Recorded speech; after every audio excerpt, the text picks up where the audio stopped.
A quorum being present, I call this meeting to order. First order of business will be the Pledge of Allegiance led by the American Legion Auxiliary.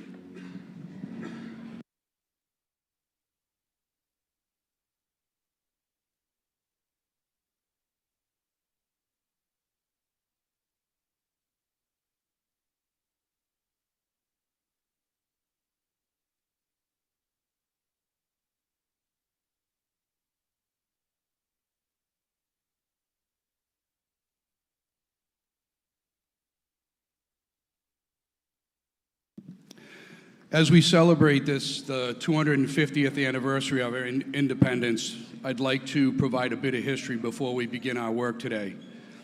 On June 7, 1776, Richard Henry Lee of Virginia introduced his resolution in the Second Continental Congress proposing independence for the American colonies. In effect, Lee made a motion to begin discussion and debate on seeking independence from Great Britain, a motion much like our Finance and Advisory Committee will be doing throughout this meeting. So here is the Lee resolution that sparked the American Revolution. Resolved that these united colonies are, and of right, ought to be free and independent states, that they are absolved from all allegiance to the British Crown, and that all political connection between them and the state of Great Britain is and ought to be totally dissolved. That it is expedient forthwith to take the most effectual measures for forming alliances, that a plan of confederation be prepared and transmitted to the respective colonies for their consideration and approbation.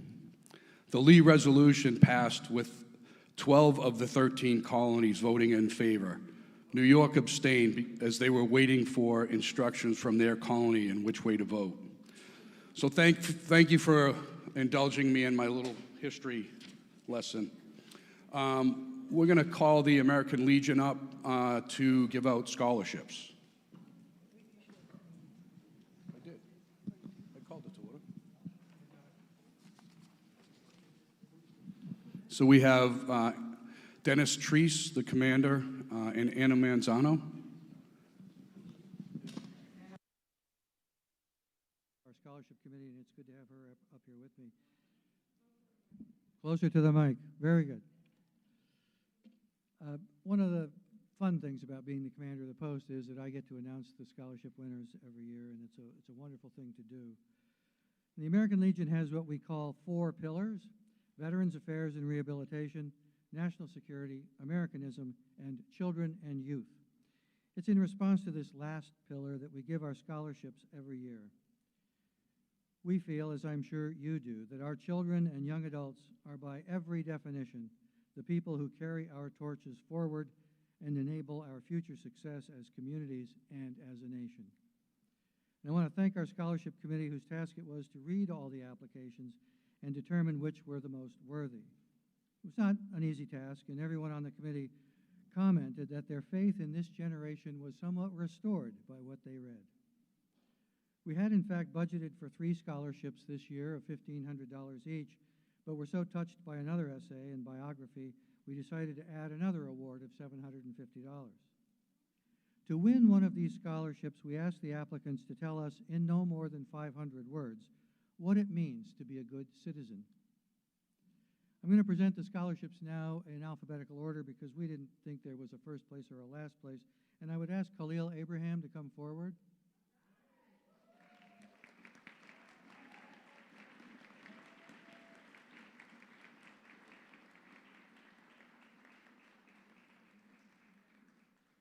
I'm going to say a few words. You can stand over here, please. Thanks.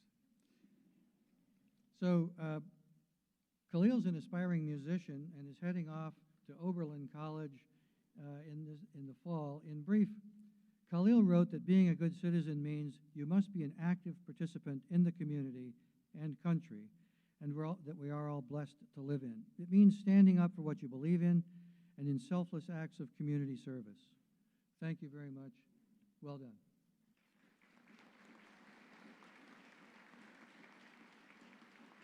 And next, we have Edward Goodrich, but I'm told that Edward can't be here this morning because he's graduating.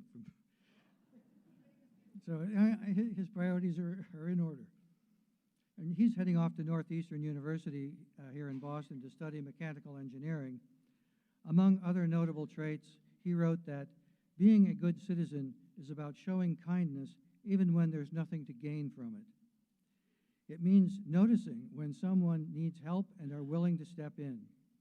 Service matters, but it means more when it creates relationships instead of just checking off a requirement. So it was very good of him to write that, and want to thank him for his participation in winning the scholarship. So we can clap even though he's not here.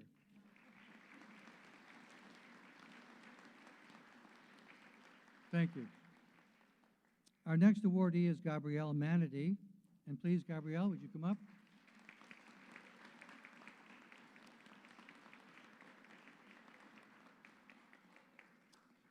We noticed from her bio that she's a very accomplished young woman with an impressive resume of selfless service. She's heading off to the University of Miami in the fall to study chemistry, and she wrote that leadership is about responsibility and service.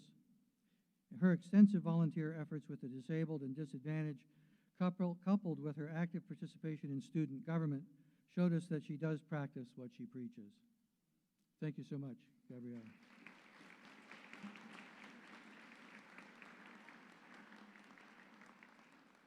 And last but certainly not the least, we're happy to award a scholarship to Sophie Sabakis. And please, Sophie, come on forward.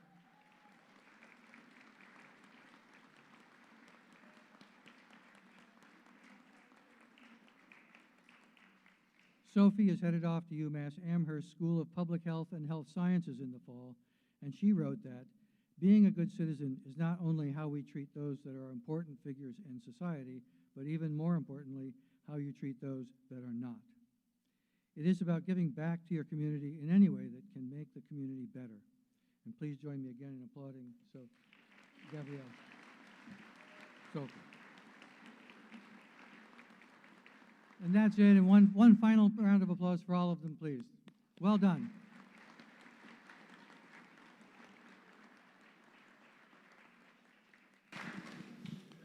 Now we'd like to have the selectmen present the Charles Kelly Award. Good afternoon, everyone.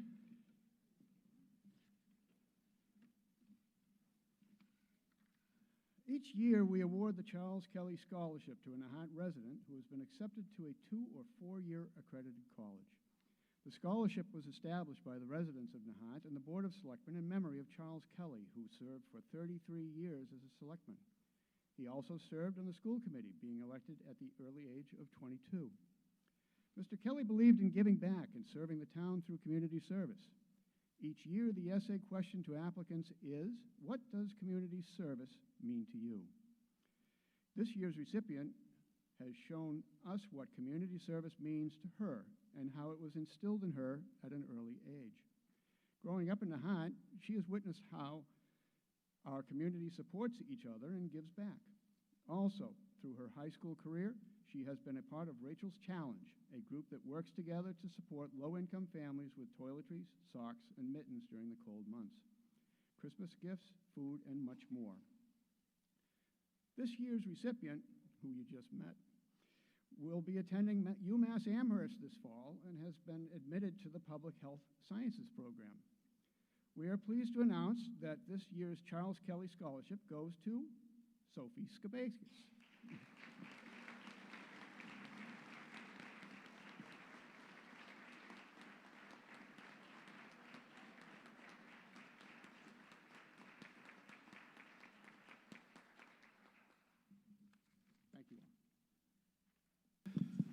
Volunteerism and unselfish generosity.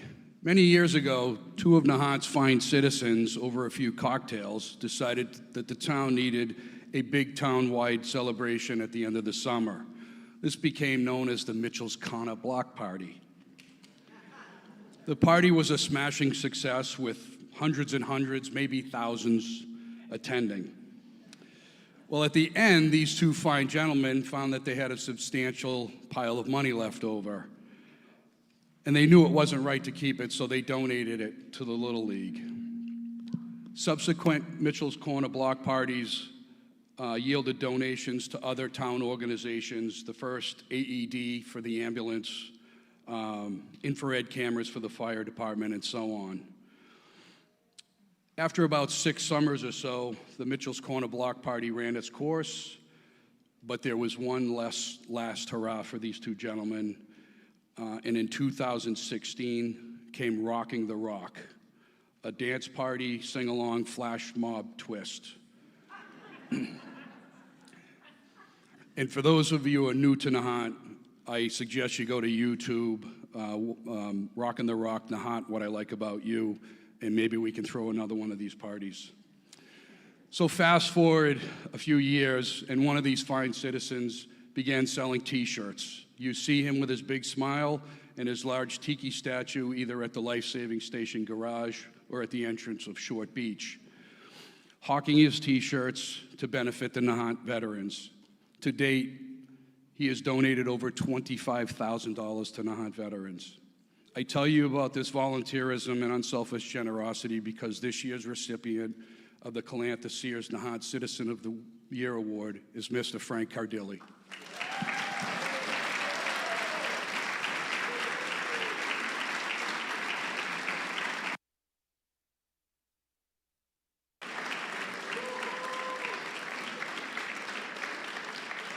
I ran into him yesterday, which was funny because I was on my way to go get the plaque, and he was walking across the street, and I talked to him, and he said he was going to be here. But I also want to note that with the Mitchell's Corner Block Party and the Rockin' the Rock, Frank's counterpart was Michael Billius, so we should give the thanks to Michael Billius as well.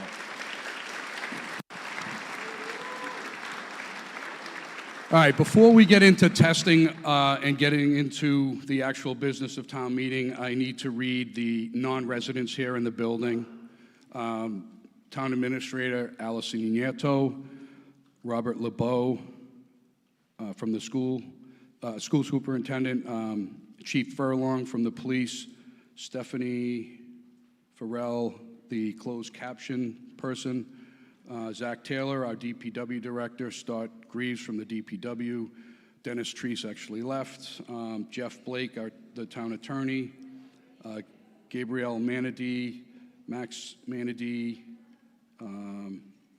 Sabakis, Sophie John and Sayoban Sabakis, and Jessica Mancini, and John, I don't know, I can't read your... John Melich. John Melich. Oh, yep. I'm going to have the town clerk read the return of the warrant. This is the constable's return of service on the date written above, which was April 17th, 2026. I have served this warrant by posting attested printed copies thereof at the town hall and such other places designated by the selectmen and deemed appropriate, but not less than 3 in each precinct: the Nahant Police Station, Nahant Fire Station, and Nahant Public Library, signed by the Constable of Nahant. Okay, now we're going to go in to test our clickers. As you know, we had problems the last time. Thankfully, we have our expert here.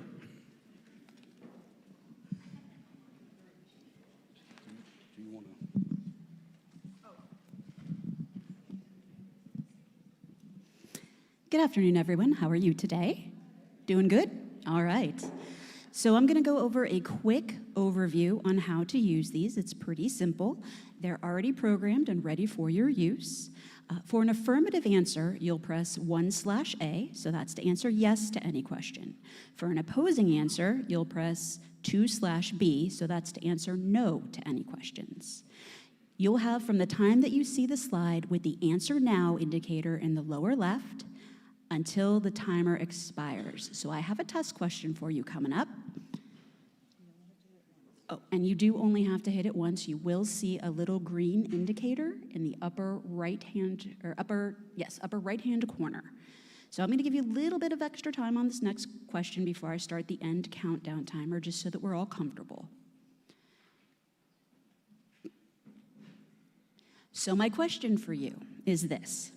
Nahant has the best beaches. Press 1 for yes, absolutely. Press 2 for no, I prefer warmer beaches like Miami Beach.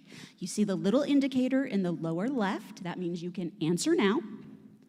And I'm going to go ahead and start the 10-second counter, and you'll have until the end of the 10-second counter to enter your answer. Here we go.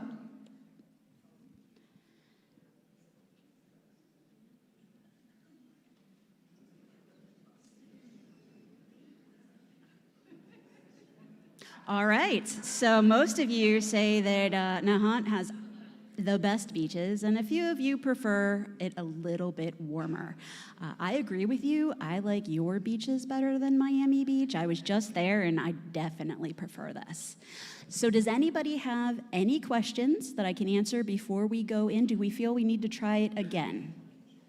Okay, sir? The lower left is the answer now on the slide. Your flash will be on the upper right, I believe. There's a little green indicator. Yes, sir? Does the timer have to be running? No, the timer does not have to be running. So when you see the slide that comes up with that answer now in the lower left, you can answer, and you'll have until that slide comes up until the end of the timer. Do we want to try it one more time, or are we good? One more time? Okay, I'm going to go ahead and reset this. I didn't. Oh, yes, sir. How do you know all the votes are collected? I can see how many votes are coming in, and I know the number that they've given me. Now, keep in mind that you don't have to answer a question, so it's the number of people that are pressing. So if you see the vote tallies change, somebody might abstain, somebody might be out of the room, but that's how I know how many votes are coming in. And if I see votes are coming in slowly because maybe you're thinking about a question, I might give you a little more extra time on that 10 seconds. All right, so I'm going to ask you the same question in case you want to change your mind about your answer. No pressure. So Nahant has the best beaches. For 1, yes, absolutely. 2, no, I prefer warmer beaches like Miami Beach. You can answer now. And I'm going to go ahead and start that 10 seconds for you. So you'll have until the end of this timer to answer.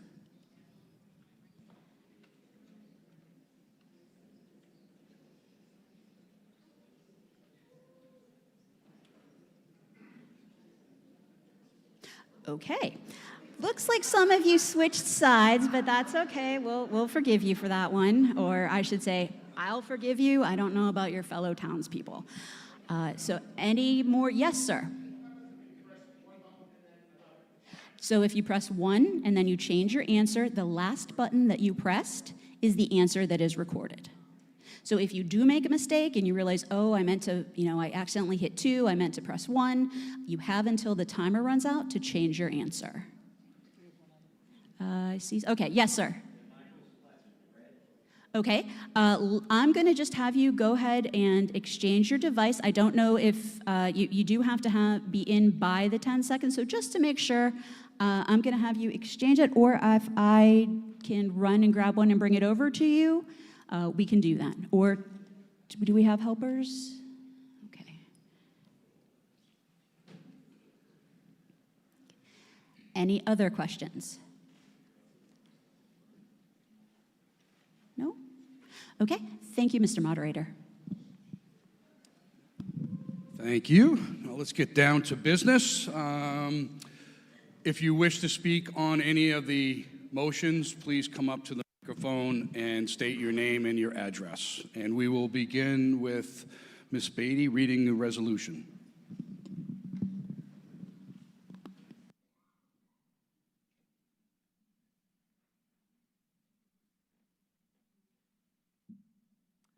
Welcome. It's great to see so many of you here. And your presence is what makes the New England tradition of town meeting form of governance possible. So thank you. It's you. All right. I'm going to read something that's about how we're going to conduct the meeting, part of the meeting today. So, I move that the town adopt the following resolution. Resolved that the town adopt the following rule governing motions and amendments made during the 2026 annual town meeting. Whereas, without an override, the amount to be raised by taxation, as recommended by the Advisory and Finance Committee, is expected to be $13,218,072 for fiscal year 2027. That's without an override. Whereas Proposition 2.5 makes it unlawful for the town to levy taxes in excess of $13,218.72 for the fiscal year 2027 without a vote to override the limit. So that's the basic. And that's determined by Proposition 2.5. Therefore, in order to ensure compliance with the levy limit imposed by Proposition 2.5, the participants of the 2026 annual town meeting shall require that anyone introducing a motion at this meeting which would result in increasing an appropriation above the amount permissible under the levy limit imposed by Proposition 2.5 be obliged to specify the alternative means of funding by giving names of other articles or accounts excluding the reserve fund, employee benefits, debt service, OPEB trust fund, and stabilization fund, and the amount by which the appropriated or recommended amount for such account or articles must be reduced. So both. In other words, if you want to make some change, you've got to specify where the money would come from. And so I'm elaborating a bit, but I'm reading the correct document. Thank you. So you would specify where it would come from for such account or articles that would have to be reduced in order to fund the requested increase. Now, I hope that makes this clear. This resolution will not apply to Articles 6G and 6C, which are the proposed overrides. So I hope that's clear. Yes? Seconded by Mr. Vanderslice. Seeing no debate, let's go to vote.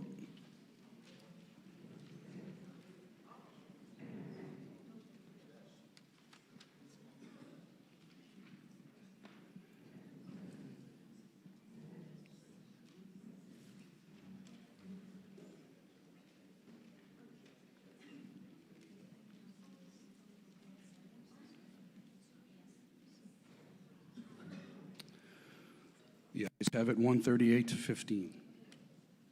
Ms. Drayton.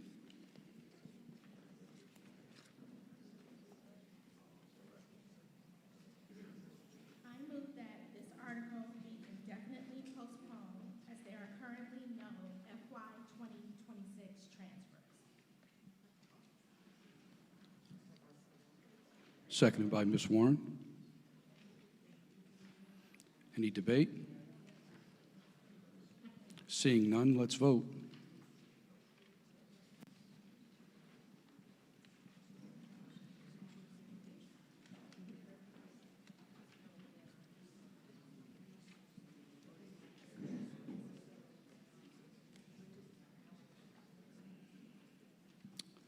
The ayes have it, 142 to 9.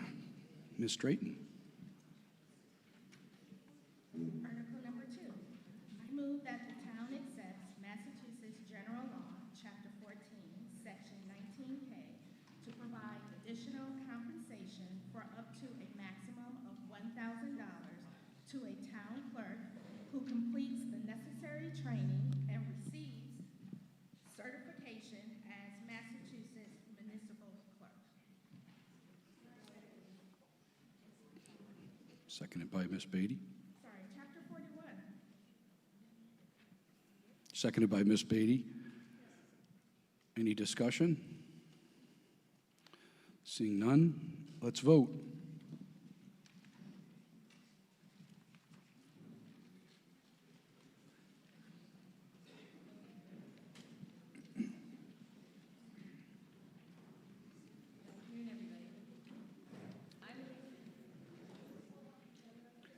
The ayes have it, 161 to 16.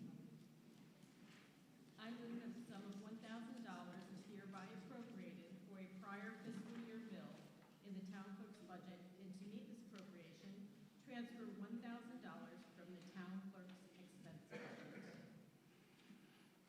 This requires a four-fifths majority. Any discussion? Seeing none, let's vote.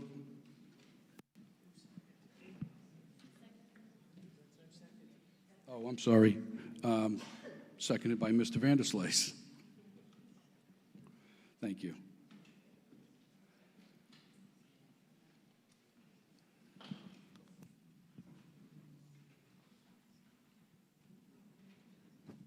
(161 to 11). Motion passes. Mr. Vanderslice.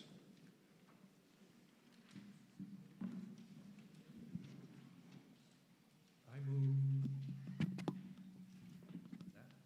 move that Article 13, Section 5, subsection B of the bylaws is amended for the fiscal year beginning July 1st, 2026 by replacing the existing section as shown in the Advisory and Finance Committee report on pages 10 through 14, and amending the town assessor's starting salary range to $88,500 to $100,178, and the town assessor maximum salary to $122,765. Seconded by Mr. Bell. There is an error in the book on the bottom of page 10 for the town assessor. It's not loud enough. Okay, but is this better? This sounds like it has a really bad echo to me. No? All right. I will ignore my senses. Okay. Ignore my senses. My better senses. There's an error in the book on the bottom of page 10 where the assessor's salary range is called out, and that's the purpose of the amended portion of the motion I just read, is to correct that error. There is no, this will result in no change to the omnibus budgets that are coming up. This will result in no change to the omnibus budgets coming up. So what are the correct numbers? The correct numbers are what I read in the motion. The salary range is 88.5 to 100,178. Louder, please. With a maximum of 122,765.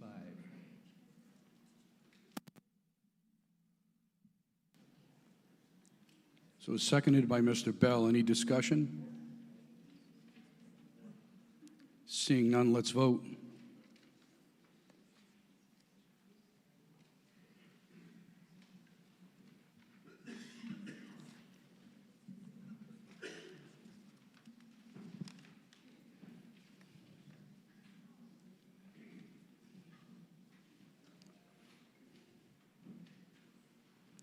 (146 to 32). The vote passes.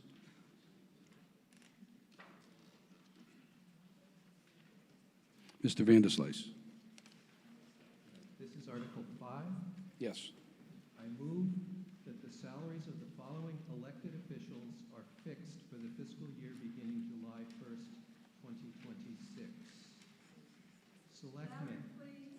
Selectmen, $1. constable, $50, assessor, $1, town clerk, 71,000.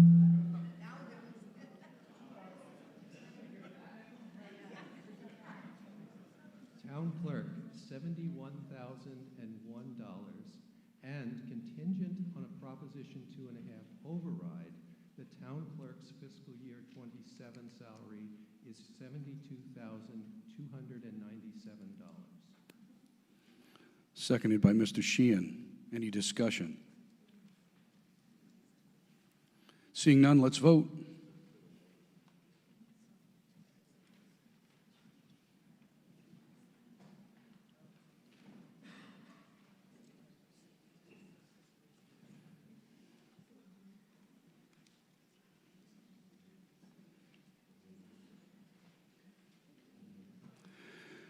(168-15), motion passes.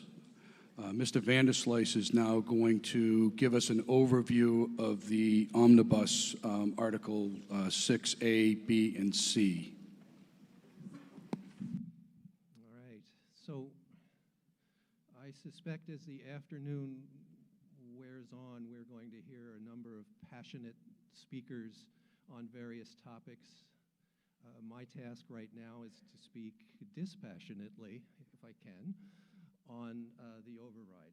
Specifically, I want to cover kind of three topics. One is just the process of the override itself. The second is the three budget options that are in front of you as a town. And let's be really clear. This article, or this series of three articles, is about how you want to spend your money.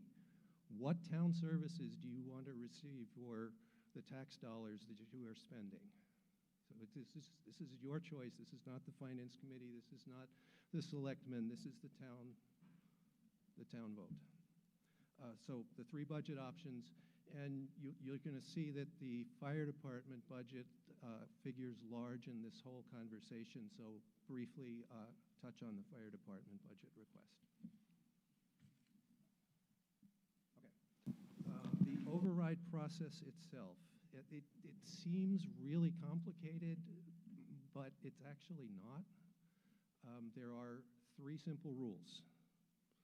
Rule number one, we must leave this meeting with an approved budget. It's probably not like an official state rule or anything. It's more of a practical necessity. If we do not leave this meeting with an approved budget, come the end of June, we will not be able to pay our bills. The streets will not get fixed, the trash will pile up, and it just will be ugly, right? So that's rule number one, is we need to leave with an approved budget, which means that Article 6A, which is known as the level services budget, we really need to approve that at this meeting. Rule number two, for an override to become effective or to pass, two things have to happen.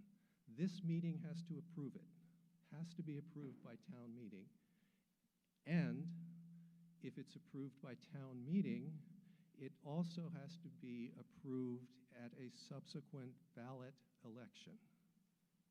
Okay, that's rule number two. It has to be approved by town meeting, and if approved by town meeting, it has to be approved by a ballot election. Simple rule number three, if it's at the ballot election, it has to pass by a majority vote, and if there's more than one, the largest override that earns a majority vote is the one that will become the budget for the next year.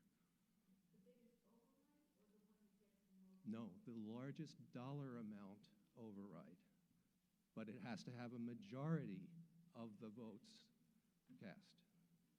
Okay, so the three scenarios that are kind of likely to play out, there are others, but the most likely things that could happen is, number one, this meeting passes the level services budget, but does not pass either of the overrides.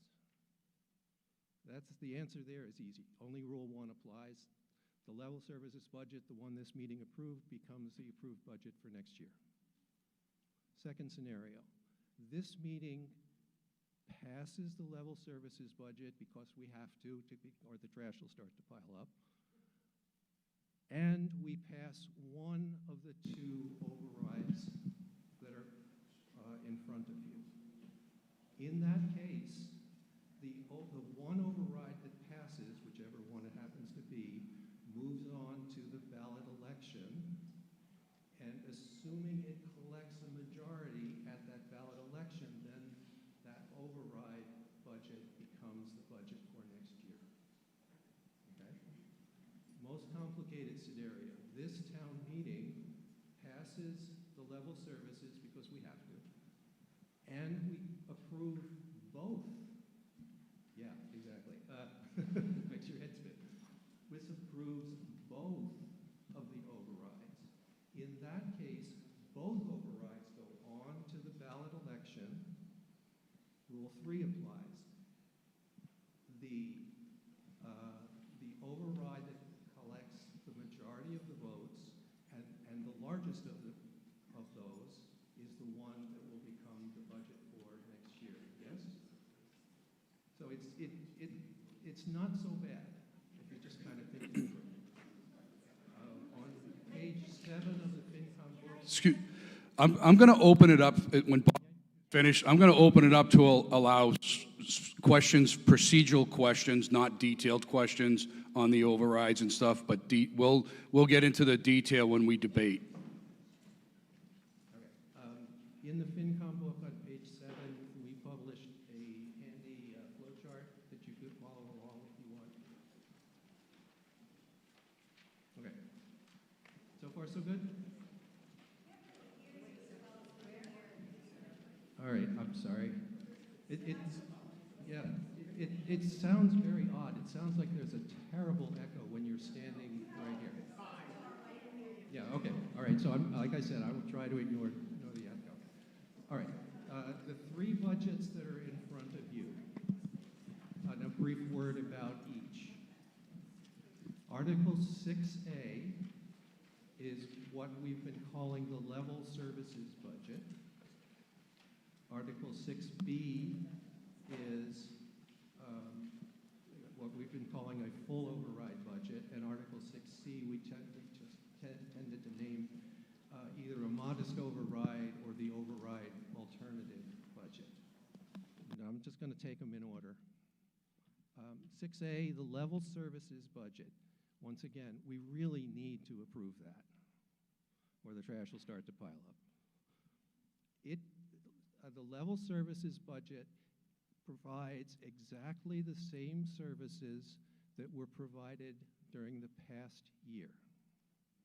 Exactly the same services as during the past year. They are more expensive. They're 2.5% more expensive, but it's the same set of services. There are no strategic investments. There's no kind of looking forward, trying to invest in the future. This is just doing our best to keep things level and basic. Honestly, it may require a future override. It really depends on what inflation does and what the price of oil does and so forth, but for now, we're okay. So that's 6A, the level services budget. Actually, I'm going to do these out of order because it'll be easier. 6C, the one that's called the full override, is an override of $1 million.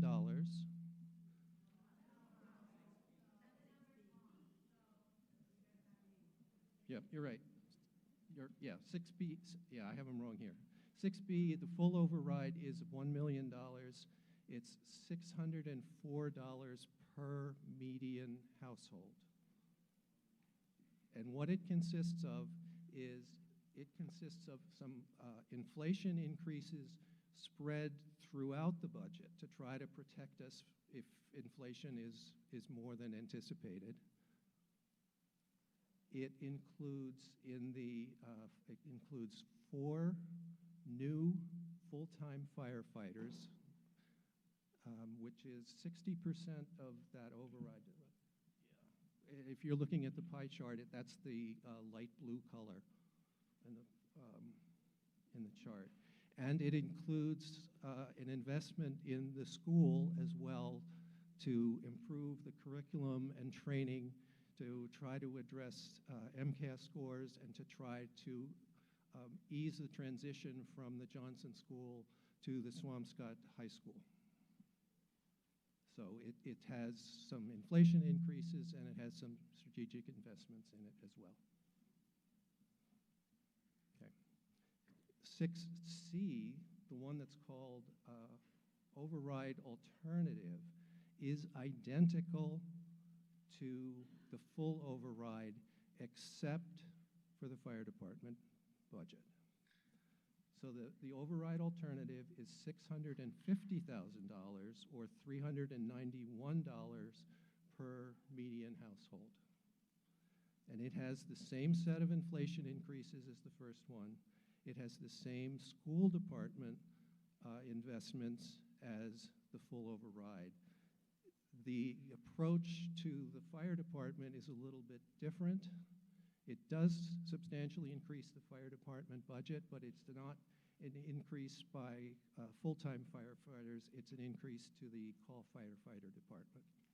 And there's going to be, I'm going to follow this with a more detailed discussion on the fire department in particular. For now, does that make sense? So far, so good? Yes. Okay. And the last one's the override.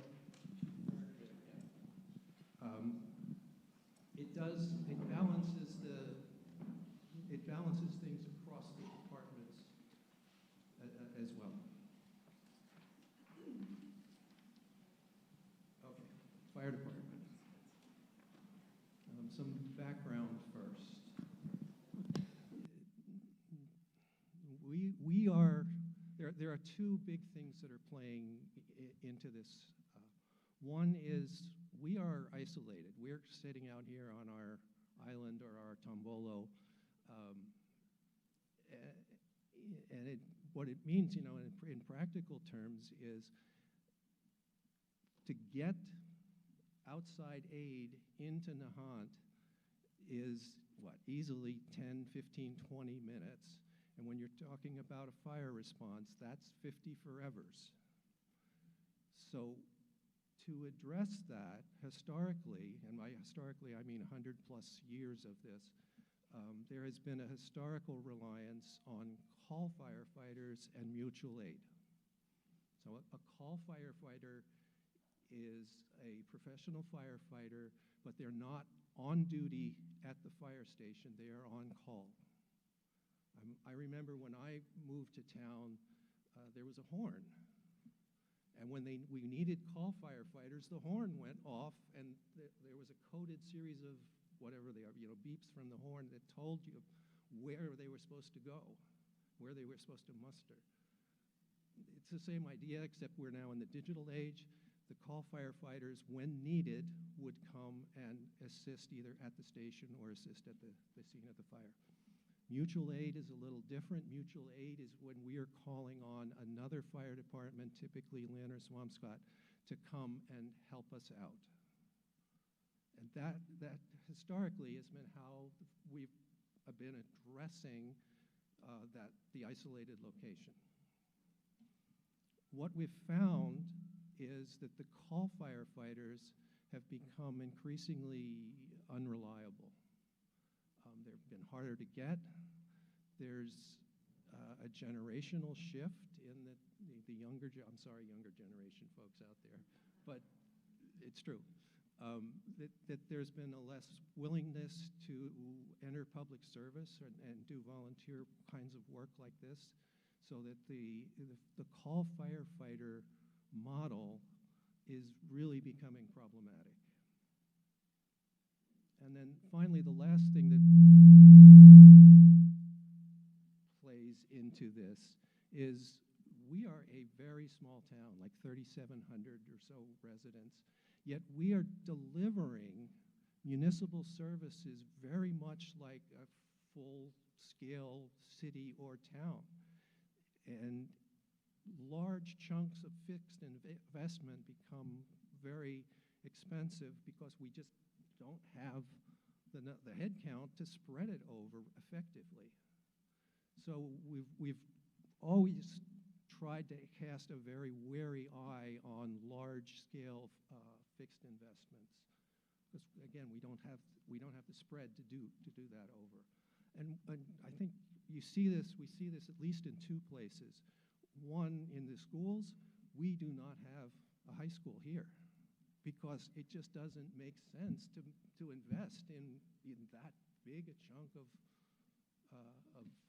educational investment. So we've chosen to do it on more of an on-demand or fee-for-service approach by sending our kids to Swampscott. And the same thing with the call firefighters. We've chosen an approach that's more of an on-demand kind of a way of managing a somewhat, a variable need. When we need call firefighters, they're supposed to show up, but as we've seen, it's not that reliable. All right.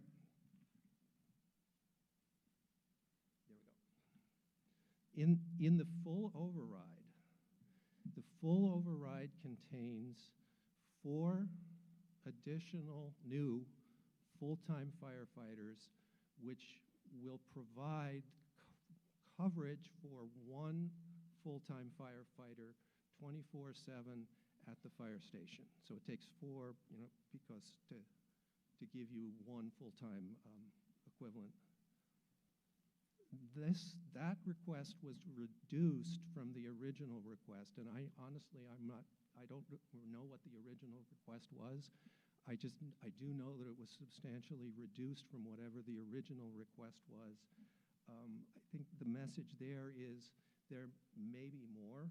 This may not be enough, but it's certainly a good start.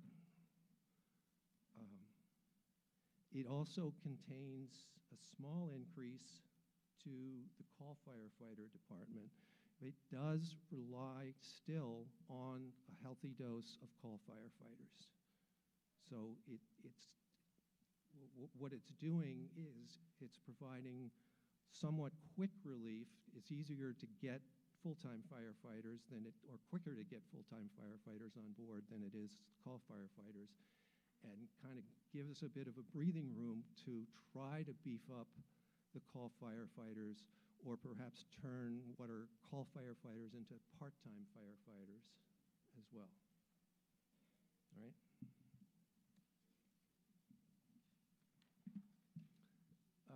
The override alternative, thank you. Admittedly, this one is not quite as structured as in the full override. What it does do is it says, at least for now, no additional full-time firefighters, but a significant increase in the call firefighters budget to let us try and attract and beef up the call firefighters budget. It doesn't preclude us, if that doesn't really work out, it doesn't preclude us at a future time from adding additional full-time firefighters, but it's kind of the middle ground approach. And that is that. Questions?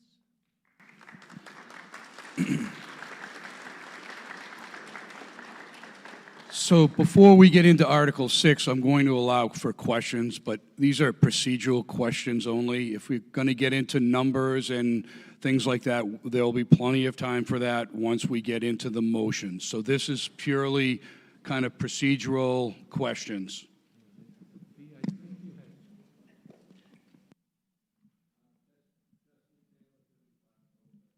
Can you hear me?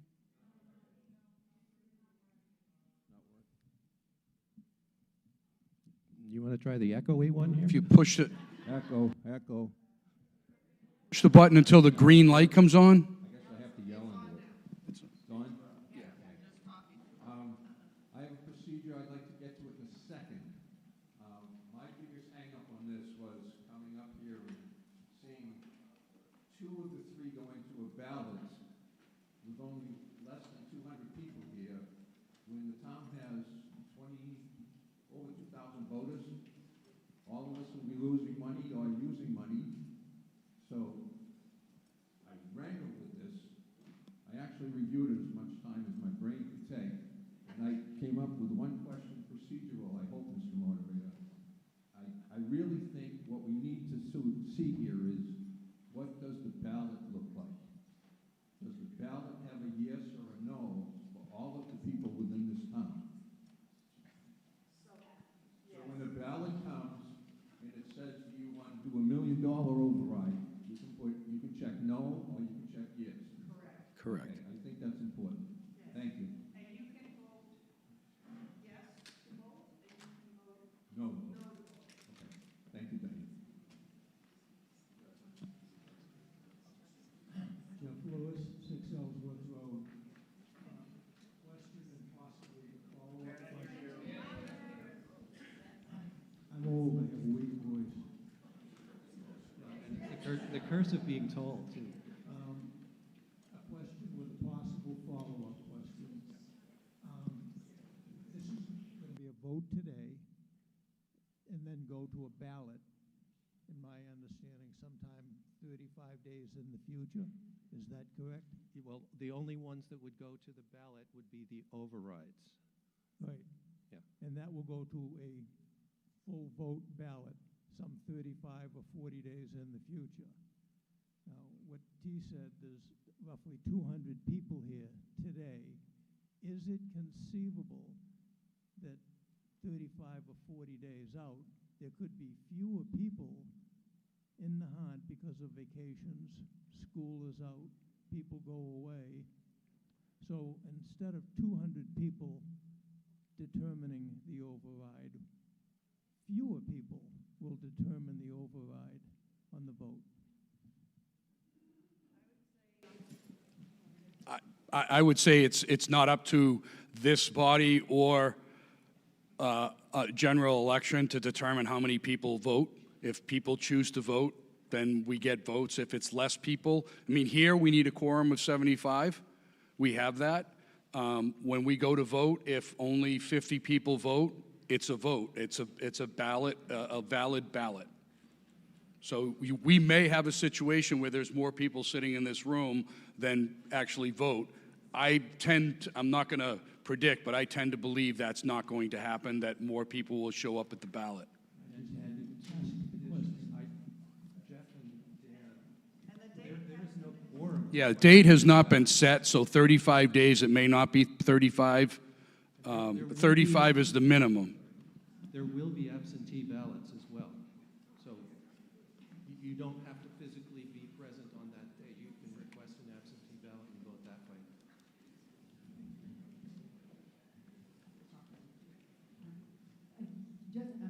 Your name and address, please? Oh, I'm terribly sorry. B. Rogers, 44 Pearl Road. And my question is just to be absolutely clear. If we pass at this meeting, we have to pass 6A. If we pass, let's just say, the modest and not the full, or vice versa, then only that one goes to a ballot. Is that correct? Correct. Yes. Paul Spurn, 36 Mayolas. You've given a figure for the increase in taxes for each of these overrides, but you haven't given us the figure for what the tax rate will, how the tax rate will change. You gave a median figure, and none of us here, maybe one of us here is the median. Everybody else is different. So we need the tax rate change. Allison, do you have it? I'm sure she does.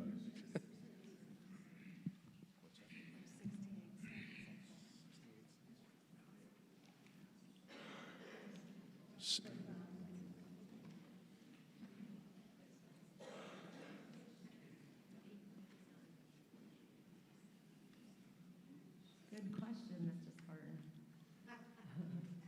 So the level services budget, if that's voted in, the tax rate increases by a penny per thousand.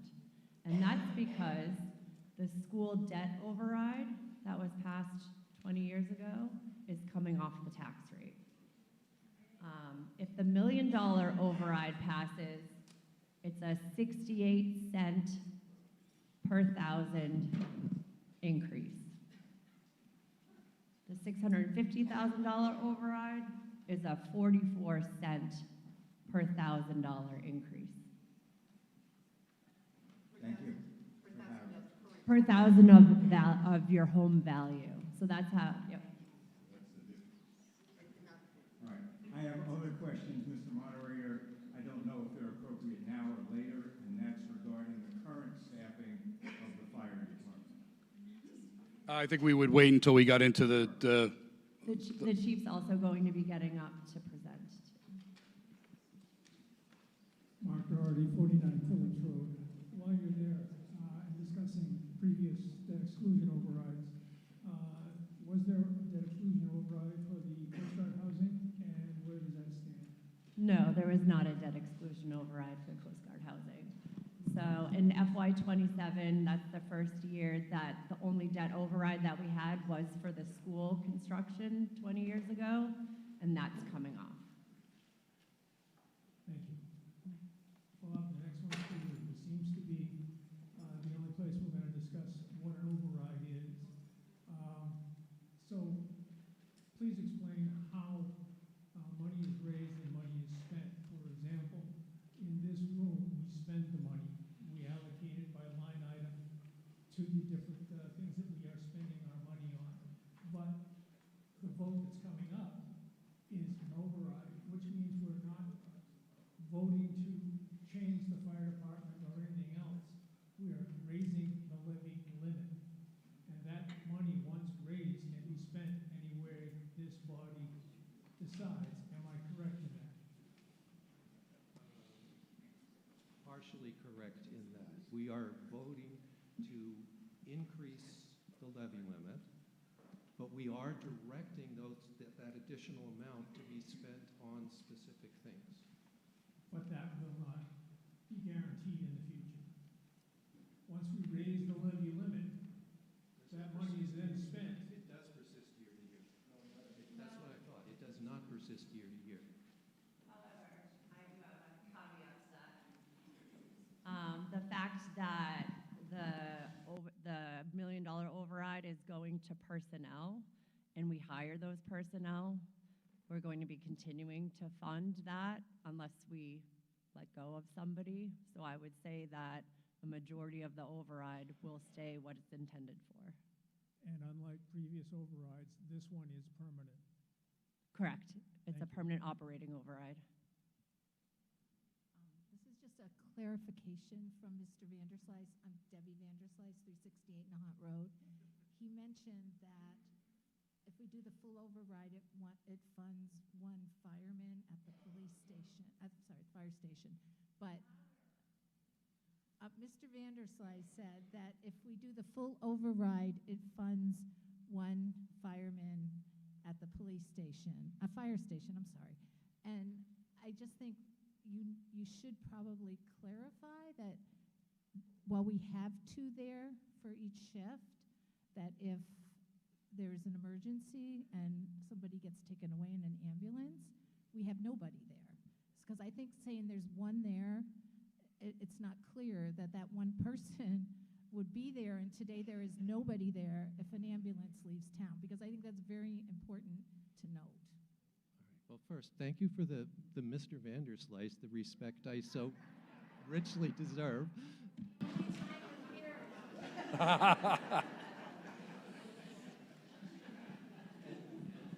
mean, yes, your point is well taken. It is a better way to say it would have been one additional firefighter on duty, wherever their duties may happen to take them. In addition to how many now? Two. So we're going from 2 to 3.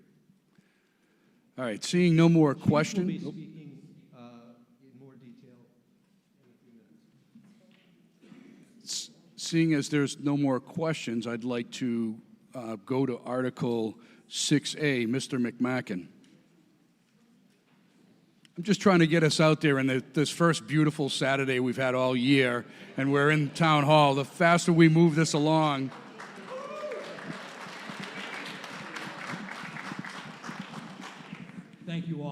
bear in mind the rule of meetings, which is the brain cannot absorb what the butt can't endure.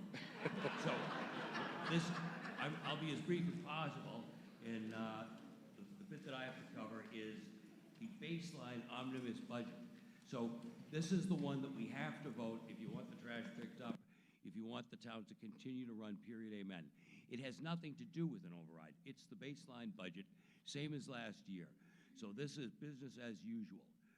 I move that the town transfer the sum of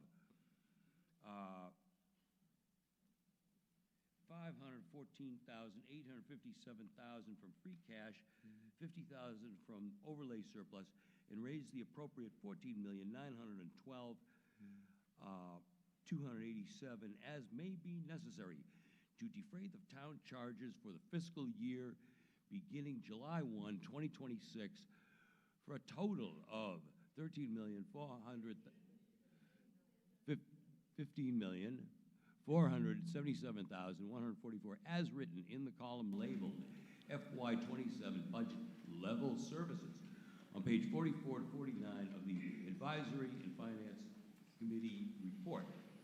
Seconded by Mr. Kent. This motion refers to the level services budget as listed on page 44 to 49 of the Advisory and Finance Committee book. I will be reading the appropriate categories and subtotals as listed on 44 to 49 of the Advisory and Finance Committee report. After I read each, please state pass if you would like further discussion on an item within that category, but that is to be brought up after we get through all the categories. There's only a handful. Then after all the categories and FY27 recommended budget amounts are read, then we can return to these past items for some further discussion. So the total general government is $1,565,894. Public safety, this is lines 28 to 55. We're looking at $3,793,314. Education, okay, education is on line items 56 to 62. That's $5,046,154. Public works, okay, public works is reflected on pages 63 to 78, $632,994. Then we have culture and recreation on pages 79 to 93. Well, we're spending $465,000 on that. Total debt service, okay, debt service, an ugly one. Lines 94 to 96, not too bad at 233,757. Total intergovernment transfers and so on and so forth. Lines 97 to 100, that's $380,032. Now we have some other expenses, but they're reflected clearly on lines 101 to 108. That's $3,159,283. Then we have some total reserve funds, which is basically something we try to do every year and as possible. That number is $200,000. So this here is the baseline budget, no changes to last year. It's basically keeps the government running as it is, which is essential. So we start off with this no matter what, and then we can address these overrides as they make sense to the electorate. Again, seconded by Mr. Kent. Any discussion? There were no passes. Seeing and hearing of no debate, we'll go to vote.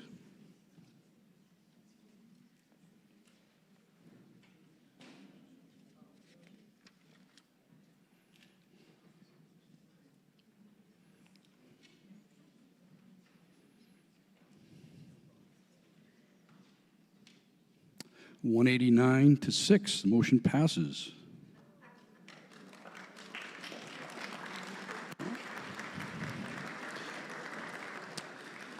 (6B), Mr. Beatty, Miss Beatty.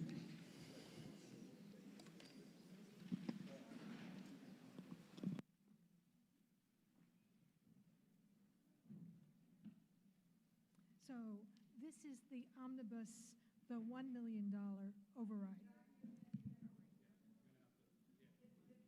Oh, this is the, yes, now?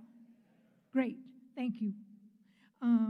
This is the omnibus. I hope you could hear me the last time, too. Oh, well, here we are. This is the omnibus, the $1 million override, and this is a majority vote. So I move that the town vote to raise and appropriate an additional $1 million in real estate and personal property taxes for the purposes, wait a minute, excuse me, for the purposes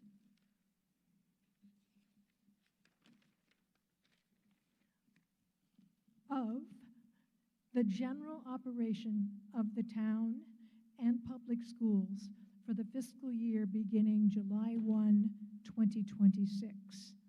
Upon passage of a Proposition 2.5 ballot question under General Laws, Chapter 59, Section 21C, for a total of $16,420,791, as written in the column labeled FY27 Budget 1 million override. On pages 44 to 49 of the Advisory and Finances Committee report, plus a $56,000 appropriation to the town's stabilization fund listed on page 50. And now I'm going to read the lines, and you can look back in your books and see the specifics. Okay? Here we go. Total general government, and that's lines 1 to 27. Total public safety. Excuse me? Oh, I'm sorry. I think I did. Oh, 1,600,000. Thank you. $1,608,891. That was for the total general government. That was lines 1 to 27. Thank you. Total public safety, lines 28 to 55, and that's $260,455. I was not a math major. Total education system. This is lines 56 to 62. $5,237,403. Total public works. This is lines 63 to 78, and that's $648,865. Total culture and recreation, and that's lines 94 to 96, and that's 94 to 96. Yeah. Oh, sorry. Thank you, and thank you for your help. So total culture recreation, that's lines 79 to 93, and that's $485,968. Total debt service, that's lines 94 to 96, and that's $282,000. Total intergovernmental, and that's lines 97 to 100, and that's $300,032. Oh, that's didn't I say 380? I thought I did. I'm sorry, $380,032. Total other expenses, lines 101 to 108, and that one is $3,322,177. Total reserve funds, and that's lines 109 to 110, and that's $195,000. Stabilization fund, that's line 114, and that's $56,000. Seconded by Mr. Vanderslice. Mr. Antrim, or Chief Antrim,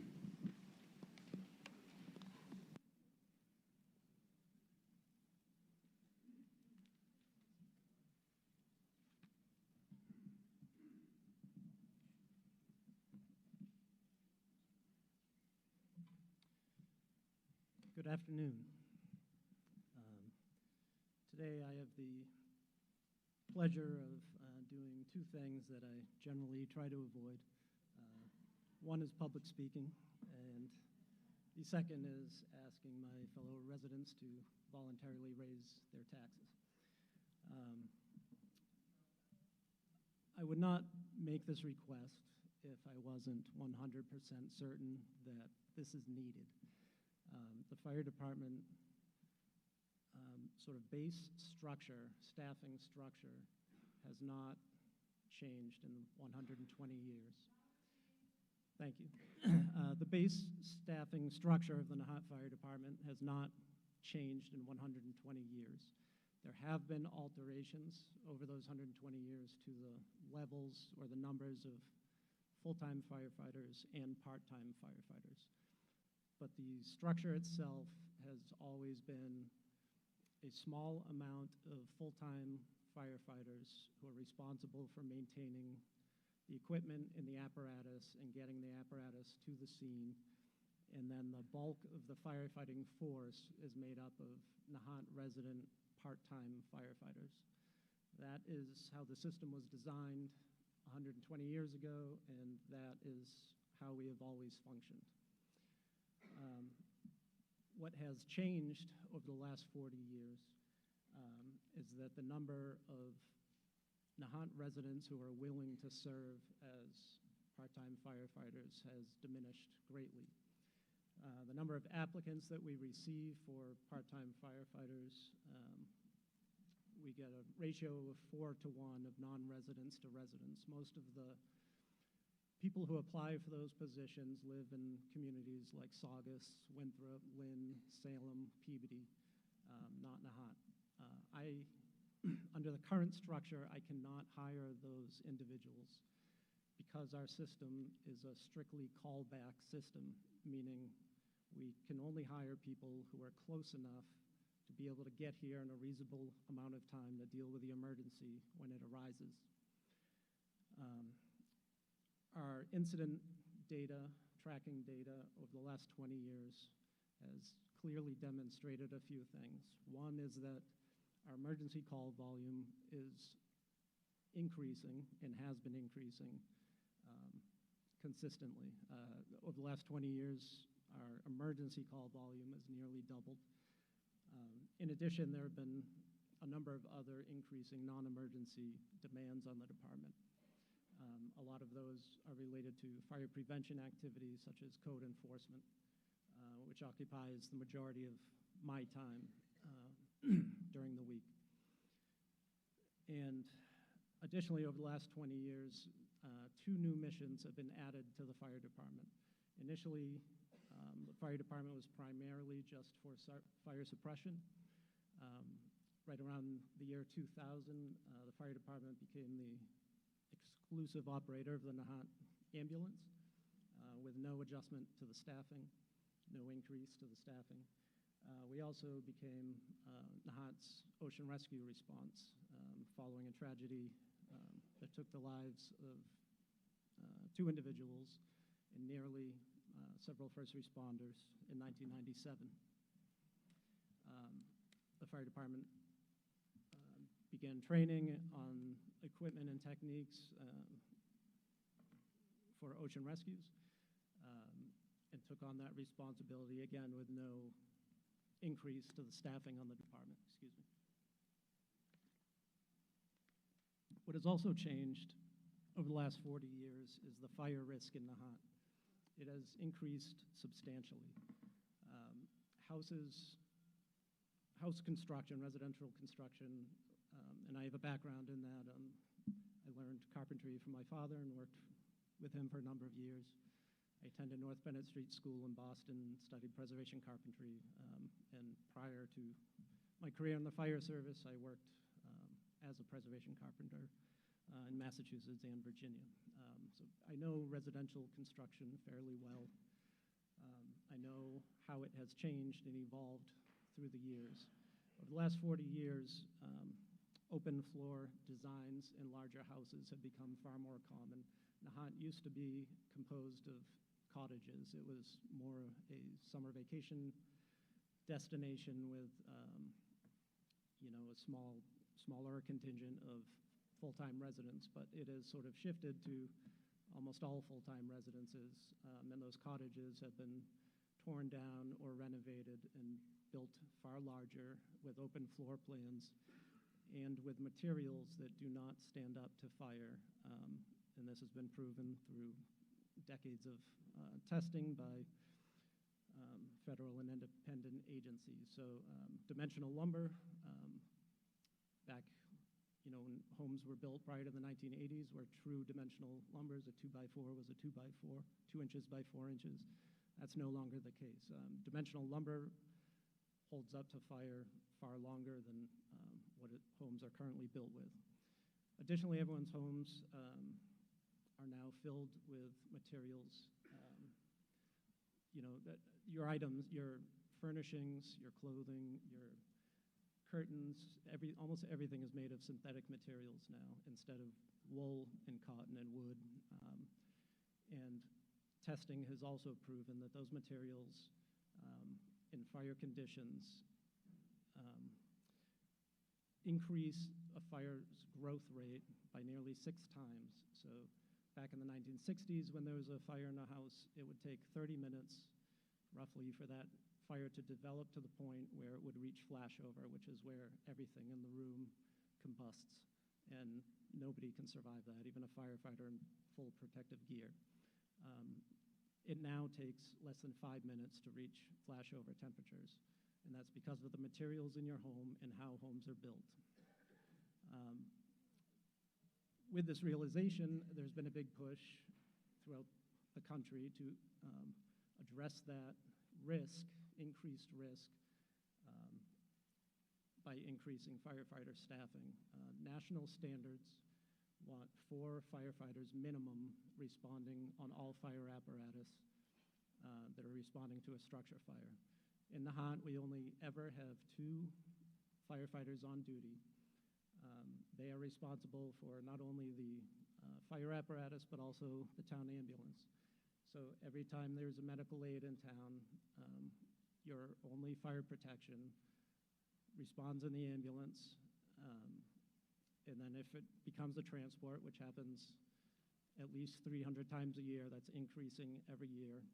That's 2 hours for every single transport that the town has, that the on-duty staffing is occupied and not available for other emergencies.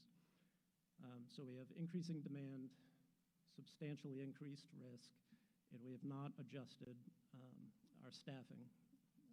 The last time it was adjusted was to bring it back to the level it currently is. That happened in the year 2000, 26 years ago.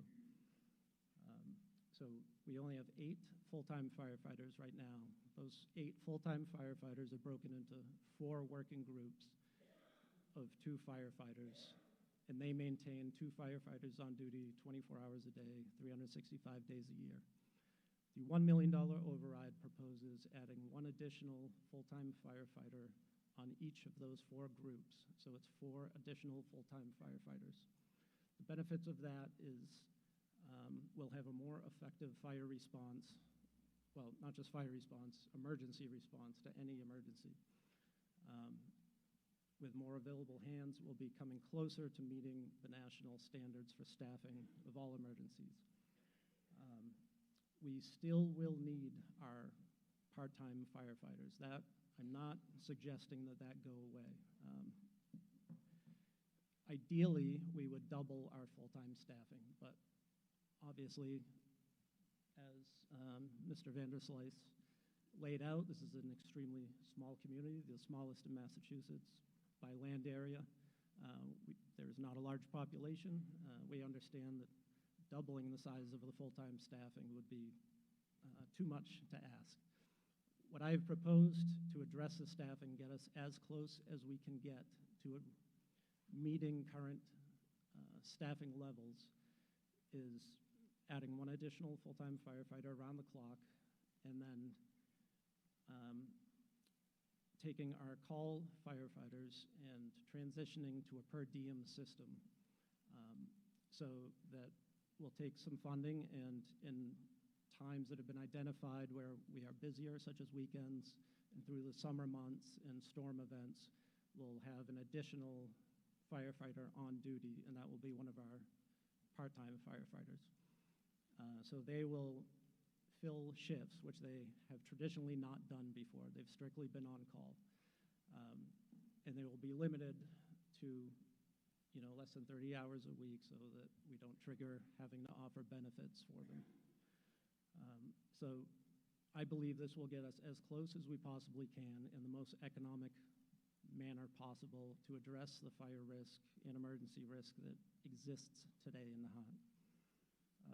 The smaller override or modest override that has been proposed by the Finance and Advisory Committee, while well-intentioned, I would urge you to not support that one, and instead please support the full $1 million override. The smaller override allocates over $200,000 to the fire department, but the intent is to allow me to begin to hire call firefighters from a wider range and begin supplementing the staff with call firefighters. But that is not exactly an efficient plan because I can only hire and train as many as 5 call firefighters a year because we're limited by how many we can get into the Call Firefighter Academy, which is only offered in Essex County once a year, each October. I've been trying to build up the traditional staffing model that we have used forever. For the last 5 years, I've done everything I can to recruit and retain and train new call firefighters to try and make that system viable, but it is not working. And we do not have the staffing to address the fire risk in Nahant safely. By being chronically understaffed, that has resulted in numerous injuries to our firefighters.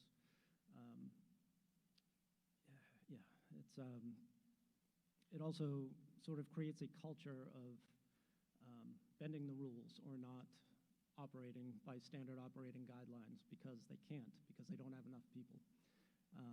So they're forced to do things that are more risky. And I truly believe that if we do not increase the staffing and give them the support that they need to accomplish what we're asking them to, it will be more costly in the long run in terms of injuries and illness to our employees and potential loss in the town because of this significant fire risk that exists. So thank you very much. Please support the full override.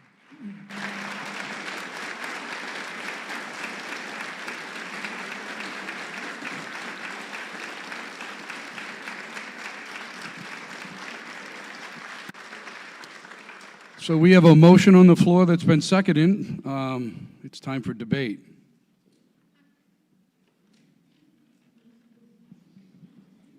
Or questions.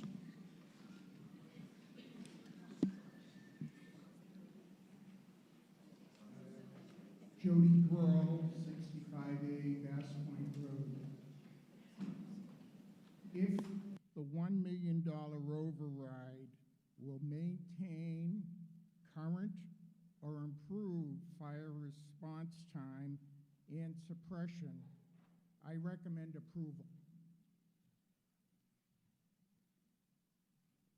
In 1992, I had a fire under the boiler in my home. My family and I evacuated our house. As we were going out the door, the fire department was coming in.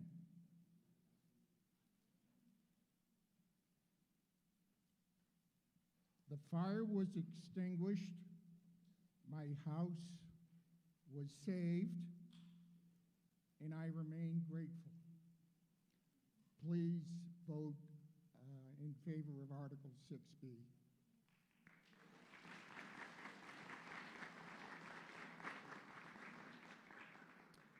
Brendan Baronic Olmsted, 2 Summer Street. I would urge the residents to support 6B. I've worked with the Municipal Vulnerability Planning Committee, and I've also reviewed our town's hazard mitigation plans. High wind events has been repeatedly cited as a major threat to town residents. And given the fact we have to depend upon other towns to get additional people here to assist in fire suppression, if we can have more people in town, it can probably effectively suppress fires and keep it more contained while the additional mutual aid is coming into town. We've been very fortunate to not have a fire take place during one of the many high wind events, but over the last, since the winter, we've probably had at least a half dozen days where we've had strong winds well over 25 miles an hour.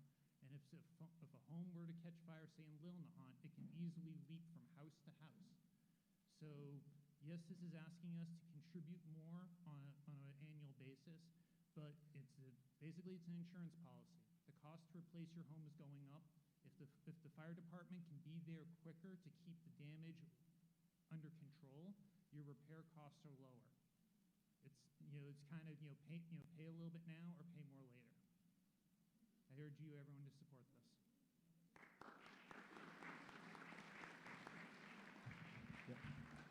Ben Zach, 18 Furbish Road. I would just like to point out that we all know that home insurance prices are correlated to a community's ability and willingness to support their fire departments.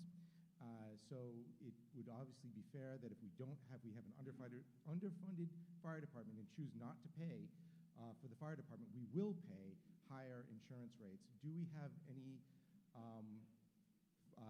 backing for that, or not? Are there any numbers that we would have to support that?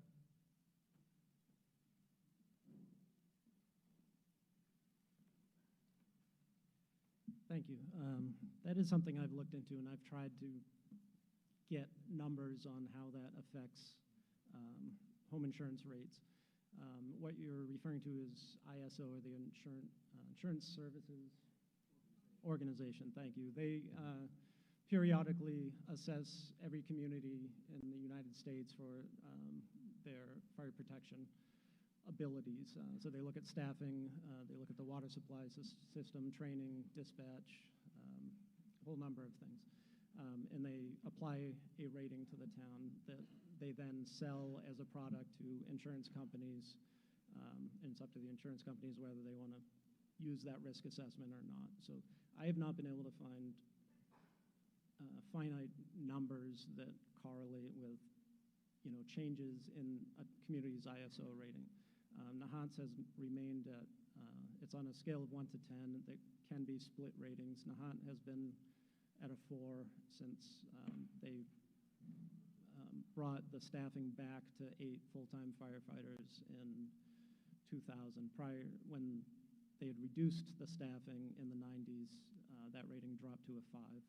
So potentially home insurance rates did increase a little and then came back down when the staffing was put back in place. So theoretically, yes, there could be a decrease in home insurance rates if the fire department staffing is increased, but I don't have a solid number on what that would be. Thank you very much.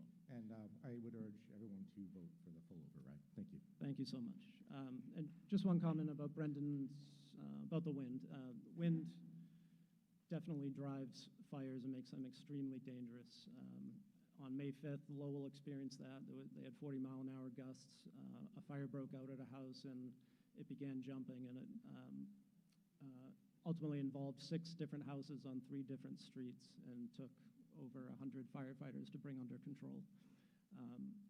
And in 2025, Logan Airport recorded over 165 days of wind gusts that exceeded 25 miles an hour. So it is something we deal with frequently here. Thank you. Mark Cullinan, 38 Ocean Street. Instead of looking at how 6B will increase your taxes, look at it another way. Property values in Nahant are based on 3 things: the level of public safety that it provides, the quality of education it provides, and the quality of public services that it provides. Once those start declining, you can bet your property values will also begin to decline. If property values begin to decline based on Proposition 2.5, the only alternative is to increase your taxes, increase the tax rate. So it's going to get you one way or the other. I think it's more important to make sure that our levels of service are at the level that the town deserves. I support this article.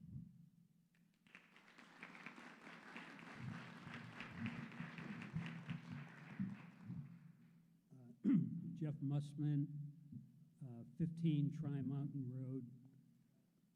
I join everyone else in supporting and urging passage of this particular motion. I do it partly because of what Austin said, and I want to be sure that between now and whenever the election is, there's going to be other opportunities to educate the people that were not in this room. I mean, I take what Jeff Lewis said, you know, we have 200 people here. I don't want to be, I urge that we pass it not simply to support the fire department or to support education in Nahant, but also to give an opportunity to the entire community. We are 200 out of 2,000. It should be the community that makes these decisions. So I urge that. I urge these educational sessions, however they're structured. You know, Austin may not like to speak publicly, but I think he ought to have further opportunities to speak publicly on this issue. So again, I urge passage. One last thing. I'm not sure that I agree strategically with Austin that we should turn down the $650,000 override. There is more here than simply the fire department. And again, I think the 2,000 people in Nahant should have that the chance to say something on that motion as well. So I'd urge 6C passage as well. Paul Spurn again, Mayolis Road. I wanted to give Chief Antrim the opportunity to lay out this structure a little bit more clearly. If you wouldn't mind, I'm supporting a more ample override, but I think it's unclear to me, for example, whether we have two classes of employees at the fire department, full-time and part-time or on-call. And I wonder if you'd address whether we see it as our responsibility, the Nahant Fire Department, to recruit both cadres of employees, or are we a member and paying for mutual aid from other local fire departments? Thank you, Paul. I will do my best. Sorry. I will do my best to clarify how our current staffing works and what I propose to alter it so that it hopefully functions better for the residents. And I do want to thank Jeff Mussman for his comment. You know, I do agree that all of the voters should have an opportunity to weigh in on this, and I do look forward to, if this goes to ballot, more opportunities to discuss this with wider audience, hopefully. So, Paul, our current full-time staffing is 8 employees plus myself, so there's 9 full-time employees. Every day there are 2 full-time firefighters on duty, and they work in 24-hour shifts. So there are 4 groups of 2 employees that work 24-hour shifts on a rotating basis. So, for example, the firefighters that are on duty today, they'll work a 24-hour shift, then have 24 hours off, then work another 24-hour shift, and then theoretically have 5 days off, which almost never happens.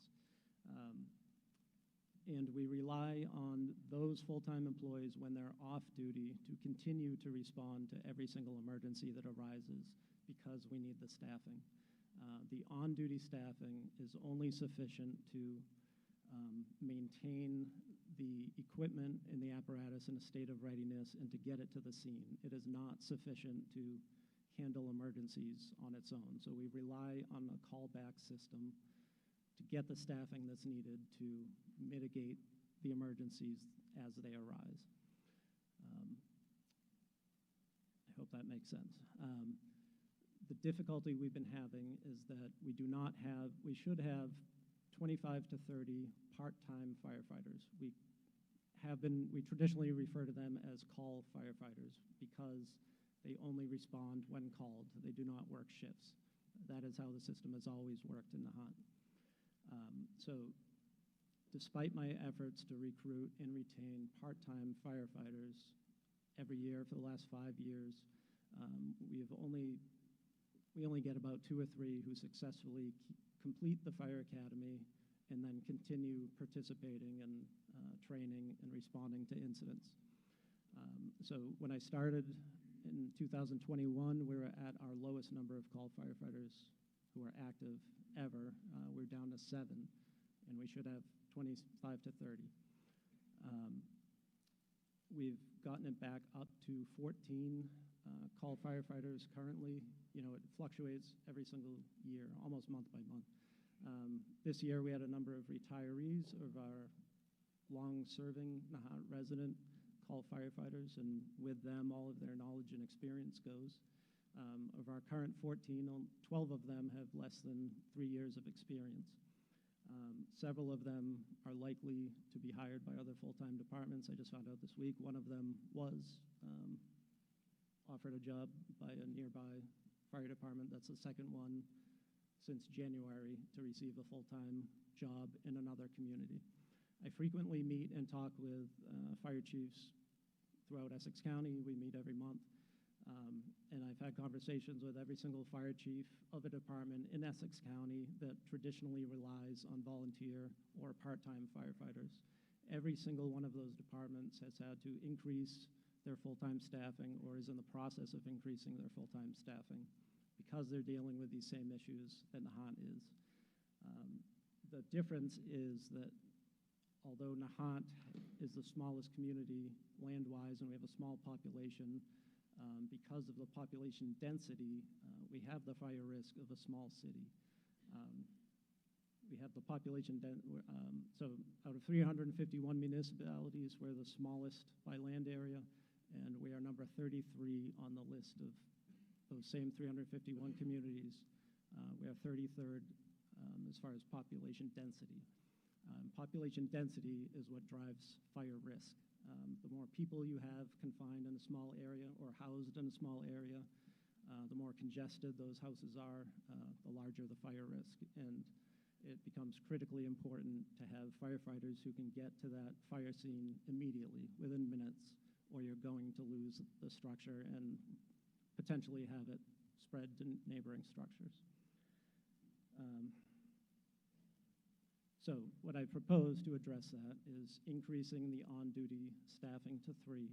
What that will do is give the on-duty crew the ability to organize and effect a fire suppression effort in the event of a fire. We don't get a whole lot of structure fires in Nahant, but they do happen every single year here. So by increasing one additional firefighter on duty, it will give them the ability to more safely operate within standard procedures and guidelines. It will also leave the fire officer in Nahant when the ambulance transports a patient to the hospital. So that officer will remain in town and will have the ability to organize a response if there is another incident while the ambulance is out of town. And that is happening more and more frequently. I think in 2024, we had 20-something incidents or situations where we had multiple emergency incidents at the same time. That increased to 44 times in 2025. And since January 1st, we've already had 15 occasions where there have been multiple emergency incidents. Excuse me, get thirsty when I talk.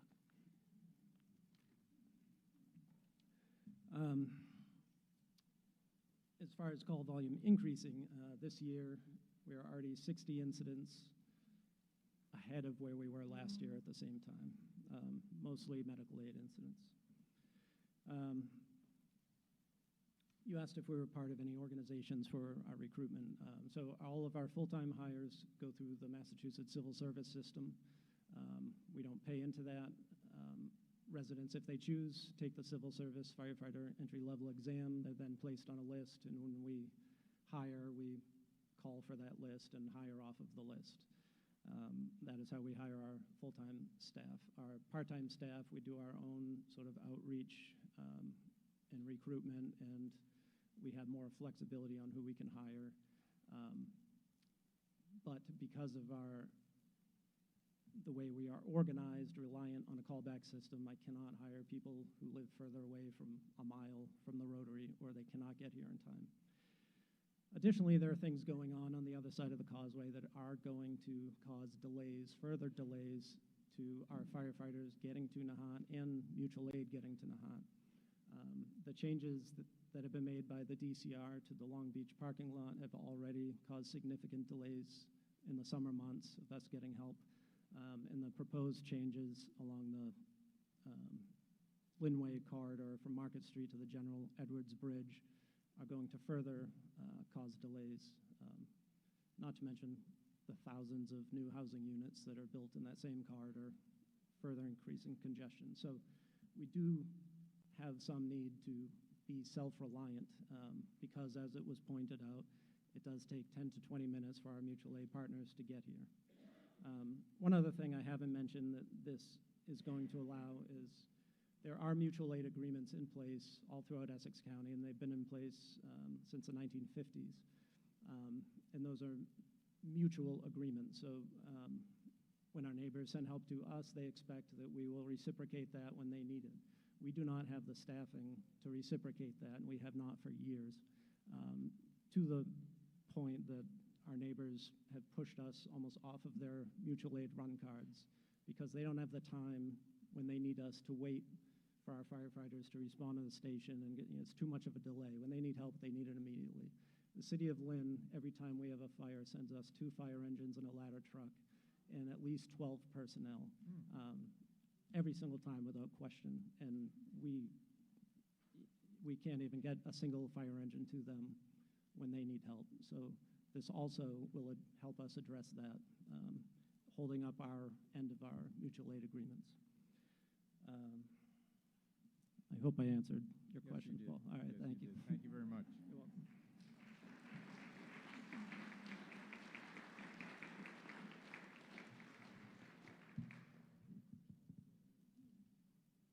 My name is Michael Manning, and I live at 12 Fennel Way. My apologies, first of all, to the chief, who has served us well for many years,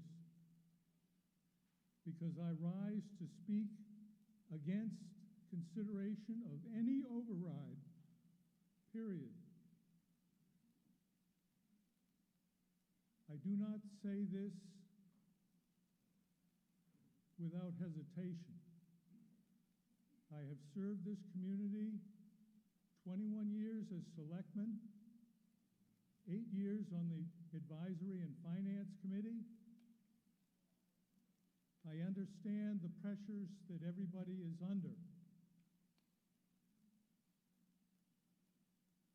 But I do believe that a 2.5% increase each year should be sufficient to keep things running as they have been and to keep them running indefinitely. I would encourage the chief to consider not just adding 1 permanent firefighter to the duty roster each day. I would suggest that he add 2 call firefighters each and every day to help them get acclimated to the exact way that you send out 4 firemen on every call, ready to respond. I have served this community 10 years as a call firefighter. back when the call fire department was the backbone of our fire department. As a matter of fact, we ended up going to the academy not just for the classes that were scheduled, but for many others at any other time they were available, and learned far more than we ever learned in our own in-town instruction. I thank you very much for your attention, and I look forward to hearing from the chief. I'm quite happy. I've ridden on our ambulance twice. I recently had the smoke detectors in my house go off. The response time was perfect for the fire department, bringing a truck to the house, because we didn't know whether it was a smoke alarm or a carbon monoxide alarm. And the last 3 residents to die in the town of Nahant died a block and a half away from my house. Thank you very much.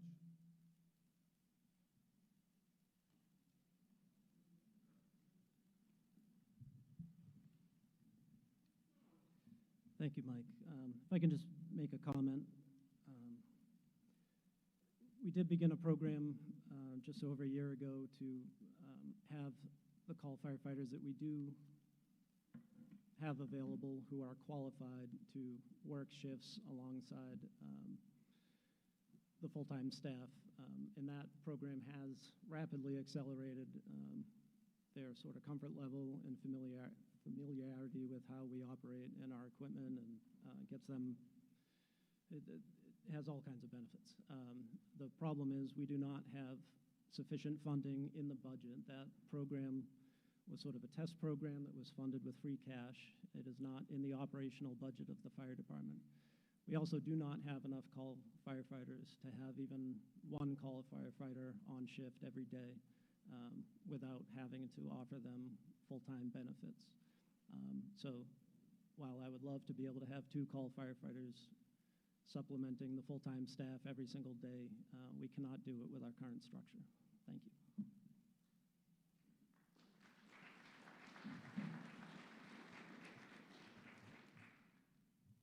Hi, I'm still B. Rogers from 44 Pearl Road. And I would like to raise a completely different question. In your pie chart for this requested full override, 58% of the $1 million is requested for these additional staff at the fire department. And if I'm not mistaken, 58% is not $1 million, it's 580,000, which, and another, I can't remember right now, but 35 or 40% was to fund additional training and staff, I believe, in the school. And I would love to, well, I'd love to be able to vote separately on the uses because I think they're worthy of separate consideration. But I would like to hear more about the justification for that additional several $100,000, a few $100,000 to be spent. We've spent a lot of time on the fire, and as I say, that, from what I understand, is 58% of this budget. So we don't, of this proposed override. So I would love to hear some discussion about that.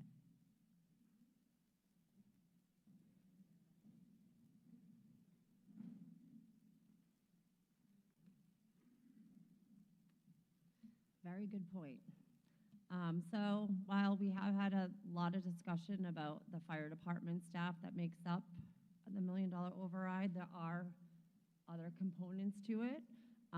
As we heard, it would be increasing a part-time school staff from a 0.37 FTE to a 1.0 FTE, and that's an ELA math specialist in the school department. The $1 million override also includes increasing sorry, I just put a lifesaver into my mouth. 5 non-union, non-contract salaries to market rates. The town undertook a salary study a few years ago, and it was determined that a lot of our non-contract, non-union employees are paid under market rates. So the $1 million override, I've bumped up those salaries to market rates. It includes the treasurer, it includes the town clerk, it includes the administrative assistant for the building department, and it also includes 2 library employees. The $1 million override also includes an increase in part-time staff salaries. From traditionally, we've bumped those by 25 cents per hour per year. I'm proposing to increase it by 50 cents per hour per year. So that's a lot of our DPW staff is part-time. Our entire Council on Aging staff is part-time, so it would be those positions. Yep, do you have a question? Thank you for explaining that. But what I haven't heard is that you've talked about the other salaries, but what I understood was the school specifically is asking for additional staff and additional training, and that's 20% of the $1 million that's being requested. So I understand what you're saying about other salaries, but I'd love to hear some explanation for the portion that the school is asking. Yep, so I talked about the increase of 1 FTE for the school, their ELA math specialist, so that also is inclusive. We have to budget for health insurance benefits for that individual as well. And also the school budget, that percentage increase under the $1 million scenario includes professional development costs. But I'm also talking about the other pieces that are involved in the override as well.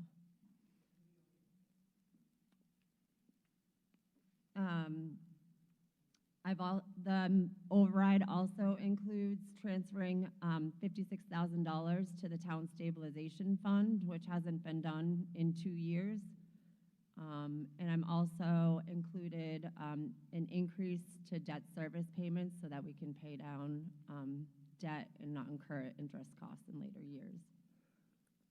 So both overrides are the same, include all those aspects. The only differences between the two is the fire department budget, as has been proposed. Yes. We have the superintendent of schools here too, so he can talk about the school.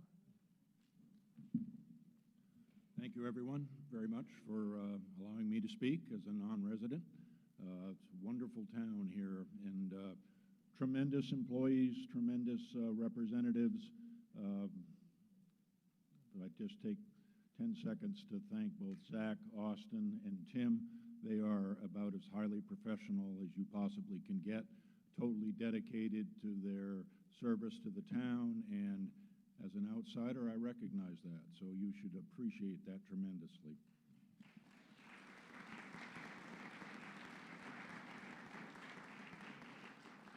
For the school section of the override, it's $191,245, roughly $200,000. The first item is for an increase in the present ELL math interventionist from approximately 1/3 time individual, the rest of the time she's a preschool teacher, to go to a full-time interventionist to help out non-special education students that struggle with both math and English. In the recent state testing that was conducted in the state, the number of students by percent that partially meet the standard, meaning they're close, is 39% in English. In Nahant, it's 47% that are close and partially meet. In math, you've seen the exact same relationship. In the state, it's 40% that partially meet, and in Nahant, it's 46%. So these are non-special ed students that partially meet that are almost in the meat category. With that little extra help, individually and in small groups, I'm confident that they can be pushed from the partially meat section into the meat section. And I've done this for 50 years. Kids, as far as I'm concerned, are any town's greatest resource. They get one shot at it. And what they get for their services, once you're behind, it's very, very difficult to catch up. So these are non-special ed kids that don't necessarily get any services, that with this extra little boost, and it's $79,000 of that 191, I'm confident that will help move those kids from partially meets into meets. I also think it will help move the kids that already meet into the exceed category. We have a lower number of kids that exceed the standard than in the state. And I feel that those kids with a little bit extra challenge and push will be moved into the exceeds column. The next item, and it's a small item, is a $6,000 increase in the 191, and that accounts for increased professional development for our staff. We have a young staff now. A lot of the wonderful older teachers have left, and younger teachers have replaced them. We have replaced our math program that was out of date and not up to DESI standards, and those teachers need to be trained in that. It's as if you bought a new GPS for your boat and nobody showed you how to use it. It becomes ineffective when you have to find your way. So for teachers, they get a new program. You have to invest in the professional development for those staff members, and that's a $6,000 item. We also were very, very fortunate to receive an $80,000 donation for a greenhouse last year that we've been working with our kids on, and there's a $5,600 stipend for the individual that oversees the greenhouse. That was not in last year's budget, so therefore that is an increase and has to go into the override budget. The final one is quite complicated to explain, but it's a reduction in our dependency on something called circuit breaker for special education students.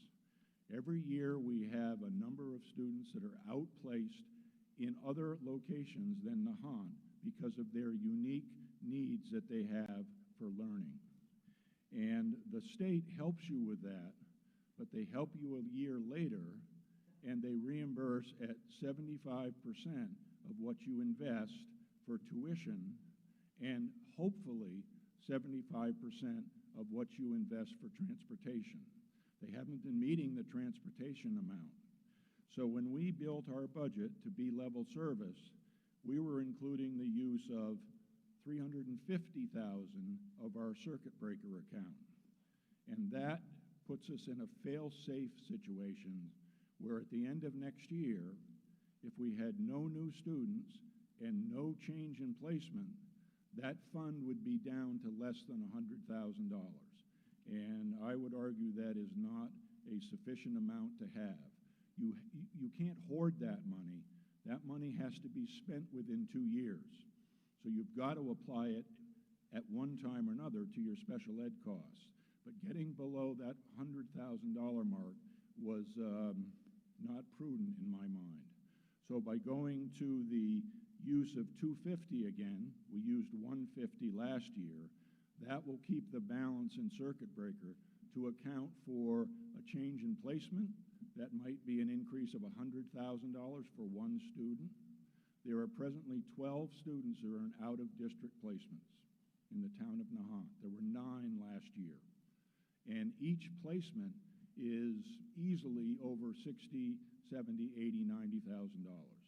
So that's actually the biggest number, but it's reducing our dependence on a savings account that the state hopefully funds if they have the money available. So I feel that our kids are a tremendous investment. They are the future, and Austin did a wonderful job. He says he's not a good public speaker, but I've been convinced that he is. So I've also learned in 50 years that kids don't have a voice. They don't have a say. They don't have a vote. We have to speak for our children, and I think our kids are worth the investment. So thank you very much for your time and allowing me to speak.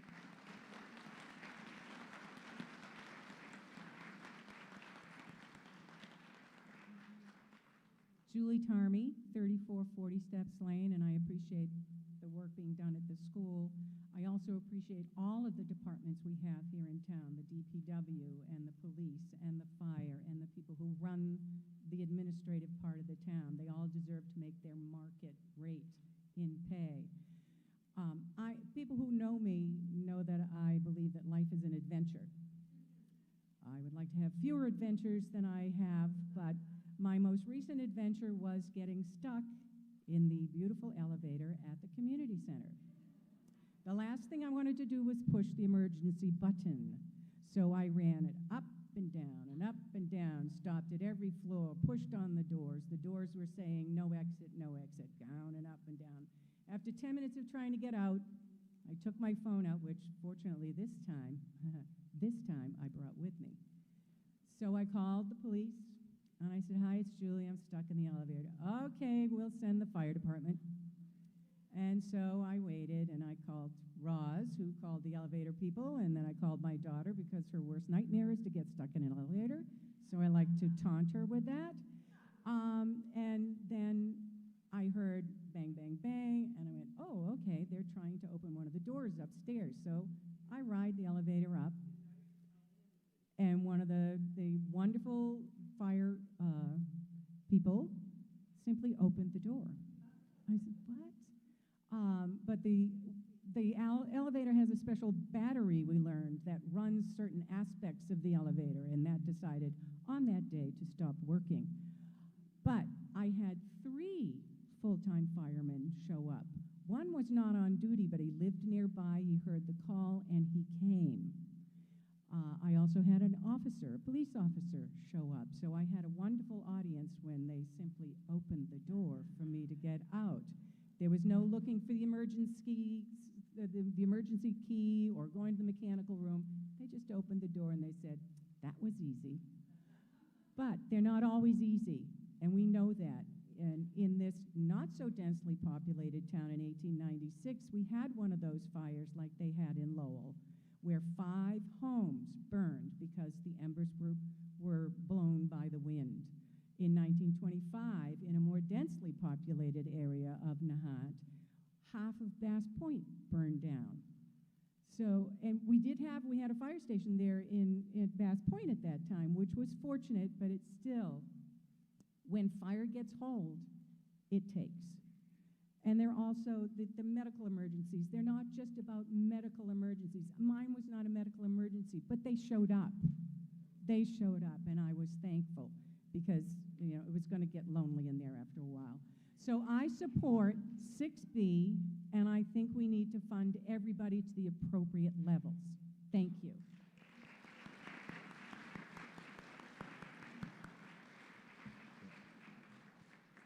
Ben Zach from 18 Furbish Road. Just a quick reminder to people that Proposition 2.5 forces the 2.5% maximum of 2.5% increase during normal inflationary periods. That is a reasonable flat budget, because again, a 2.5% increase with a 2.5% inflation is a flat budget. We are not in a 2.5% inflationary period. Therefore, in order to have flat budgets, in order to fund the town resources that we value and care about, we will have to apply and vote for town overrides. Just wanted to remind people of that. Again, I support 6B.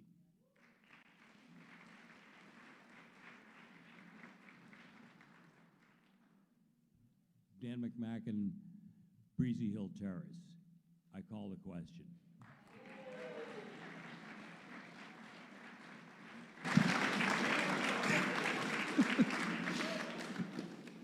Two-thirds. Okay, so we have a motion to cut off debate, and we'll need a 2/3 vote. So let's vote.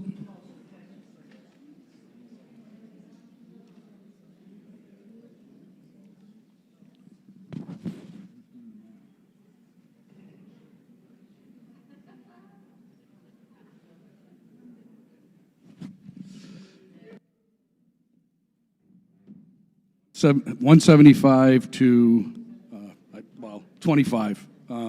Debate has been cut off. So now we move to the main motion. Let's vote. Oh, hold on.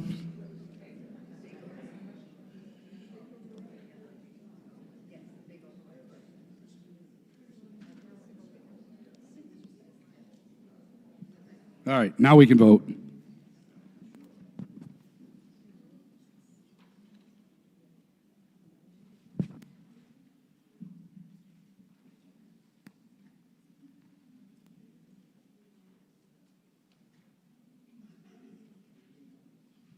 $175 to $33, the override passes.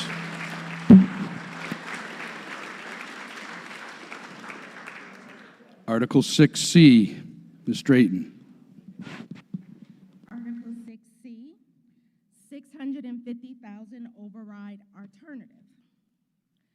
I move that the town vote to raise and appropriate an additional $650,000 in real estate and personal property taxes for the purposes of the general operation of the town and public schools for the fiscal year beginning July 1st, 2026, upon passage of a Proposition 2.5 ballot question under Massachusetts General Law, Chapter 59, Section 21C, for a total of $16,071,144 as written in the column labeled FY 27 budget 650,000 override on pages 44 to 49 of the Advisory and Finance Committee report, plus a $56,000 appropriation to the town's stabilization fund listed on page 50. A summary of the allocations underneath this override is $1,608,891 for general government funds, refer to lines 1 through 27, $4,039,923 for public safety, refer to lines 28 to 55, $5,237,403 for the education system, refer to lines 56 to 62, $648,865 for public works, refer to lines 63 to 78, $485,968 for culture and recreation, refer to lines 79 to 93, $282,000 for debt services, refer to lines 94 to 97, $380,032 for intergovernment funds, refer to lines 97 to 100, $3,193,062 for other expenses, refer to lines 101 through 108, $195,000 for reserve funds, refer to lines 109 to 110, and $56,000 for the stabilization fund, refer to line 114. Seconded by Mr. Sheehan. Any debate?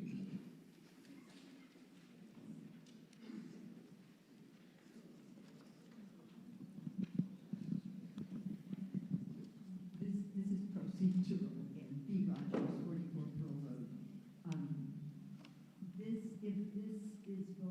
If we vote in favor of this, then both options will be on the ballot when the ballot goes to the whole town. That's correct. Otherwise not. James Hyder, 18 Mayos Road. And following up on that, because of that, for those of us who support the $1 million override, I suggest that everybody who supports that over $1 million override vote against this motion so that that does not come up in the ballot and that only the $1 million ballot subsequently comes up in the ballot.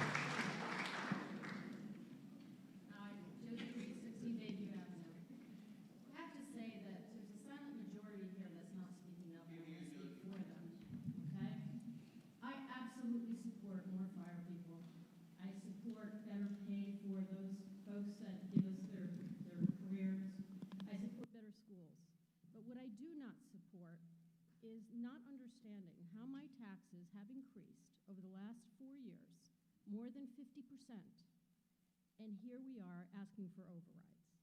What happened to my 50% increase? 4 years ago, I was paying about $6,000. I just got the bill, it's about 10. How can you ask for an override when you have, in the last 4 years, gotten so much money from the increase in property values? Where's that money gone? I keep asking that question, and I never get an answer. So I am a proponent of transparency.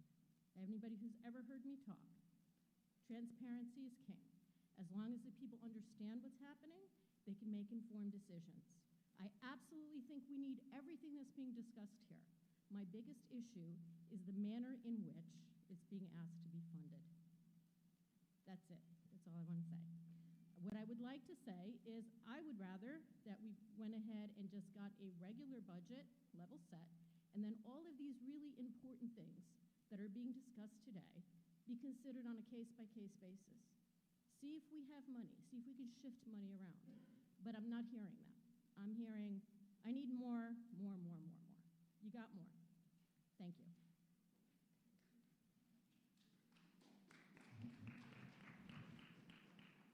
Ben Zach, 18 Furbish Road. I call a vote.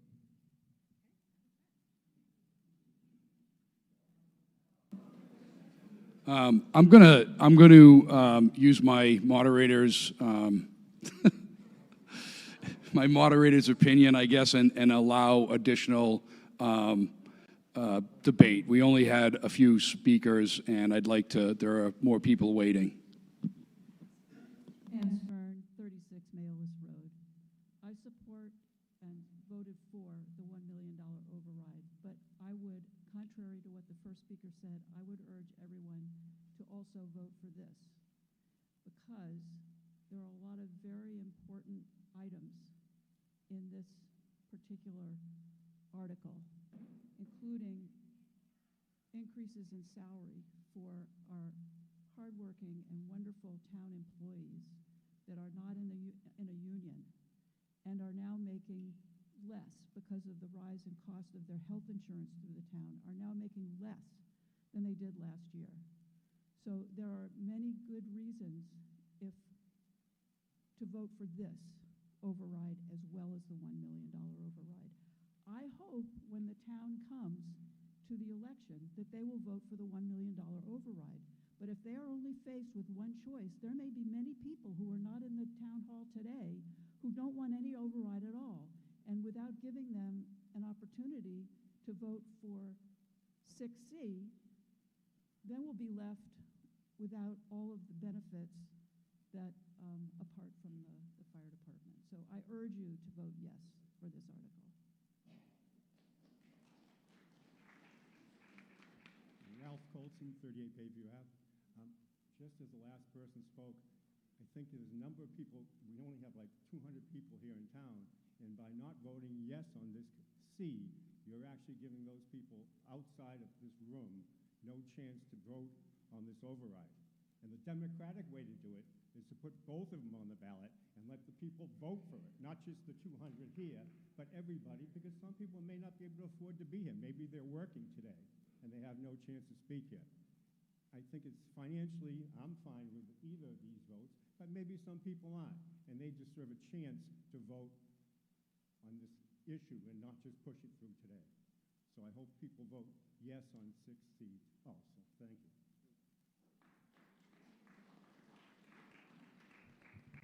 Chesley Taylor, 30 Flash Road. I would rather have 2 logs in the fire, and I think it's important that both this B and C be on the ballot, because as people have spoken before, if 6B gets defeated, what do we have? So I hope we can vote this in. Thank you. Hi, Leslie Smith Rosen, 18 Mayolis Road. I'm all for democracy and giving people lots of choices in general areas, but we've gotten a lot of education from the fire chief about why all this money is actually really needed. And if I didn't know this, I might come to vote and think, oh, well, I can vote for a big amount of money or a small amount of money. I'm going to vote for the medium amount of money because I don't understand all the things that we have learned today. And so that is my fear. It's not against giving people choices, but it's not the same kind of choice if you don't have the education that we received from the supervisor of the Department of Education and from our our fire chief as well. So that's why I'm very hesitant to give this choice. It's not an educated choice that you would be giving people. So thank you.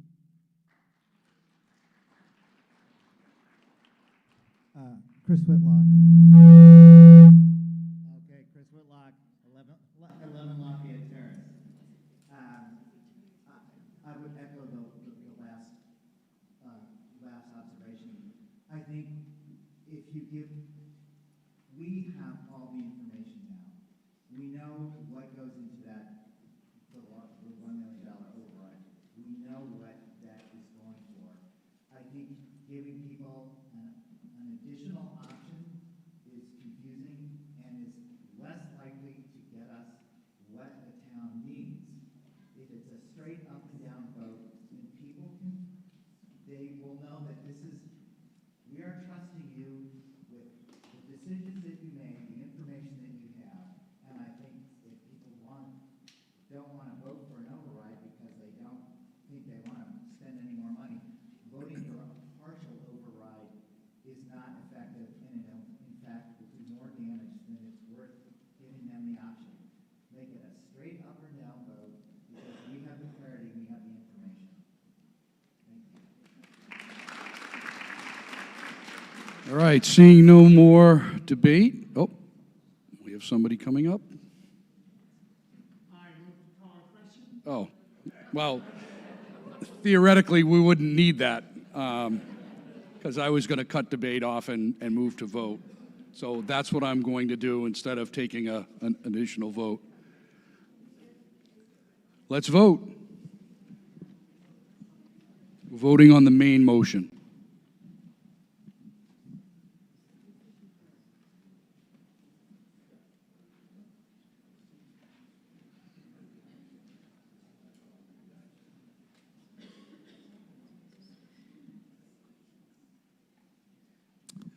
Ooh, 75 to 135, and the motion does not pass.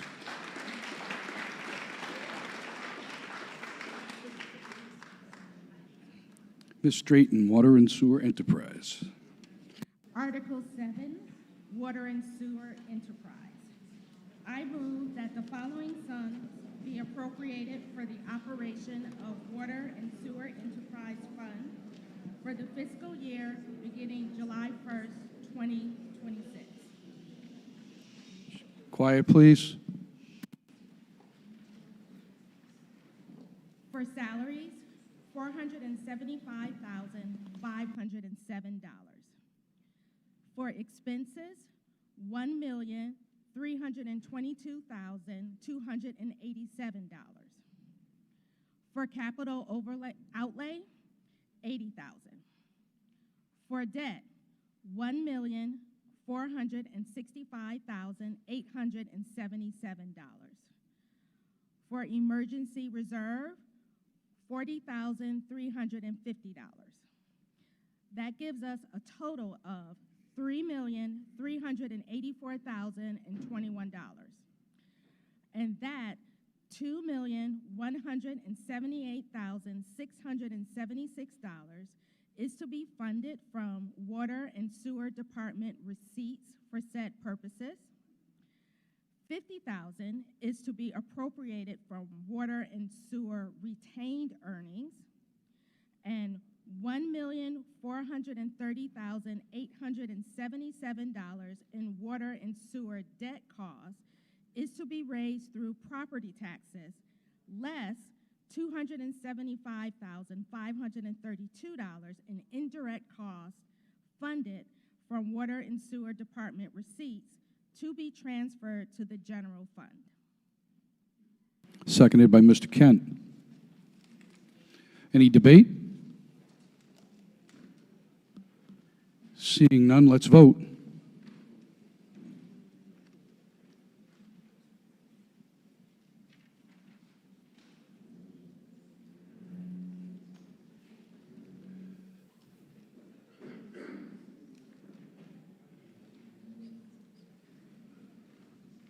One 35 to 9, the motion passes. Ms. Reese? Motion 8, rubbish enterprise. Motion 8. Well, no one's ever said I can't hear me. That's good. Thank you very much. Okay. I move that the following sums be appropriated for the operation of the Rubbish Enterprise Fund for the fiscal year beginning July 1, 2026. Salaries, $70,080. Expenses, $624,190, for a total of $694,270. And that $694,270 is to be funded from the Rubbish Department receipts for said purposes. So it's self-funded. Seconded by Ms. Warren. Any debate? Seeing none, let's vote.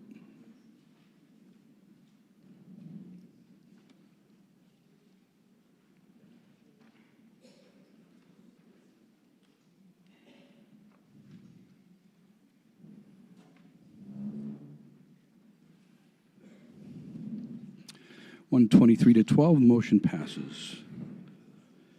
Ms. Warren?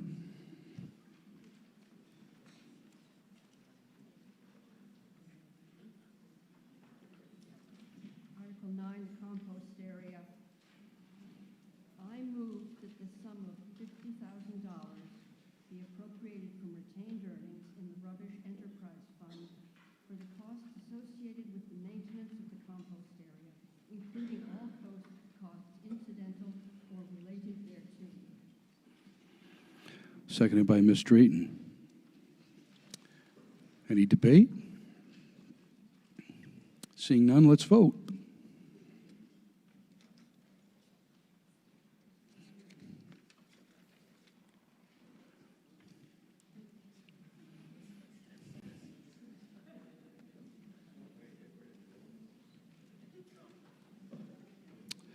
One 39 to 7, motion passes. Mr. Kent. Motion 10, revolving funds. I move that the town fix the maximum amount that may be spent during FY '27 for revolving funds established in the town's bylaws. Certain departments, boards, committees, agencies, or officers in accordance with GLC 4453E.5 as follows. This is flat from last year. Revolving fund, Council on Aging, 20,000. Cemetery, 20,000. Board of Appeals, 10,000. Conservation Commission, 20,000. Seconded by Mr. Sheehan. Any discussion? Seeing none, let's vote.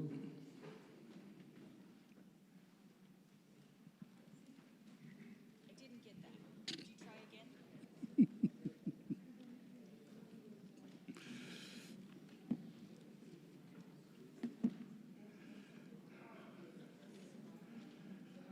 One 28 to 12, the motion passes. Ms. Beatty.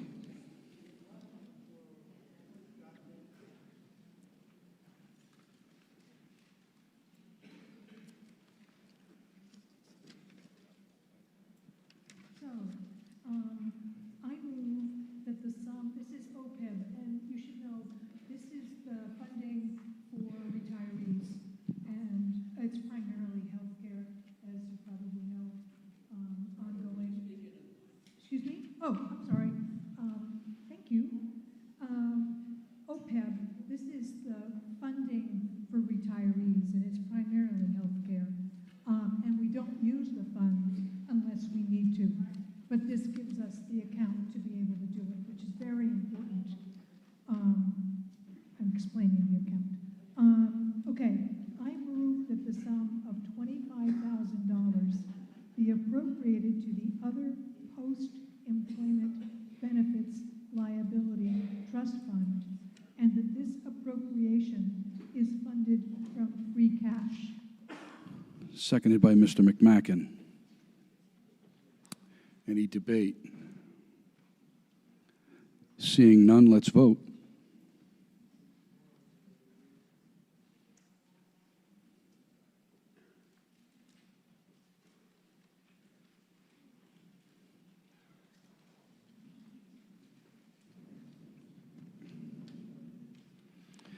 (133-7), motion passes. Mr. Sheehan.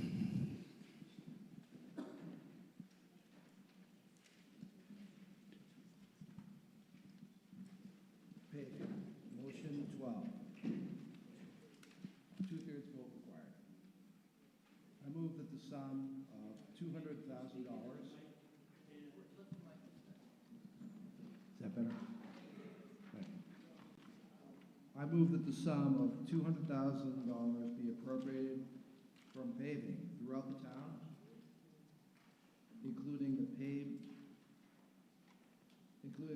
of all incidental and related costs, and that to meet this appropriation, the town treasurer, with the approval of the Board of Selectmen, is authorized to borrow the sum of $200,000 under Mass General Law, Chapter 44, Section 7, Section 8, et cetera, on any other enabling authority, and to issue bonds or notes of the town, therefore. And again, this is two-thirds vote required because it's a borrowing article. Seconded by Ms. Drayton. Any discussion or debate? Seeing none, let's vote.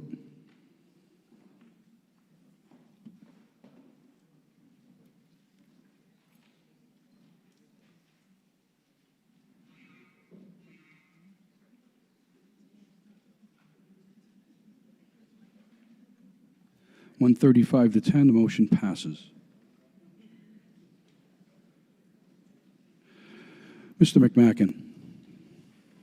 This is about some stormwater drainage, White Way area.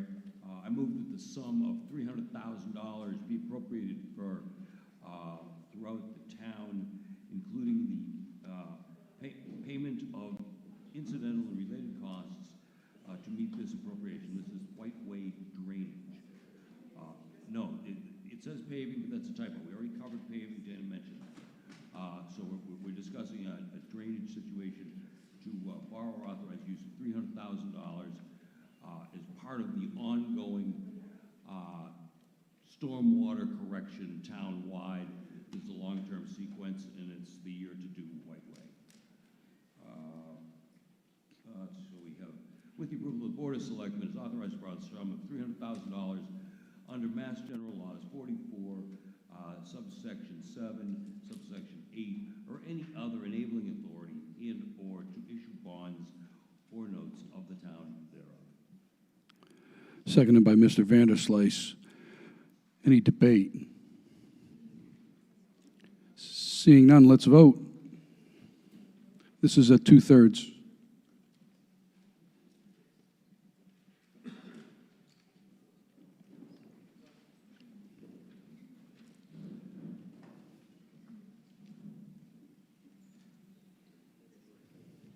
(129-14), the motion passes.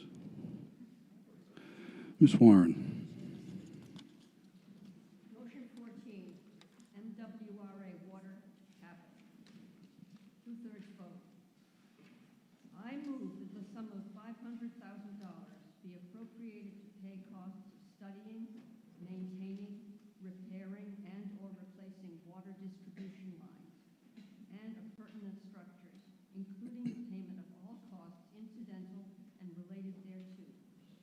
And that to meet this appropriation, the town treasurer, with the approval of the Board of Selectmen, is authorized to borrow said amount through the Massachusetts Water Resources Authority, known as the MWRA, or any other source, under and pursuant to Mass General Law, Chapter 44, Section 8, Part 5, or pursuant to any other enabling authority, and to issue bonds or notes of the town, therefore, and that in connection with any borrowing through the MWRA, the town is authorized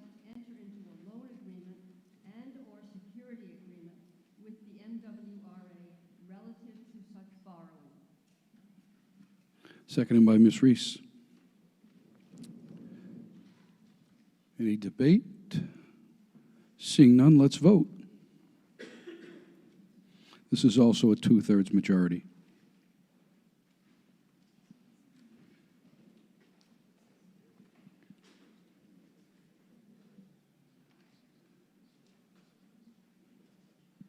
When 34 to 9, the motion passes. Mr. Bell. Article 15, Public Safety Designer Services. I move that this article be indefinitely postponed. Seconded by Ms. Beatty.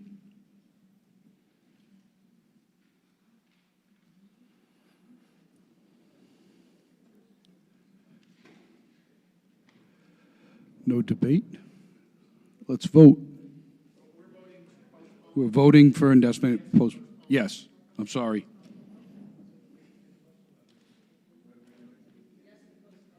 We're voting yes to postpone.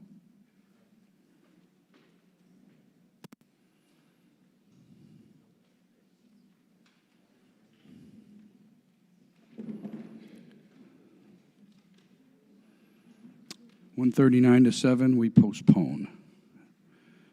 Article 16, Ms. Beatty. This is the Chapter 90 Highway motion, and this is a majority vote. I move that the town appropriate from available funds received from the Commonwealth of Massachusetts in fiscal year 2027 in order to accomplish certain highway construction and maintenance under the provisions of the general laws, Chapter 90, or other state transportation program. Seconded by Mr. Sheehan. Any debate? Seeing none, let's vote.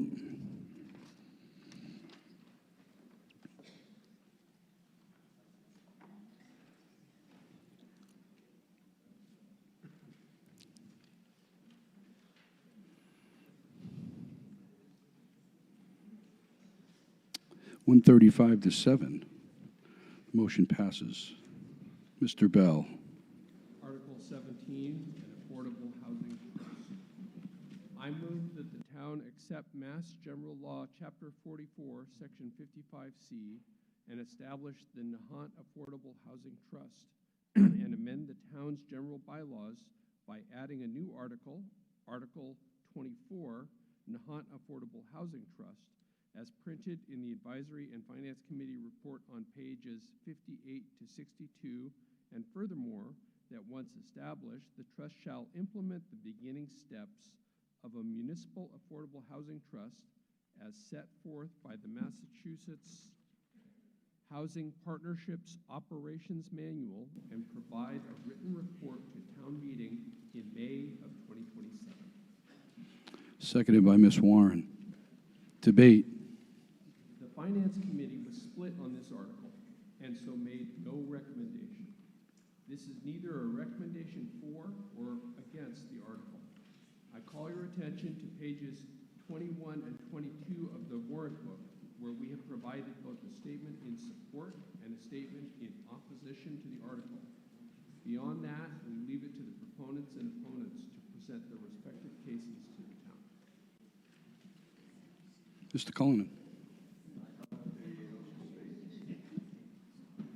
I strongly support adopting the Affordable Housing Trust because it gives our town a flexible and responsible tool to address one of the biggest challenges facing Massachusetts communities today. A housing trust can help create and preserve housing for seniors wishing to downsize, young families trying to stay in our community, veterans, teachers, first responders, and working residents who are increasingly priced out of our town. Importantly, the trust allows the town to leverage state grants, community preservation funds, private donations, and other outside resources to support local housing solutions without relying solely on taxpayers. More than 100 Massachusetts communities have already adopted this act because they provide local control, long-term planning, and the ability to respond proactively rather than waiting for outside mandates. This is not about changing the character of our town. It is about preserving a diverse, vibrant, and sustainable community where people of different ages and income levels can continue to live and contribute. Thank you.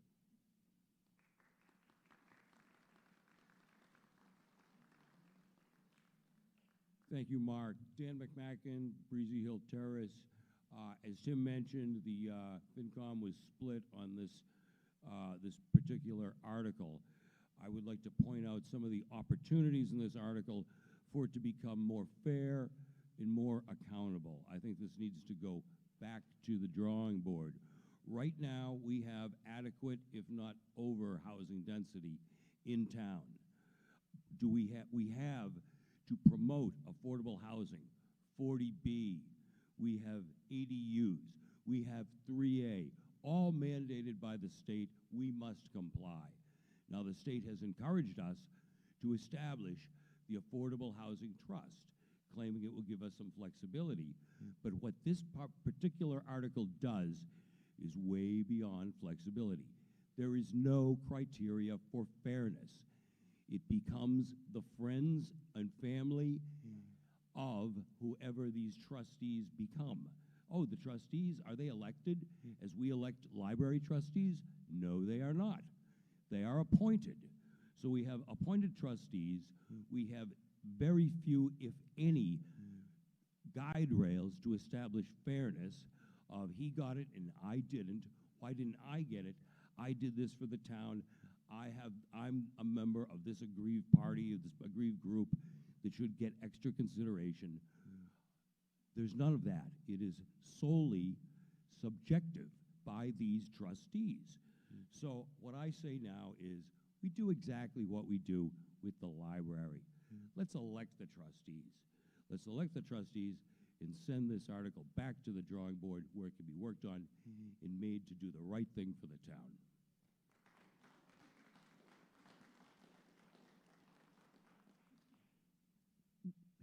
I'm still B. Rogers at 44 Pearl Road, and I'm going to echo your arguments. It seems to me, from what I've read, that this is an appointed, not an elected board. We have many structures in town that are elected that have responsibility for complying with housing requirements and meeting housing needs. Nobody is, I am certainly not saying we shouldn't have affordable housing, quite the contrary, but the argument in favor of this unelected appointed board is that they can act quickly, have flexibility without town meeting approval and without any oversight by any elected body. And I'm not seeing the necessity of creating this outside group that isn't accountable to the town in any official way. And so my argument would be, let us not set up this appointed and less accountable.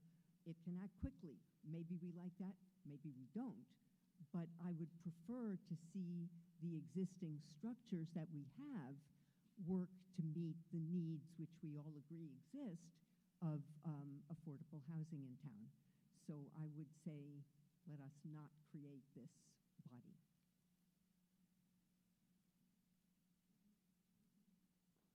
Right.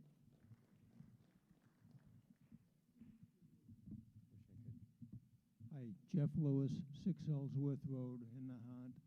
I will endeavor to get this microphone correct so that you can hear me.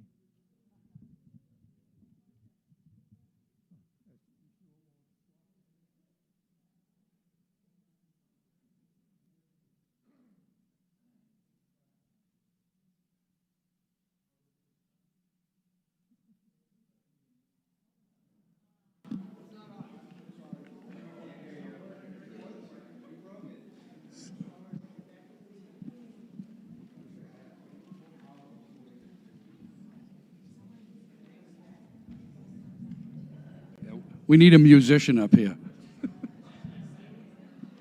Thank you. Hello? Yes. My name is Jeff Lewis. I'm at 6 Ellsworth Road in Nahant. And I am advocating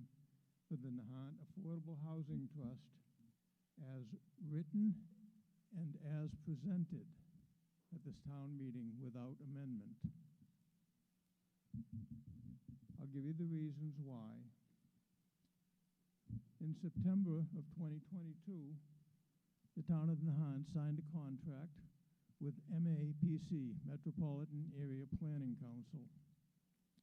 The scope of the work recognized that there was a problem with demographic shift in the town, and it specifically, in the reason, it said that while the community is fairly homogeneous in terms of race and ethnicity, it is an older community with more than 60% of residents being over the age of 50.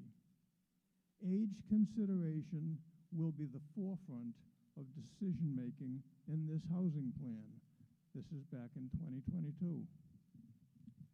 In August of 2023, the survey was completed, and it made 4 recommendations. One of the recommendations was an ADU bylaw. The second recommendation was MBTA 3A bylaw. The third recommendation was an affordable housing trust, which we're here today to vote on. And the fourth one is a complete rewrite of the zoning bylaws in the town, which, being a member of the planning board, I know is on the agenda for the coming year.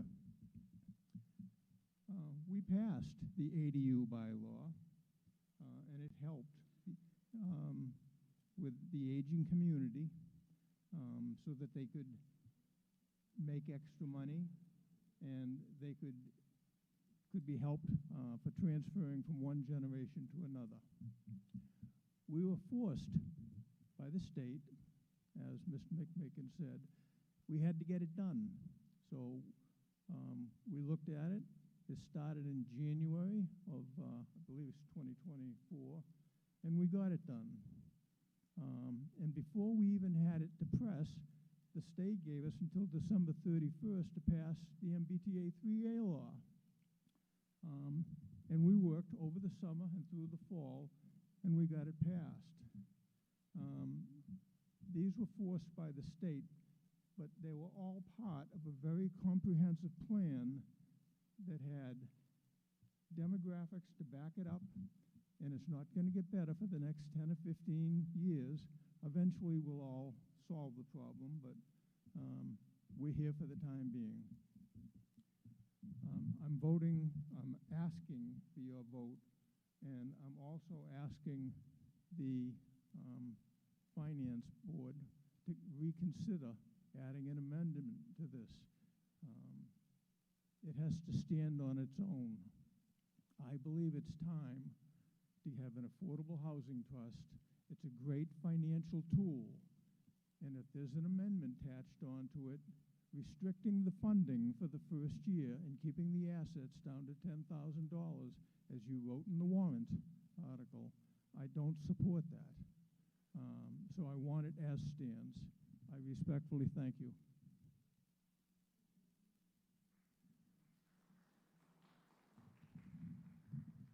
Hello again, Josie Reese, 16 Bayview Avenue. I'm going to just say a few things because I want you to be informed, okay? This is not required by the state. It's not required, it's optional. Where we had to comply with ADU, we had to comply multifamily housing, zoning, and so forth. This is optional. The way that it is currently written, the guidelines are just too big. They're too big. We'll have no control over what this housing trust can and cannot do. I'm going to give you some examples because I struggled with this as well.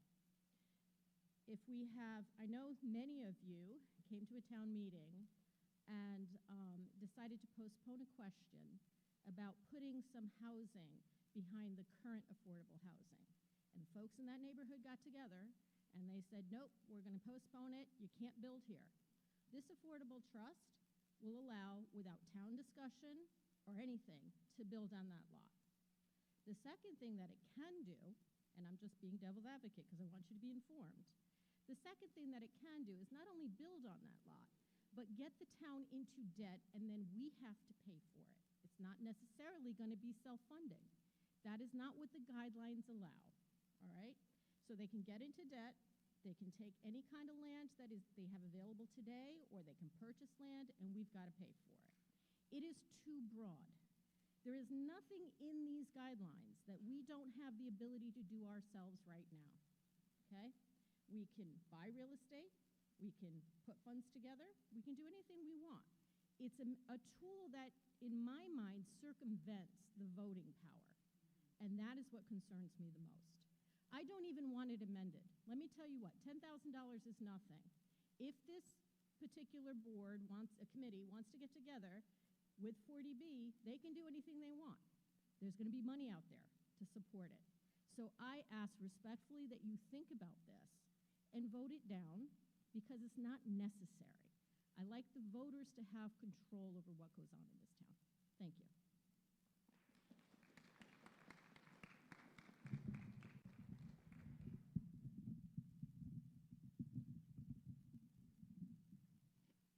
Jody Grawl, 65A Bass Point Road. In the FinCom book on the frequently asked questions about the housing trust, it has, and forgive me for reading, but it's just one sentence, establishing a municipal affordable housing trust fund will further build the local tools to address the housing needs of Nahant residents, such as creating smaller homes that seniors, I'm a senior, can downsize into, and young people can afford to rent or own. I support that. What I don't support is the current language of the proposed article, which doesn't address Nahant residents. For that reason, I want to propose an amendment to Section 3 of the proposed bylaw, and I think we have a local rule. It has to be. Yep, has to be written. Thank you. Thank you.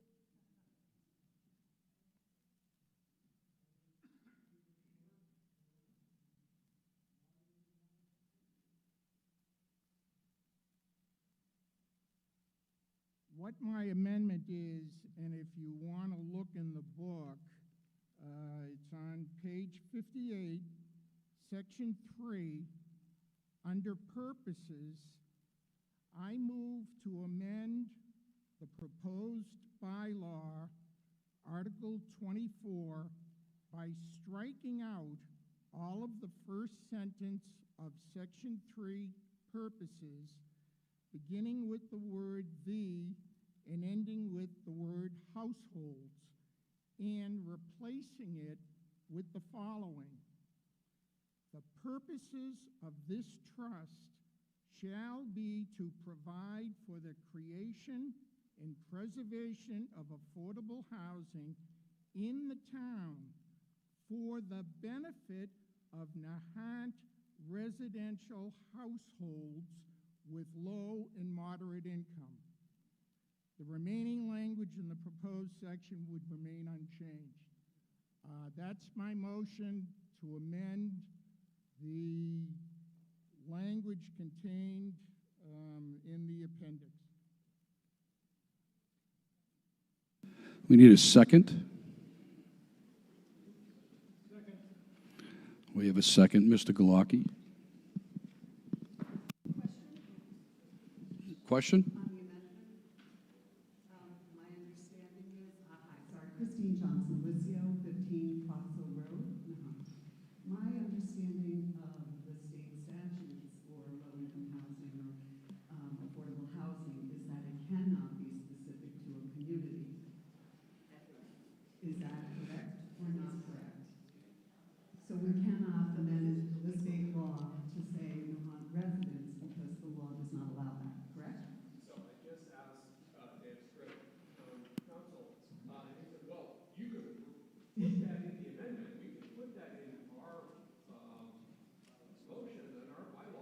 but you will be Attorney sued. General is most likely striking. Right. So I'm not going to allow the amendment because it's illegal, essentially. We don't know what This, preferences are going to be allowed next week. Never mind a year from now or 2 years from now, with all the changes that are going on. but currently, it's not allowed. Therefore, it would be out of order.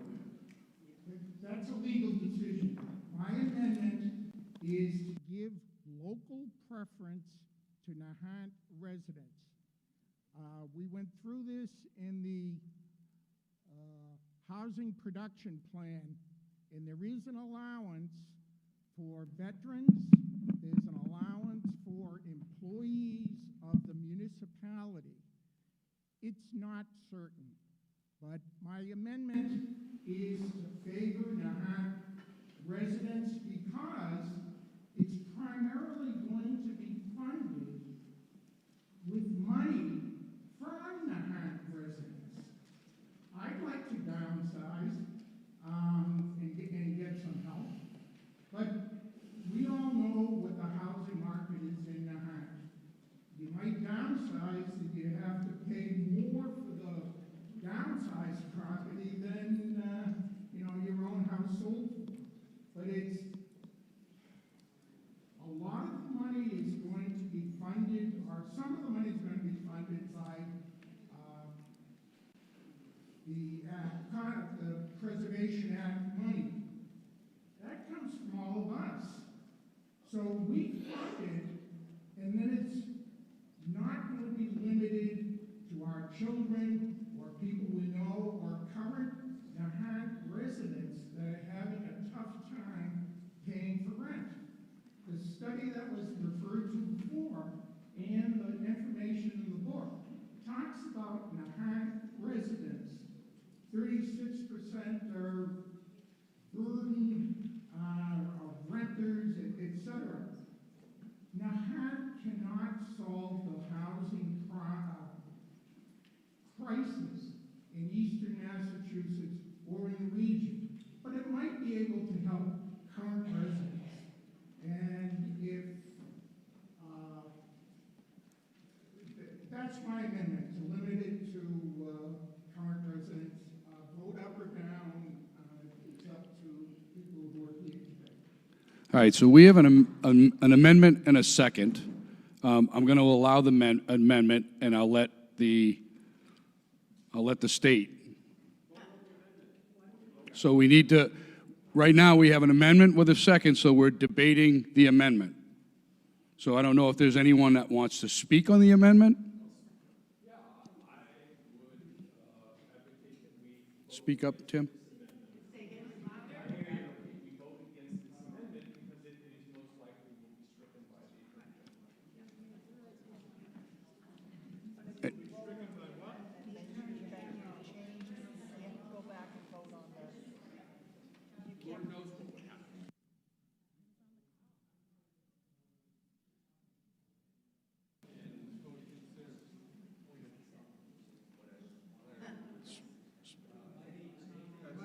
Micro.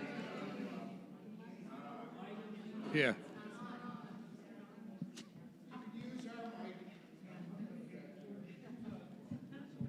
Anything we pass at this meeting is subject to review and approval of the Attorney General. Correct. That's what this whole conversation is about. And the question, according to our attorney, this will be stricken by the Attorney General? I'm sorry. Probably. But we can still vote on it. Any other debate on the amendment? Absolutely. 316 Harborview Road. So by the plain language of the statute, if we vote in favor of Article 17, we are voting to create a municipal affordable housing trust for the town of Nahant. By the plain language of the statute, this is the town of Nahant, and any property put into this trust, any funds put into this trust are automatically for the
to get funds necessarily from a municipal housing trust. That is going to be a developer coming into town and building with more flexibility under that state statute. Similarly, the ADUs that some people might want to build or develop, maybe those would be eligible for some funds from the Nahant Affordable Housing Trust Fund, should we vote for it. Things like 3A, again, that was not designed to accept funds from this municipal affordable housing trust, should we vote for it. So I think there are all these vehicles that we've learned about in the last few years that can assist us with developing affordable housing in this town for the people that need it, the people that work in this town, and some of the people that live in this town. But unless we vote for these things, we don't have an option to have them. There have been certain positions in this town that have been appointed and have become elected, and vice versa. This statute, the way that the state has created it, allows for a board of trustees.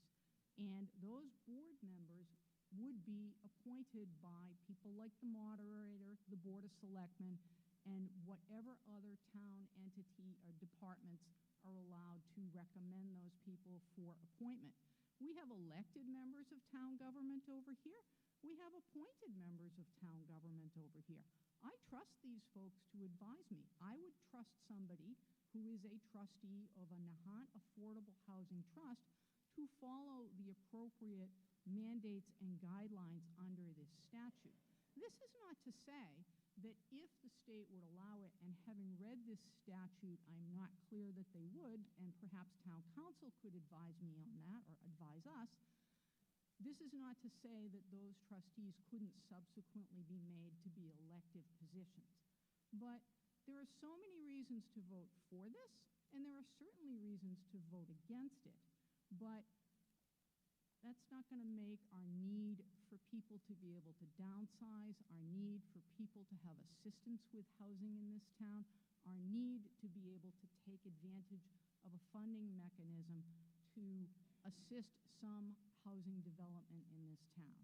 And I think while there are great fears, I have great trust in the people in front of me and the people with me that if we vote for a Nahant Affordable Housing Trust Fund, it could be a valuable arrow in our quiver to create housing to meet our needs in this town. Thank you.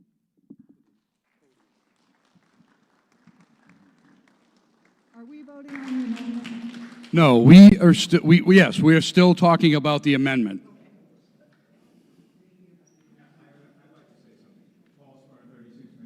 Why can't we just append to the statement that you have made and substitute in this article after you say favoring Nahant residents to the extent permissible by law, and therefore it might say what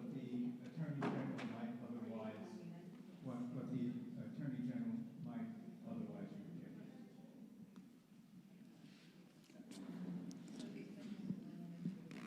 Amendment to the amendment? Or can you do a friendly amendment? However you want to do it, but could he change his own amendment and then we don't have to do a change? A friendly amendment, friendly part of it? I guess what you could do is somebody can move to amend the amendment to say to the extent. All right.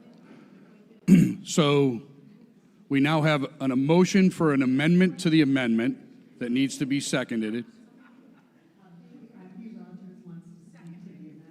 Wait, right now we have an amendment to an amendment on the floor, and I'm waiting for a second. We have a second. Okay. So now we have an amendment to add, what's that?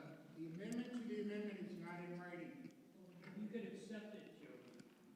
You could simply Can- accept it. Local practice is it has to be. We need the amendment in writing, please. We have a form.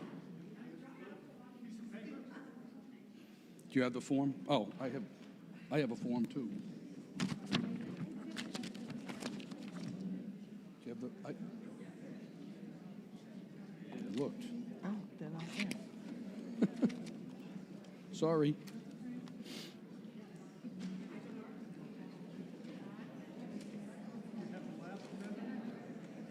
Yes, actually.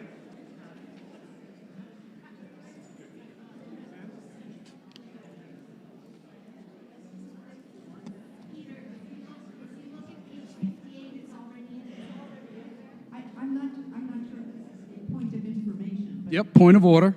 It's a point of information. If you look on page 58 under purposes, about halfway down the paragraph, it says, the net earnings thereof of the trust shall be used only in the town exclusively for the benefit of all of the inhabitants of the town for the creation and preservation of affordable housing, for which the trust was formed.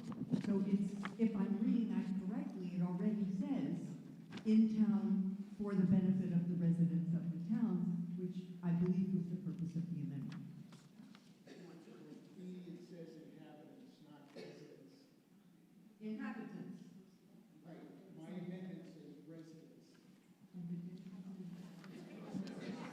All right, so right now we have an amendment to the amendment on the floor, and the amendment is to add the verbiage to the extent allowable by law. Does anybody wish to speak on that? Okay, we're going to now vote to add that verbiage to the amendment. Are you speaking on the amendment to the amendment? I am urging, do not change as written. It has already been vetted, and we have a high confidence that it will pass the Attorney General without changing it. This is to benefit the people of Nahant, an aging population, and I don't want to do anything to delay it. So do not vote for an amendment. Either vote it up or vote it down. It's a good law. It's for the people of Nahant, for Nahant. And I urge you to pass it, but don't change it. The last comment. Can you tell us, Mr. Lewis, because I know you helped create this, who vetted it and how do you know the Attorney General is already in support of it? Our attorney. I worked with Dan Script for a period of, I don't know how many months. It was written, destroyed, rewritten, destroyed. It had been rewritten multiple times. We put it on Nahant residents' Facebook. Some people that are in here did a great job. They advised me well that we should make sure that we do a lot of changes to it, which we did. I'm satisfied with it, for whatever that's worth. And just for the record, there's 155 communities, not over 100, that have this affordable housing trust. And if Nahant has a board of trustees with elected members, we will be the first. They're all appointed. Just to Jeff's point, Jeff worked very hard on this bylaw, as well as Attorney Script and myself. We didn't draft this from scratch. This came directly from the state statute. But what we did amend certain pieces of it, and one of those pieces was the Board of Trustees, because of what we were hearing about concerns about the trust having too much power. So if you read, that section has changed from the standard state section. So, and it says what? And so it says that the trustees will be made up of one member of the board, the select board or a designee, a member of the community preservation committee or a designee, a member of the planning board or a designee, a member who is a designee of the advisory and finance committee board, and the town administrator. So that has been changed from the standard. One other thing that we did change, somebody mentioned the borrowing authority. Under the general statute, the trust does have the power to borrow. We curtailed that in this statute so that it would have to go before the Board of Selectmen. Is the new writing in the book? Yes.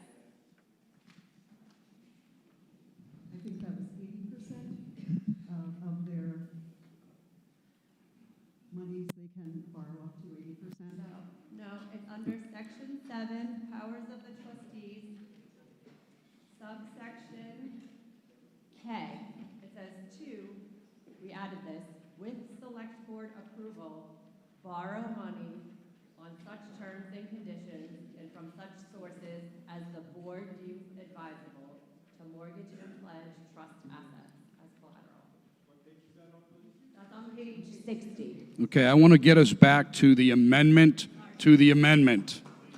We have an amendment to the amendment. Does anybody want to speak on the amendment to the amendment? Mr. Groh. I want to reiterate frequently asked questions. It says this trust is to address the housing needs of Nahant residents. Whoever answered those frequently asked questions, is that right or is that wrong? Residents versus inhabitants? Is that the... The amendment to the amendment supports, or does not change my amendment because it says everything has to be done in accordance with the law. So I advocate to pass the amendment to the amendment and then pass the amendment and then pass the law as amended. All right. Any more discussion on the amendment to the amendment?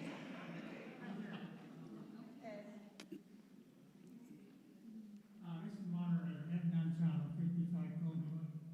I move to call question on the amendment to the amendment. All right. Now we have to vote on calling the question of the amendment to the amendment. 2/3 vote. All in, actually, I have to ask, any debate on calling the question? It's the process. All right. All in favor of those calling the question to amend the amendment?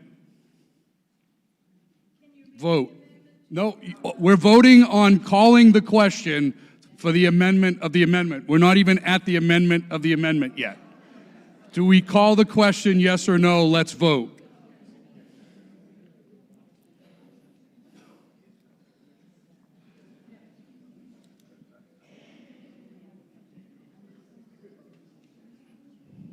(137 to 13).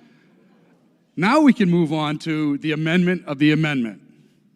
No further discussion on the amendment to the amendment because we've called it.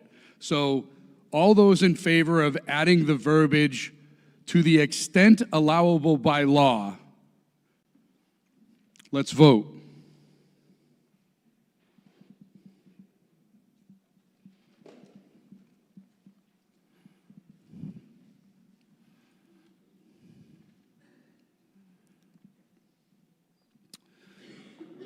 (75 to 69). So the amendment fails.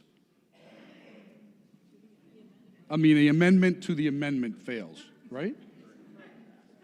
Oh, I'm sorry. No, it's negative. It's negative. Can you put those back up again, please?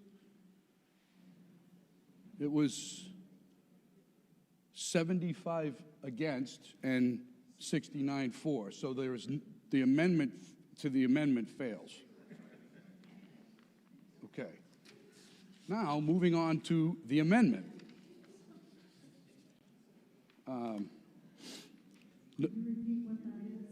The amendment is, I move to amend the proposed bylaw Article 24 by striking all of the first sentence of Section 3, purposes, beginning with the word "the" and ending with the word "households," and replacing it with the following. The purpose of this trust shall be to provide for the creation and preservation of affordable housing in the town for the benefit of Nahant residential households with low and moderate income, ... The remaining language of the proposed Section 3 would remain unchanged. So, further debate on the amendment.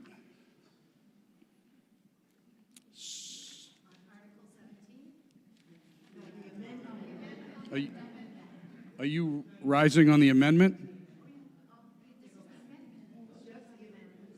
This is just the amendment. Okay. Are you speaking on the amendment?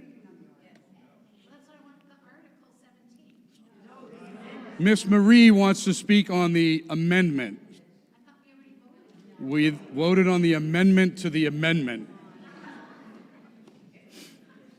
Mr. Moderator, Paul Marie, 16 Harborview Road.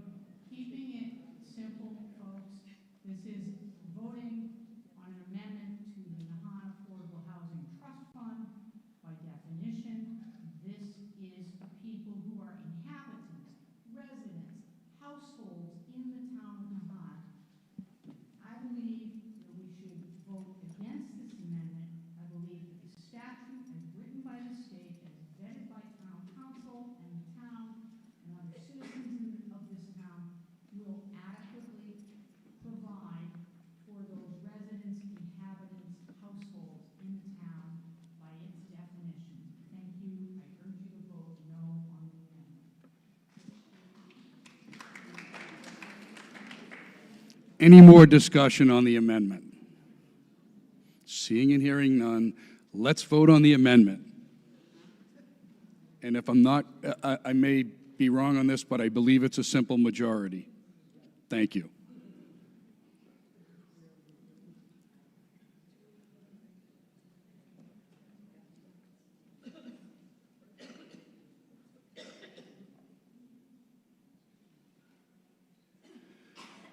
The amendment fails, 108 to 34. Now, we will go back to the main motion and continue debate on the main motion. Christine Johnson, 15 Foxhill Road, Nahant. First, this is lighting. Can you hear me? I want to say that I truly feel there is a need for affordable housing in Nahant. I support that. I feel very sad when I see that young families cannot move into town, cannot afford to live here. I can barely afford to live here. However, my objection is not to setting up a trust. My objection to this article is not about affordable housing. My objection is the language of this article. This article is very concerning in that it cuts Nahant citizens out of the process. Nahant residents are giving up their powers to a selected, not elected, group of 5 individuals. As I rarely do, I'm going to agree with Jeffrey Mussman today, who said that we should not vote on something here that the whole town doesn't get to vote on. The selection of this group will make decisions about purchasing land, about purchasing properties, about developing properties, accepting gifts, and none of us will have any input to vote or decide. I don't think that's fair to the many young families who are out at soccer practice and baseball today who have no idea what we're talking about and can't attend this meeting. I think that we as Nahant residents have a right to have an elected Board of Trustees to cover all of the various opinions in Nahant, because there are many. If we look back at our road to affordable housing or just land disputes on this tiny 1 square mile plot, we've been into litigation out at the end of the island for Northeastern. We've been in litigation and continue to be in litigation at the Coast Guard housing because properties and land, it's very finite on 1 square mile, and we all have opinions, and we all deserve to have a say. And what this language does in this article is effectively take away our rights to have any say. 5 people are going to select whether they buy property, whether they sell property, and whether they develop property. And none of the language in here talks about town meeting or town voting. And I think that is a big mistake, because it does talk a little bit about, pretty much the article in entirety talks about the trust, but it does not talk about the process. And what is important for all of us in this room is the process. How do they determine what properties to buy? How do they determine what properties to sell? How do they determine what properties to develop? So let's just give you a scenario. You have a big lot or a big home next to you, and suddenly it's acquired by a 5-person board that's been selected, not elected, and you don't have any say as an abutter, as a neighbor, as a citizen, as to what happens to that land or that property. They will do what they want, and they don't have to come before town meeting. They don't have to ask for your vote, and I think we've put the cart before the horse. I support a trust, I support affordable housing, but I support an article that gives town people the opportunity to control what happens in this 1 square mile. Now, there is something in here about their, liability. There's going to be, no ability for us to have liability caused by these trust members, But we know that regardless of that, whether you're selected or appointed to a board, that this is considered a municipal employee, that there will be liability. So when you go to develop that property next to your house that you really don't want, there's going to be another lawsuit. And we currently have a couple of them in town related to land and development. I really feel that we need to take a step back. There's no reason to rush on this. I feel like it got posted on Facebook, a week ago? We got it in the mail. There are many, many people who are totally unaware of this. And we need to make sure that all of the residents of Nahant, because it includes every single one of us, are aware of this. I have some problems also with the report. I did think I heard somebody say, maybe it was you, Allison, that they will have an annual report. I know it's going to the CPC committee because they're using taxpayer dollars for this, some. But is this annual report going to the whole town at town meeting? Are they going to be in the annual report book with all of their holdings, their development plans, their purchases, their sales? Will we see that? Where's the transparency?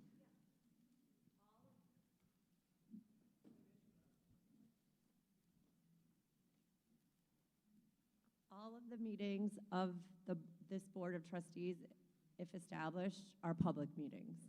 Right, but they're activities for the year. So when I read this, there's language in there, in the article, about having sealed documents. So if they're using our tax dollars, and they're getting gifts, and they're getting properties, and they're selling properties, and developing properties in Nahant, why would they need sealed documents? Again, this is the standard language that we took from the state statute. So I would like to see that stricken. I'd like to see it an elected board. I'd like to see that any purchase that they make in land or homes in Nahant comes before the town for a vote, because we know where this will go. And to litigation. Litigation. Because people care very dearly about their properties here and their land, and that's why we've been in lawsuits about Northeastern and the Coast Guard housing. But when it's your next-door neighbor's property that they sell to the trust or give to the trust, and it's sealed, we're not going to know who they give it to or sell because they can seal documents. There's a lot of trouble, a lot of problem with this document. And I'm not against a trust. I'm not against affordable housing. What I'm against is rushing this through without transparency, without protecting the rights of the Nahant residents and taxpayers. And I would like to see those changes made before I could vote for something like that. And if not, then I would encourage everyone to think about what happens on their block when 5 people decide that they're going to develop your neighbor's property or tear it down and put up multifamily housing or whatever they're going to do. You've given up your rights. Thank you. So in turn, we've heard a couple times now the recommendation to have elected officials to this. Per the state statute, that's not allowable, and that's why Dan came up here, who was going to clarify that. 2 things. You mentioned sealed documents. Yeah. This is a public body, which means it's susceptible to the open meeting law, so it's in public records. So it's a They public can't hear meeting. you. It's a public body. It's a public body that is required to comply to the public records law. So it's a public body that's required to abide by the public records law. So it can only be sealed to the extent it can be sealed under the public records. So that is conditioned upon that language you're looking at. The second point is the enabling statute, 55C, subsection B, requires that the trustees be appointed by the select board. It's not an option. To your point, though, the select board is elected, so there can be some ripple effect there. But they have to be appointed as of now. Now, this law might change, but as of today, they cannot be elected. Is there anything in the law that says that what you purchase as a group, what the trust purchases or sells or does development with, cannot come before town meeting for a vote? There's nothing that says it can't, So but there's why- nothing that says it has to. But we know how people feel about their properties, about their open space, about all of this in town. Right. And we know we're in litigation currently about Coast Guard housing in Northeastern University because of development issues. So I'm assuming that if we don't have the support of citizens, we will have more litigation. You can always sue someone, that's for sure. But the purpose of the trust, though, and Jeff can speak to this more than I can, is that it doesn't have to go through the full process because they need to act quickly to buy some property. So part of the purpose is to allow that to happen. So that means then it will not go before a town meeting. If you're going to buy something, you're going to sell something, you're going to develop something, you're going to act quickly. That's true. And so town residents just know what you're giving away here. But I do have a point to that. The trust wouldn't be able to buy anything if it doesn't have any money. So what's the point? So that's one of the points I'm trying to make right now, is I do think that people are concerned about the power that this trust can have. The trust doesn't have much power without money, and the main funding source I do see for this is the community preservation funding, which 10% of those annual, estimated revenues are to go to housing. I don't know if the trust would ever get enough money to purchase a property.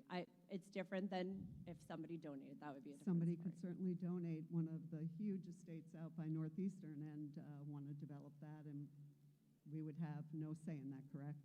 If it was gifted, we wouldn't even know. And sealed records, we wouldn't know that happened, would we? You would certainly know because the trust would discuss it in a public meeting. Okay. Yes. Okay. And in terms of reporting, I do think that the trust would come annually to town meeting. I included as part of this motion that there be, if this is passed, that there be a formal report given at town meeting next year by the trust. Thank you, Allison. I just feel. Your point of order?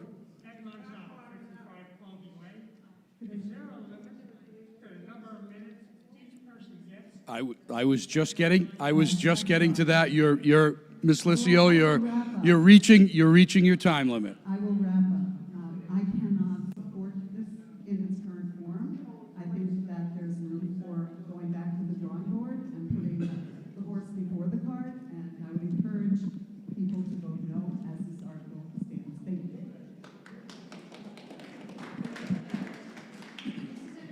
I understand this has been too long here today, so this is going to be very succinct. I made 4 little points this morning, but I think Christine has addressed a lot of my concerns.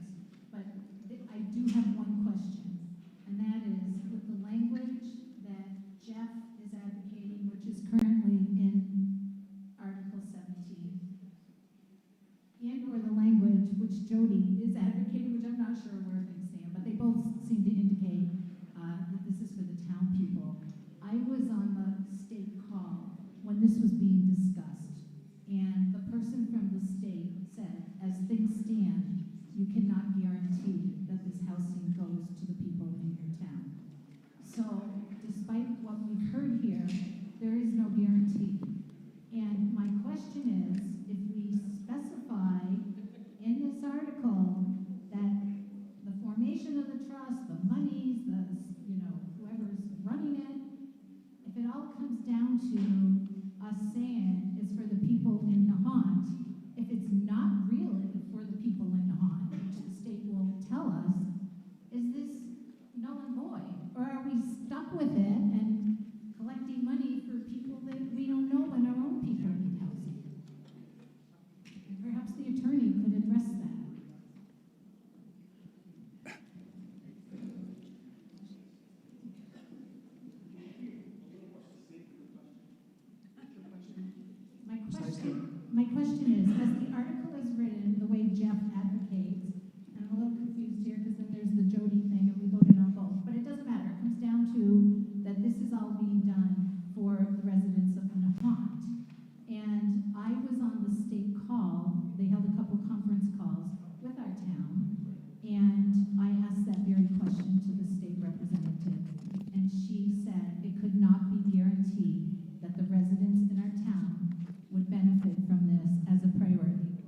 question is, as written in Article 17, which Jeff feels comfortable with saying it's for our inhabitants, and Jody is saying, you know, for the residents, whatever it is, at the end of the day, it says it's for the residents.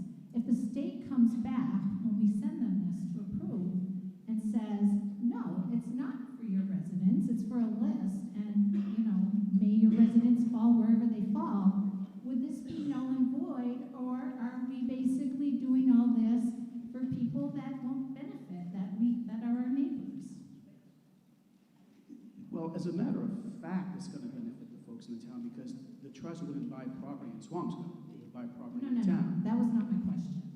Well, you're asking for local preference, I think. I'm saying there's no guarantees according to the state person, and we are specifying in this article, one way or another way, that it is for the inhabitants or the residents of the town. If the state says, you can't do that, which is what the state person basically said on this call I was part of, is this null and void, or is it like, oops, sorry residents, we're just gonna do this for the good of society? Which, you know, is okay too, but I'm just asking the question. When you say null and void, you mean the statute, I'm sorry, the bylaws as written, the appendix? Article 17, if we feel, if we vote based on the language advocated by Jeff or the language advocated by Jody. That's irrelevant now. That law. Okay, that's irrelevant. Okay, forget Jody. As written now with the inhabitants of Nahant, if the state says, no, this has to, you know, go to the statewide list, whatever, does this make our article null and void, or are we just subject to the laws of the state? I feel like it's the latter, but I'm looking for an explanation from you. I'm confident the draft bylaw as written, if passed, will get past the AG's office. Will get past the AG's That office. sounds like a lawyer response. That's the best I can give you. I can't guarantee anything. You can't guarantee anything. Of course I can. But I would be shocked if it didn't, given that we've vetted this through some state agencies. So the Shelley over and forgot her last name. So I wouldn't be shocked if it's sent you to the AG's office, to be quite frank. I still think it's too much power in the hands of the few without enough community input, but I do feel better knowing that if there's money involved, that people will have to vote to give funds. I do feel better about that. But I still am concerned about the resident thing because there aren't guarantees. And you can't guarantee it because you know the law. But I can tell you, I've read hundreds of decisions. I would be shocked if this didn't get approved. Okay, give me an example of a town that was able to do this and only benefit their citizens, please. Say that again? Give me an example of another town or city that enacted a trust and it was only for the benefit of their people. I can't do that. That's not what we're doing here. Back to my point. Anyway, I've taken enough time. Yeah. Thank you.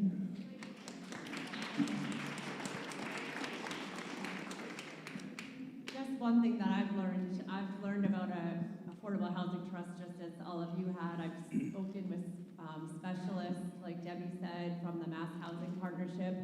One thing that the trust could do that would benefit just town residents is possibly consider a tax abatement program for Nahant residents who offer rentals to low and moderate income. So that could be something that the trust decides to establish that could benefit residents of town.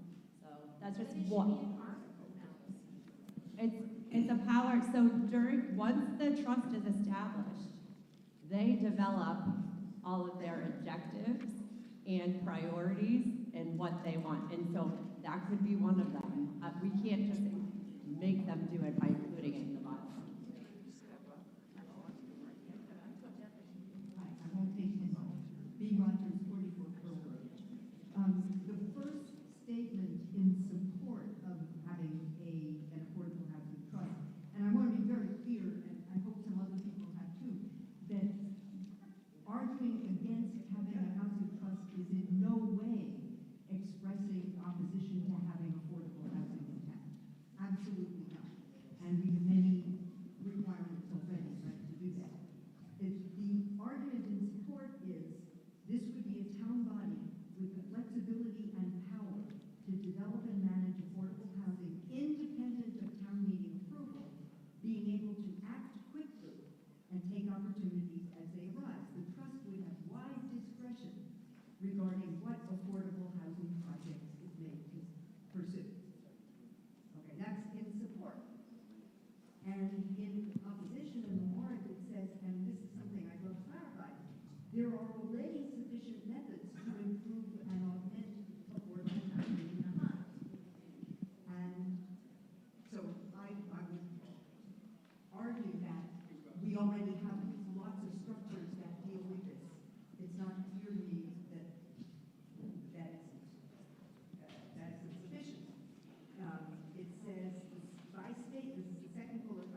have a housing trust and it should be elected. I'm asking, don't we have a zoning board and a housing board we have lots of structures already, and I'm not clear why we would need this other than that they could act really fast without our oversight in town. And so that, yes, so that is my argument, is it seems to me that we have structures in town that can address the acknowledged need for affordable housing in a way that is subjected to town votes and town meeting oversight.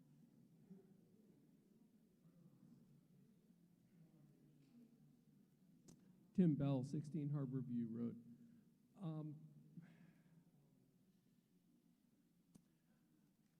I remember learning about the Standard Oil Trust and all the evils that it did. I don't think that a Nahant Housing Trust is going to do anything like that. As I understand it, the only assets it will ever have are either what are given to it or what it comes to a town meeting to request and a town meeting approves. But I have another question, because I heard some people say, oh, well, they'll take the property next to you and they'll develop it. So my question is, would this trust have any power to do any development or construction or waive rules beyond what a regular person could do or a corporation could do? Or is it just like another person or corporation? No, don't confuse this with 3A or 40 or the ADU law. This is not a zoning issue at all. So it gives this trust no zoning authority in terms of a 40B, things that the overlay district over at Bass Point. This has nothing to do with zoning. This body would still have to go through the ZBA, the planning board, after the Office of Inspectional Services. So it's no different in that regard. Thank you. All right. Jeff Mussman, 15 Tri-Mountain Road. I just want to point out that about an hour and a half ago, we voted a $15,477,144 budget without discussion, based almost entirely on the recommendations of the Finance Committee, which is all appointed, with having worked on it with the selectmen who we vote for. I don't see anything different here in this trust. We were going to authorize people like Jeff Lewis, who have spent hours creating, working with the town and its town of selectmen and town council to generate this article in front of us. I think we can trust the trust, if you will. Thank you.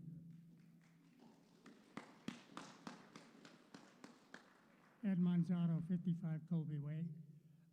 Mr. Moderator, I move that we call the question on Article 17. Okay. We have a motion on the floor to call the question. Do we got a second?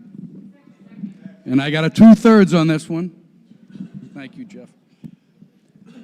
All right, no discussion on calling the question. So we're going to vote.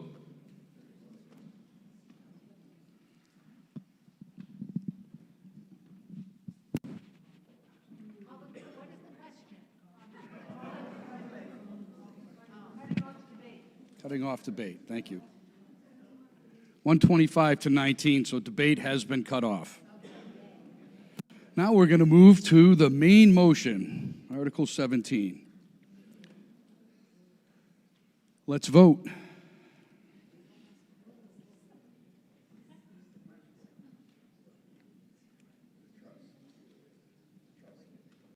This is a majority vote.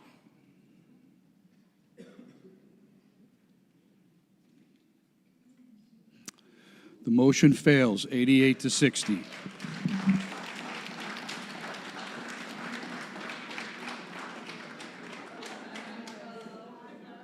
Article 18 is community preservation. Ms. Spencer.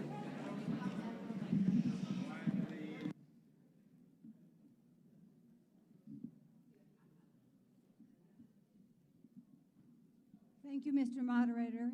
Is everyone hearing me? Okay, this is the easy part of the town meeting. This is where we do good by making grants to various projects. I'm Lynn Spencer. I chair Community Preservation, which is an appointed committee by the Board of Selectmen.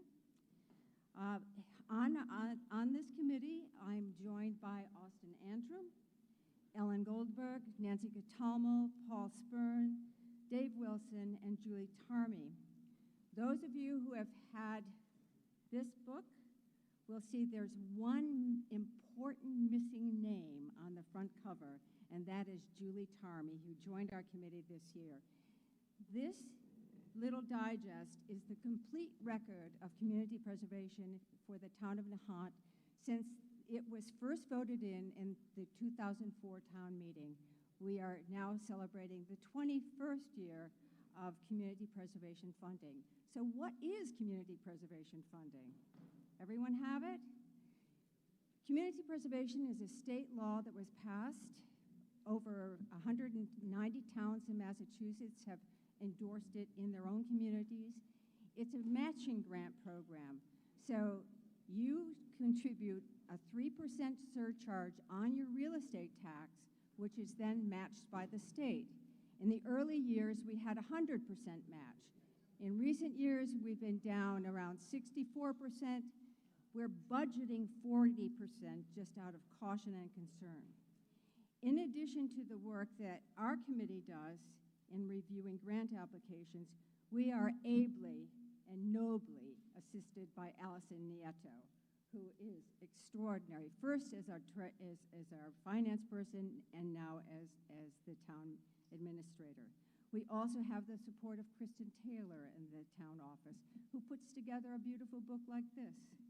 You, the citizens of Nahant, have voted this because it does three good things. It supports 10% of what is created by the surcharge and the state match every year goes into three different buckets. 1, community housing. 2, historic preservation. 3, open space and recreation. Over the years, you'll see that substantial investments in municipal properties have been made available by community preservation. And I won't sort of go into the statistics. You can actually read it and sleep with it yourself. But some of the things that it has supported, you'll see in this building right now. The fire retardant curtains that help with the acoustics. The sound system that needs a little bit more work. And you know, what we'll be hearing next are going to be improvements to accessibility to this building.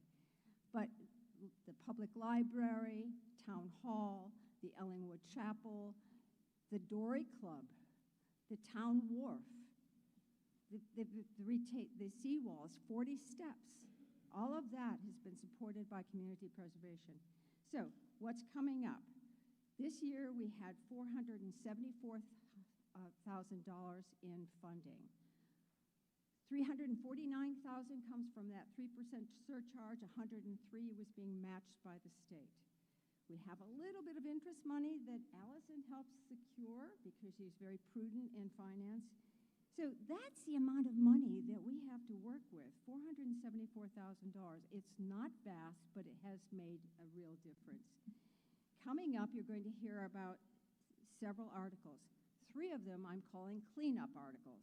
That's because they were articles that were previously passed by town meeting, but we're a little bit short on the funding.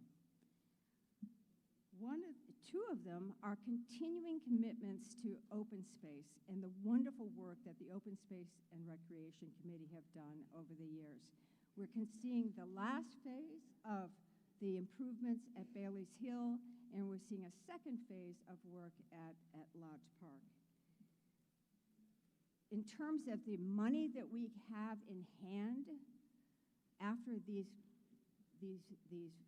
articles are reviewed and approved, we'll have approximately $65,000 in our reserve fund and approximately $80,000 in our housing reserve fund. meaning that if we don't spend the money of that generated by that 10%, it goes into a reserve account.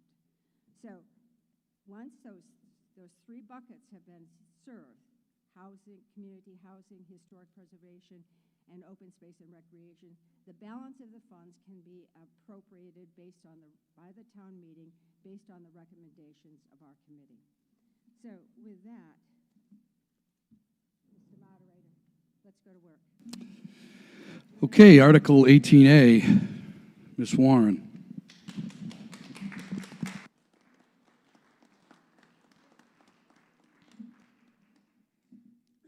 Okay, some good stuff. Motion 18A. I move that the sum of $45,000 is hereby appropriated from fiscal year 2027 Community Preservation Fund estimated revenues to complete the installation of lighting for the Little League field at the Flash Road Recreation Area. Seconded by Mr. Kent. Any discussion?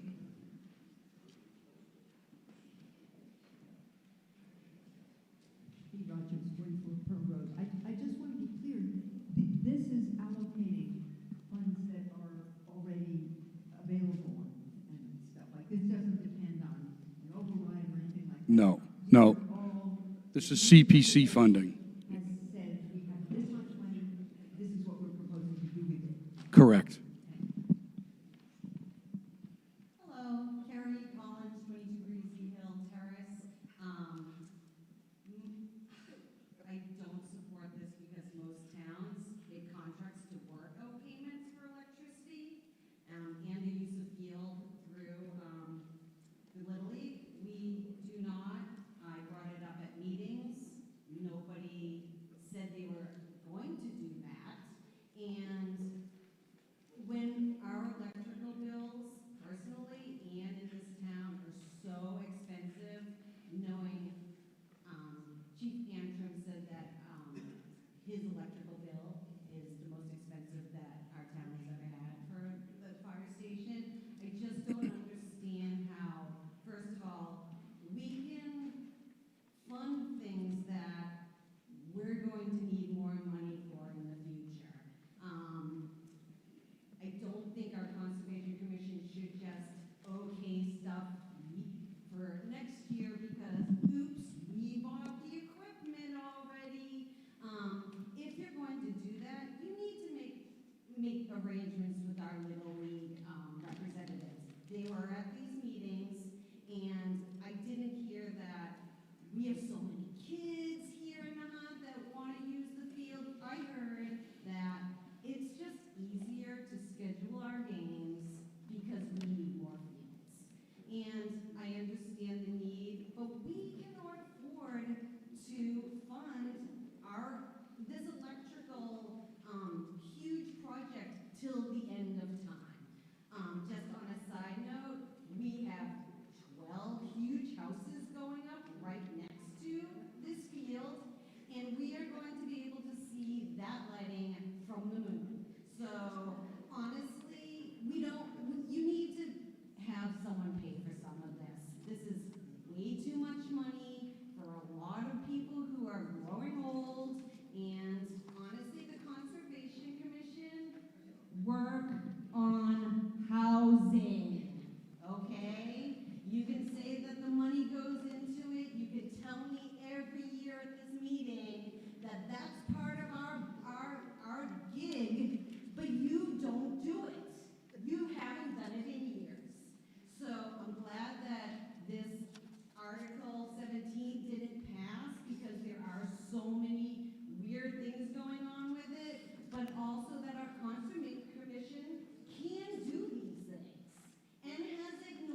Can we get on topic?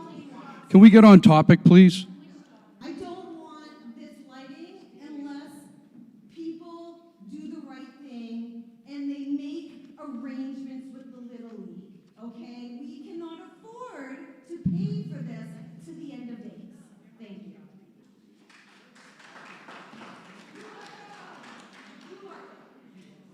I do appreciate the comments.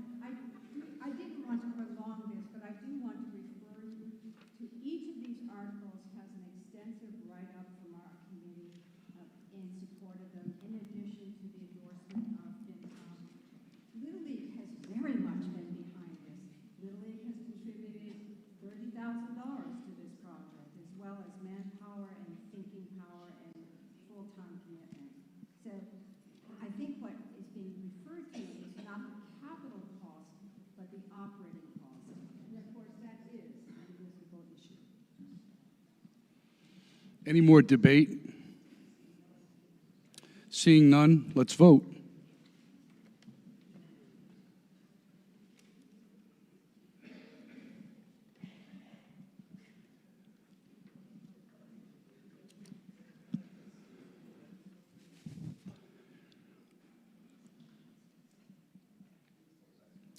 (71 to 43), the article passes.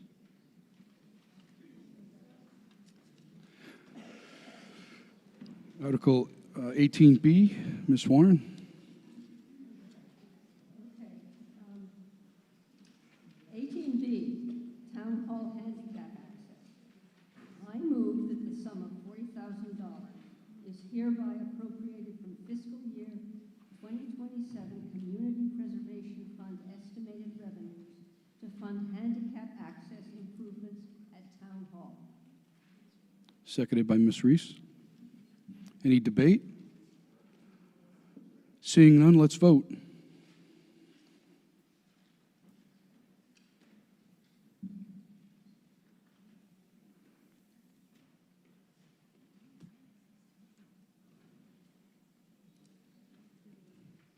(103 to 9), motion passes.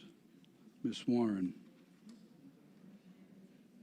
18C, I move that the sum of $48,950 is hereby appropriated from fiscal year 2027 Community Preservation Fund estimated revenues to continue the Bailey's Hill Complex ecological restoration work. Seconded by Mr. Kent. Any debate? Seeing none, let's vote.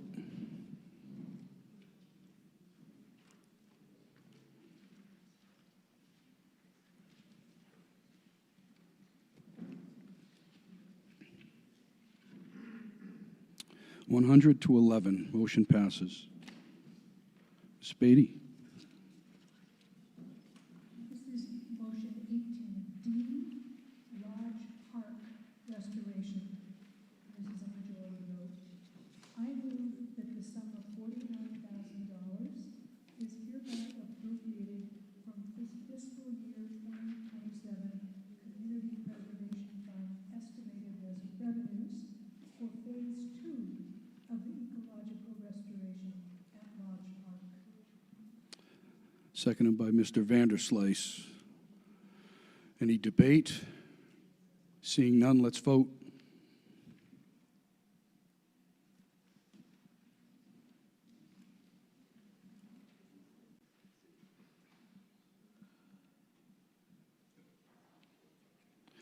(95 to 18), motion passes.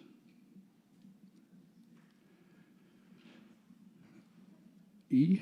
Okay, Ms. this is motion 18E, the open space master plan, and this is a majority vote. So I move that the sum of $30,000 is hereby appropriated from fiscal year 2027 Community Preservation Fund estimated revenues to pay an outstanding invoice associated with the preparation of the Town of Nahant's open space master plan by the Metropolitan Area Planning Council. Seconded by Mr. McMacken.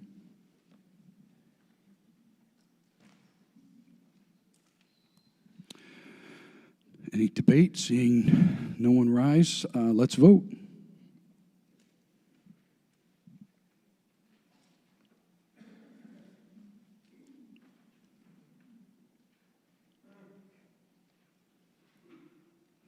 '89 to 21, the motion passes. Ms. Beatty. So this is motion 18F. This is the Nahant Housing Authority roofs. This is also majority vote. I move that the sum of $51,000 and $51,341 is hereby appropriated from fiscal year 2027 Community Preservation Fund estimated revenues and $23,659 is appropriated from the Community Preservation Housing Reserve to replace the asphalt single roofs on it says asphalt single. I call it shingle, right? But if you read it, yeah, there's a missing H. I'm glad I got it correct. The asphalt shingle roofs on 3 residential buildings owned by the Nahant Housing Authority on Emerald Road. Seconded by Mr. Sheehan. Seeing no debate, let's vote.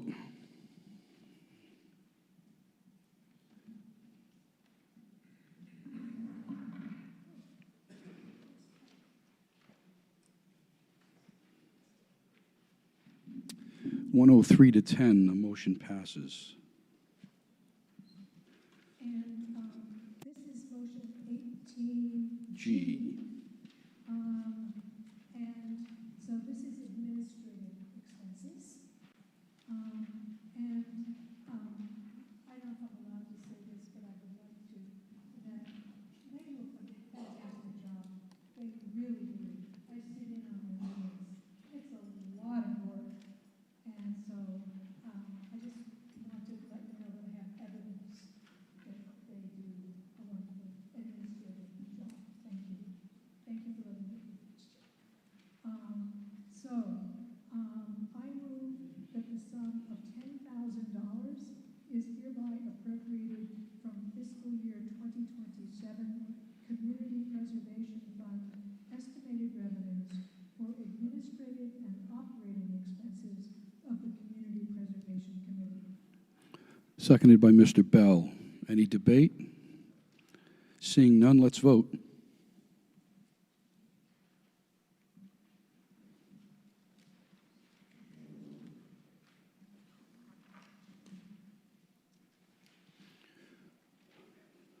(91 to 20), the motion passes. Ms. Warren. H. This is 18. No, this is 18H, sorry. Public Library Town Hall Debt Service. I move that the sum of $88,709 is hereby appropriated from fiscal year 2027 Community Preservation estimated revenues and the sum of $25,966 is hereby appropriated from the Community Preservation General Reserve for the payment of the debt service to the public library/town hall bonding authorized by the 2021 annual town meeting. That was Article 21E. Seconded by Ms. Reese. Any debate? Seeing none, let's vote.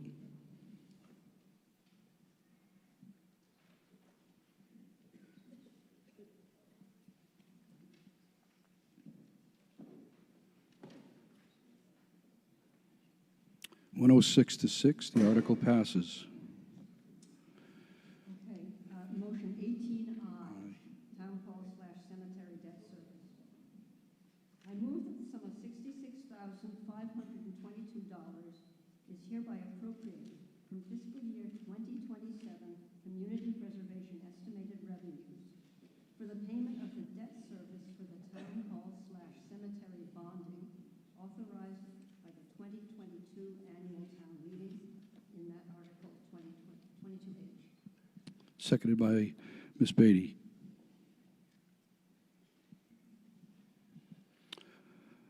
Seeing no debate, let's vote.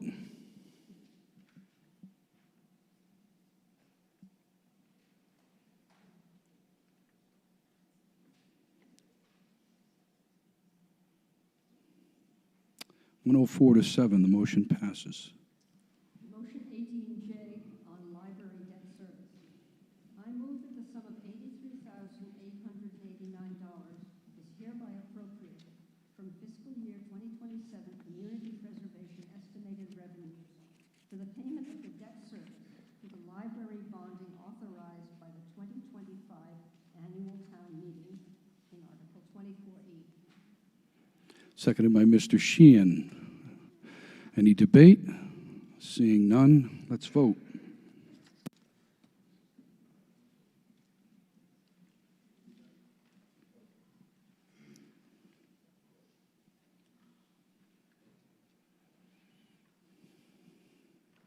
(105-6), the motion passes. Motion 18K, revenue set aside general reserve. I move that the town set aside revenues from fiscal year 2027 estimated community preservation fund revenues for later appropriation, any other amount not otherwise set aside or appropriated as aforesaid, to be maintained in the community preservation fund general reserve account. Seconded by Mr. McMacken. Any debate? Seeing none, let's vote.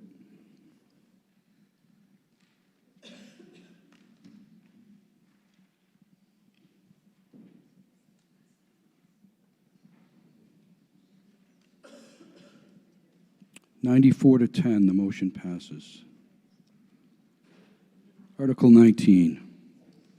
Article 19, this is to amend the general bylaws. I move that the town amends Article 2, Sections 1, 2, and 9 of the general bylaws to reflect the changes as described on page 29 of the Advisory and Finance Committee report. Seconded by Mr. McMacken. Debate.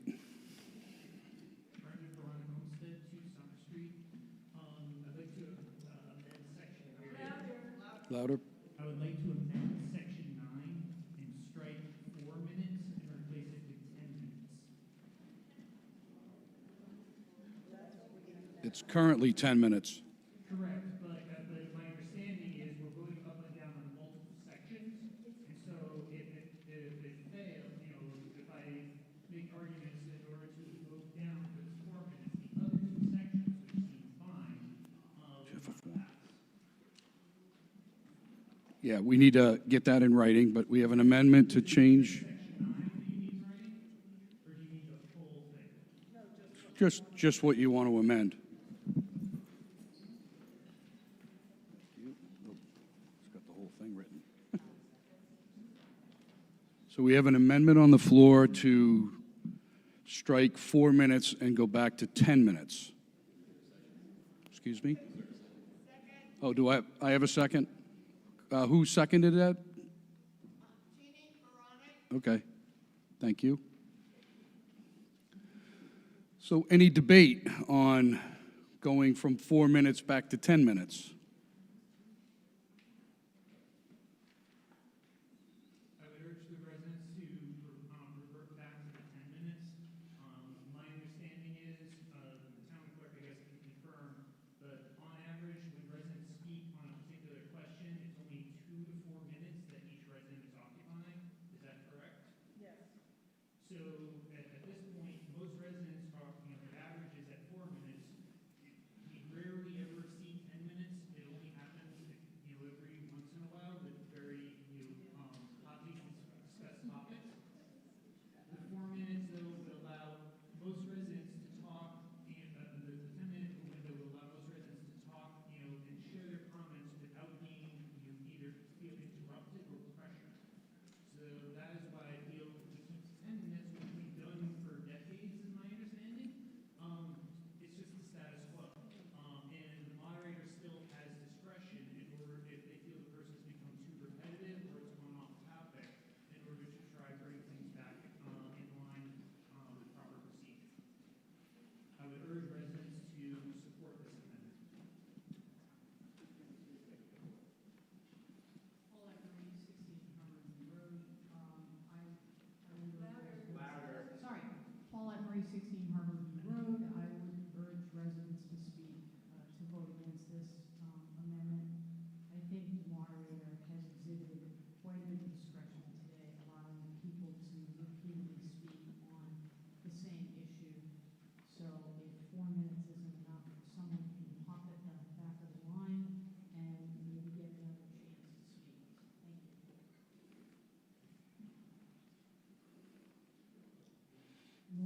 Psalm 31 Willow Road.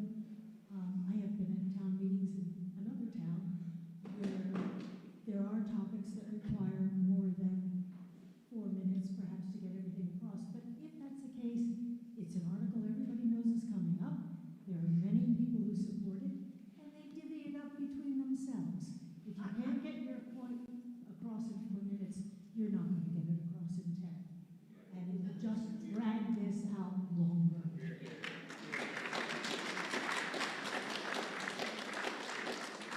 Any other discussion on the amendment? Seeing none, let's vote on the amendment. So the amendment is to strike the 4 minutes and go back to 10 minutes.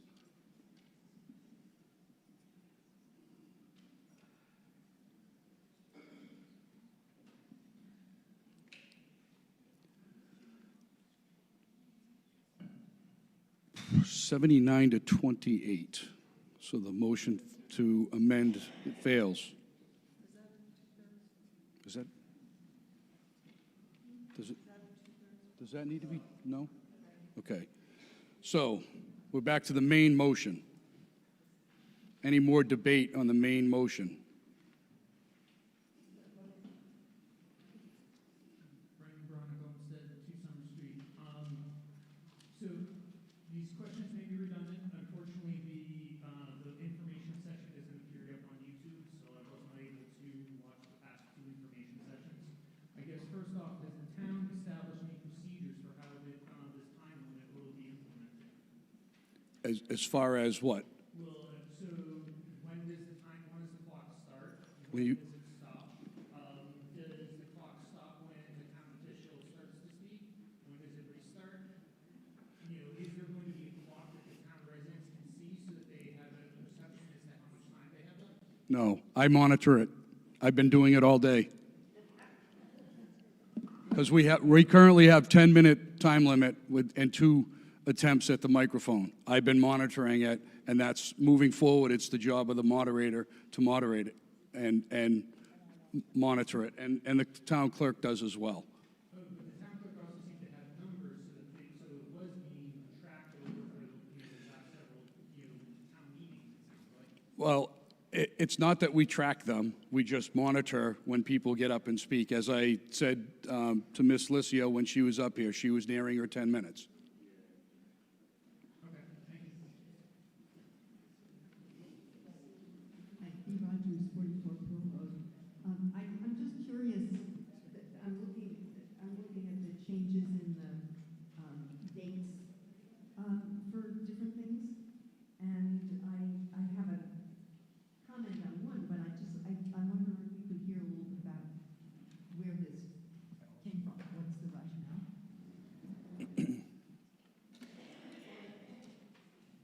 I can give you a personal, as far as the election goes, being after town meeting.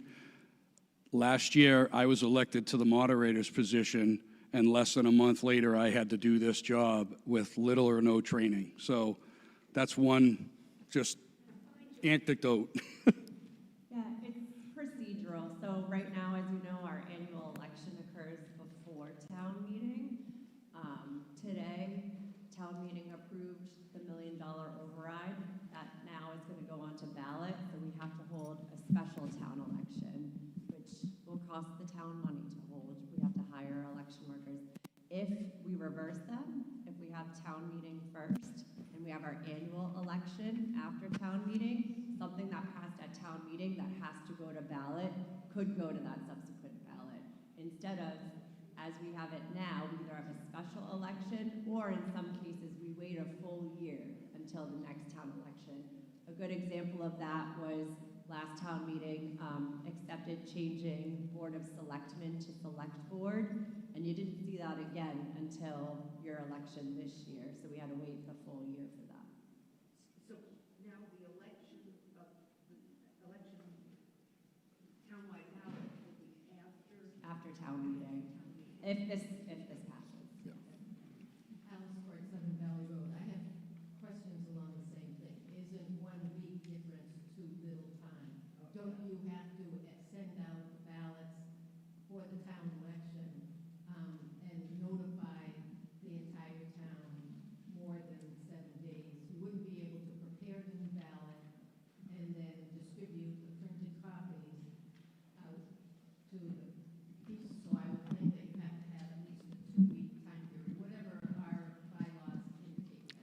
So, can you hear me? Okay. So that you have to set your town election and your ballot 35 days prior to the election. Okay. So what we would do is we would put it on the ballot, and if it didn't pass, then it wouldn't matter. You wouldn't vote on it. Does that make sense?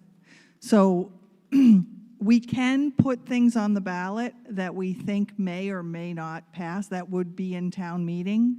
And all of that has to be set 35 days prior to the election. So we may put something on the ballot that doesn't pass town meeting, just so that we don't have to wait a year. But if it doesn't pass town meeting, then it would be crossed off the ballot. So that doesn't take into account anything that then had an amendment accepted by town meeting.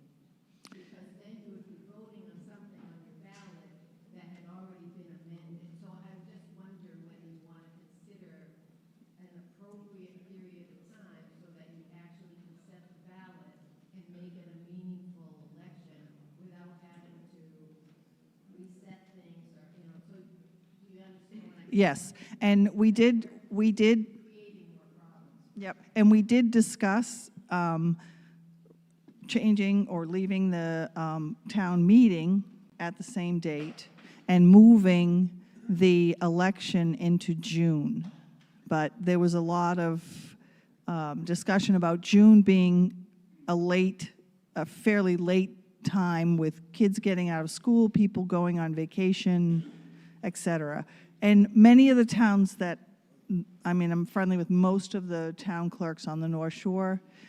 95% of them do town meeting, and then within a week and a half period to 2 week period, they have elections after town meeting for these very same reasons. So if you were to... I'm wondering if I should offer an amendment, but I have to write it down. Putting it to June, unless you want to, it would have to be the third Tuesday or the third Saturday of June instead for the town election, in case enough people here want to anticipate that that's going to be an issue. But I agree with you. The third week in June sounds late to me because people will be starting to leave. Yeah. So it's not an ideal situation, whether you move the annual town meeting to the first Saturday in May, and then you're still at the second Saturday or the second Tuesday of May, whatever your 35-day count is. But Yeah. it just, I don't know how many other communities in the North Shore that you know about who have both town meeting and this issue. I know we Yeah. our dates around a lot. Yeah, the closest one that I know of, because people talk, but the closest one that I know of is they do a town meeting on Saturday, and then they do elections the next Tuesday. So that's very quick. It really doesn't affect the townspeople so much as it does the town clerk's office and what we have to do to prepare to get ready. Because all of those times and date lines are things that we have to adhere to. It's just a way we would just have to plan ahead. And like I said, you would only be able to vote on an amendment, an article as it was voted on at town meeting. So we could put the question on the ballot to say, article whatever, as amended at town meeting. But then you're voting on something that many people in the community May not know. Town meeting have never seen. So I guess unless we amend the dates, I guess I would say I can feel your discomfort and your discomfort getting the job, and do a quick turnaround, but this doesn't seem like the best solution, so. Yeah, it does help with, like Allison said, for example, this year we changed select board. Last year we changed select men to select board at the town meeting. It was voted in. We had to wait a whole year and just voted it in. The other thing, as Peter said, he got elected in April and had to do the town meeting in May. It's the same thing. Okay, but in this town meeting. Yep. We're proposing an override, and you can't explain that that you would then want to do a town meeting a week later and have the whole town be educated about the issues about the override. And if you put that in, you know, I mean, this is like the perfect town meeting to show why a 1 week, difference is too little. Because you might have the whole override or both overrides printed in the town ballot because they might have been approved at town meeting. Right. Then, okay, ignore, C, here's B, but we're not going to explain to you why it was important. We have 200 people here. Yep. Who strongly, Agreed. supported B, but you've got how many voters? 2,000 voters, or what? And you've got to convince all the rest of them. Well, you're gonna. So I think I guess I do want to put Yeah. Well, with the override, you have to have a vote either way, whether it's a week later or for us, because we haven't come up with a ballot yet, it has to be 35 days away. Whether So you would have to have 2 elections anyway. yes. For an override. But you see my point. Yes, I do. There are issues, and, aside from making the moderator uncomfortable a week later, that wasn't, some issues are a lot more important. I fully understand that. Right. So I guess I don't have to speak. Yeah, I can get you one. So I guess unless I hear objections, I guess I would move it to the first Saturday of May for town meeting. And then the second, Yeah, I have. so does that give you your 35 days? Is that what? That's the first Saturday in May for town meeting, followed by the second Tuesday of June for the town election. Give you the 35 days that you legally need to make up the ballots. It would be close.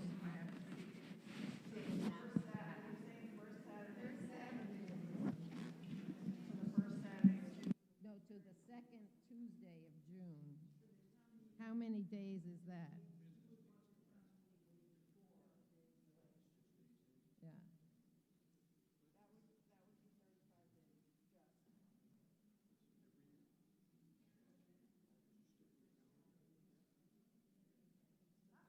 Yeah, that's 37, 38 days.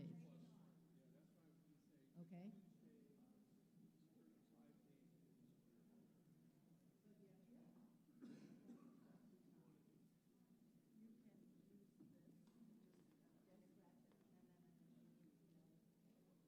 So we'll have a motion on, an amendment on the floor.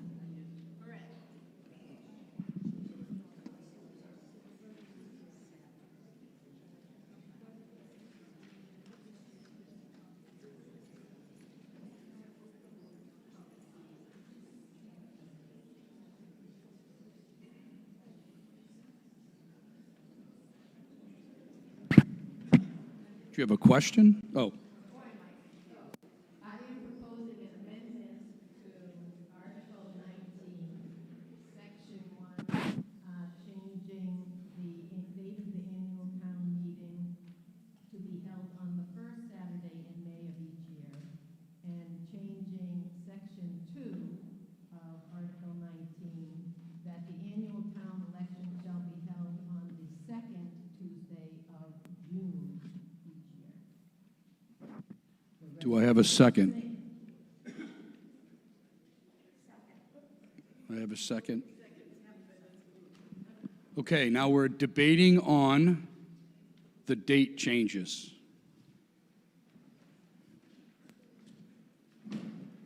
Lola Chase,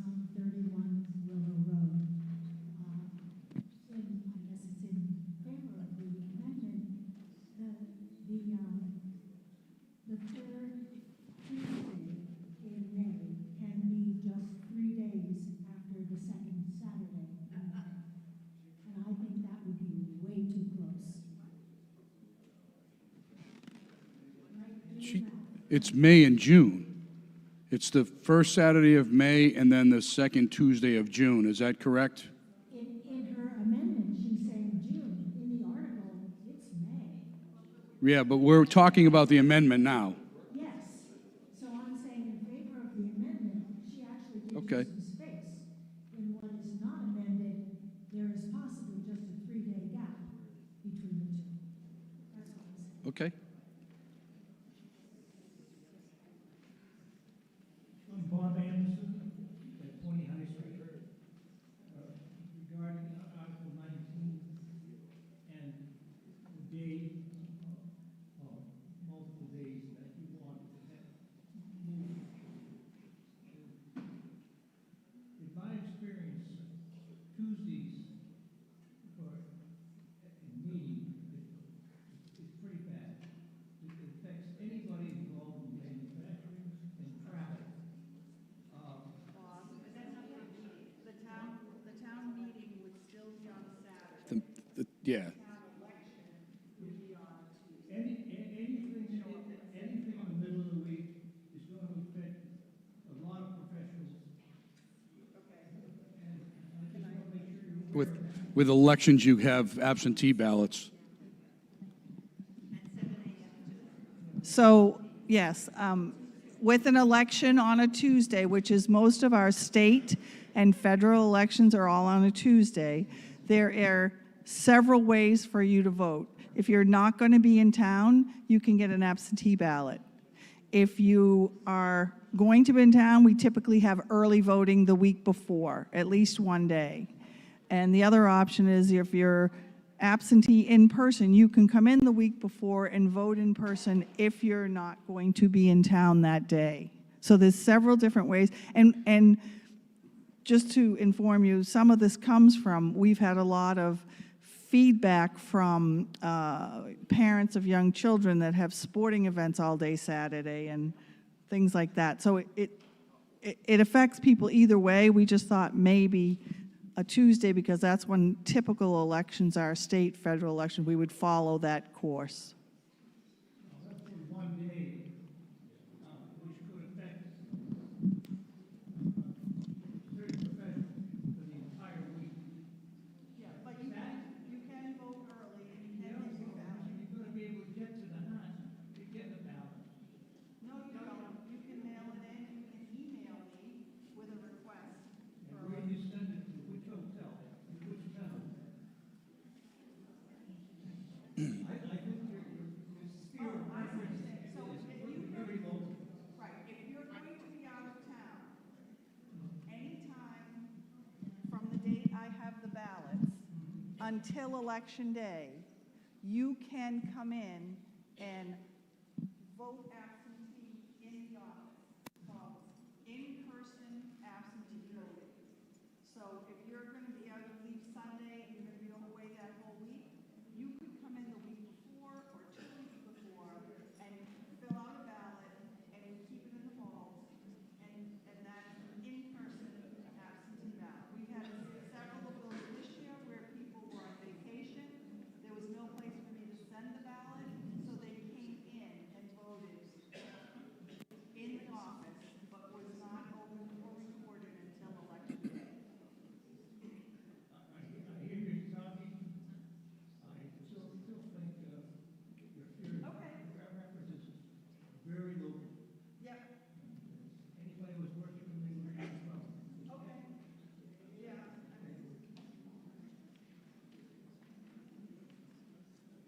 Tim Bell, 16 Harborview Road.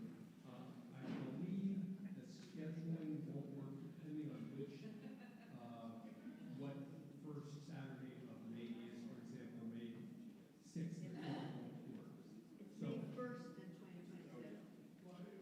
it'll be a few years, so, No, I mean, it's gonna move. So, my proposed amendment to the amendment would be,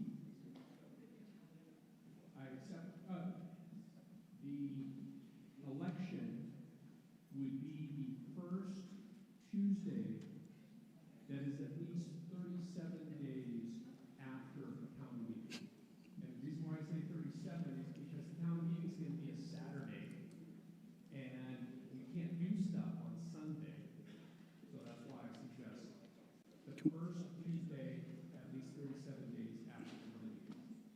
Can we get that in writing, please?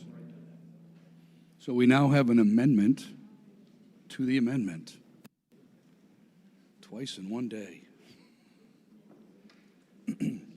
Is there any debate on the amendment to the amendment?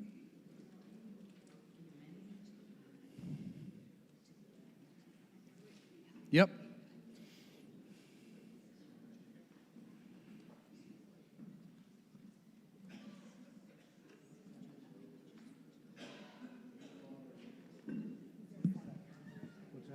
Oh, do we have a second on that?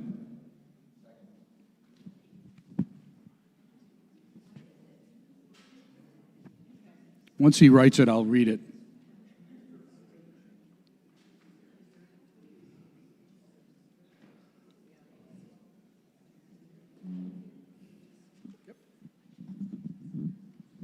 I'm not sure the 30, go ahead and write. I'm not sure the 37 days is really gonna help, and that's what we discussed. I think the 37 days is gonna put you into a time frame where you're gonna have less people. Does that make sense? I understand the concern of not having the right verbiage on a ballot. But I think one of the only things that really does matter would be an override, and I don't think we made an amendment to the override, and the override would have to be voted on in a separate election if we were to do an override. I think you're pushing it into a time where you would have less people around versus having it done quickly. Okay, so the amendment to the amendment is that the town meeting would take place on the first Saturday of the month. That's part of the original amendment. And then the election shall be the first Tuesday that is at least 37 days after town meeting. So that's the amendment. And we have a second on that. Any debate on that? Seeing none, let's vote. Section 1 is the town meeting. Section 2 is the election. Correct. They're tied to each other. Correct. But the amendment, the first amendment, was to change it to the first Saturday in May and the second Tuesday. But now there's an amendment, so it's still the first Saturday in May from the original amendment to at least 37 days, the Tuesday that is at least 37 days after the first Saturday in May. So we're voting on a section 2 amendment before we clear section 1. It's all one motion. The amendment was addressing the election and the town meeting dates. No, there's only one vote. Right now, we have a main motion, which is what was read. We have an amendment, which went from moving the election to the first Saturday of the month and the second Tuesday of the month for town meeting the first Saturday of the month and ballots on the second Tuesday. The amendment keeps the town meeting on the first Saturday and moves the ballots to the Tuesday that is at least 37 days past town meeting. I hope I explained that right. James Hyder, 18 Nails Road.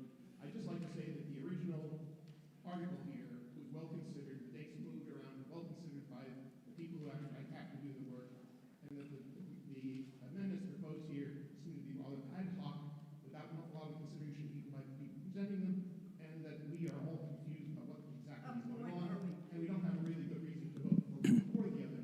I want to urge people to vote no to both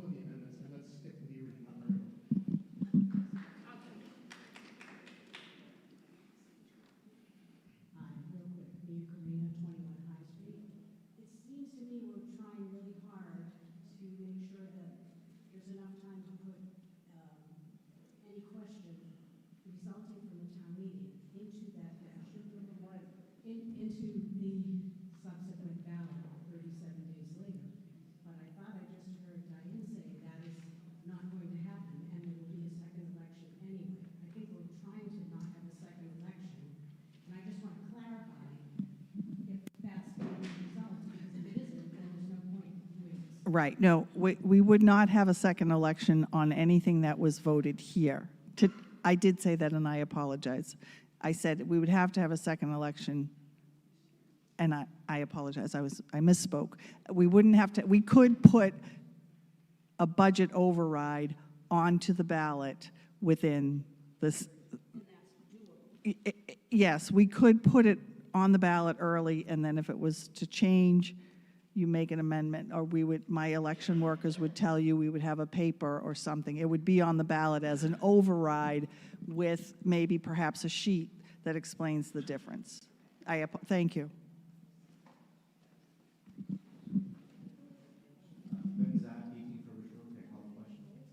Absolutely. So now we have a motion on the floor to call the question. 2/3 vote. So give our illustrious, yes, I'm just trying to think of a fancy, it's late in the day.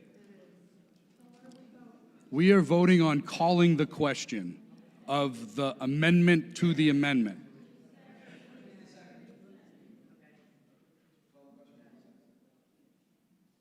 So let's vote. Oh. Yes, yes. Second and...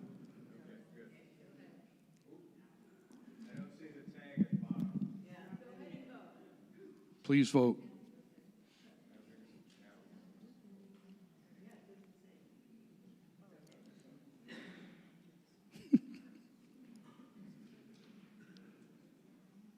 Eighty-nine to 9. So we've called the question. Now we are voting on the amendment to the amendment.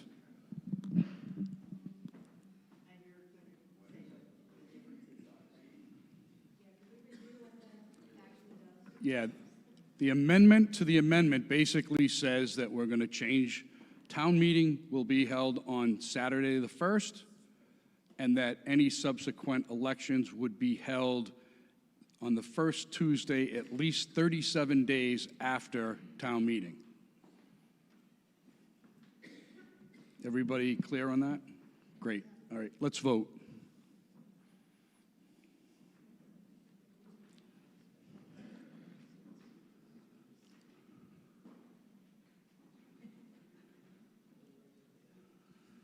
So the motion fails, 39 to 59, 59 to 39.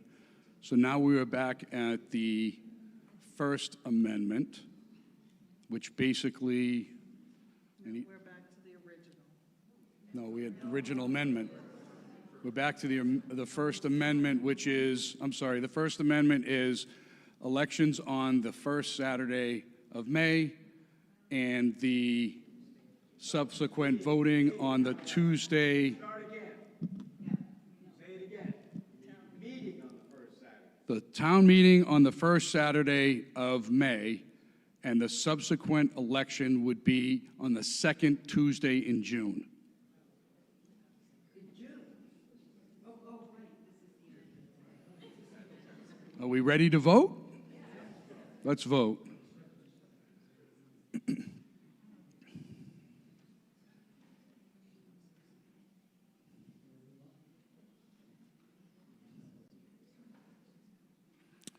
Ooh.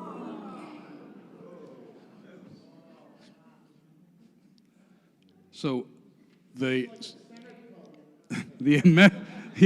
amendment fails, 51 to 48. So now we're going to the main motion, which is as presented in the book. Ooh, our town clerk would like to make an amendment. Can she make an amendment? She's a registered voter. We need it in writing. So this is a little silly, but there is one Tuesday, one election every 7 years or 6 years, depending, that the town meeting, the town meeting is on Saturday because it's the second Saturday, and the third Tuesday would be 3 days later. And I would just like to make an amendment that says the third Tuesday, and I'm not sure how to say it, third Tuesday, as long as it's 5 days, at least 5 days after. So it would be the fourth Tuesday. See, we're running into Memorial Day, that's why we had such an issue. But at least if I have to make it definite.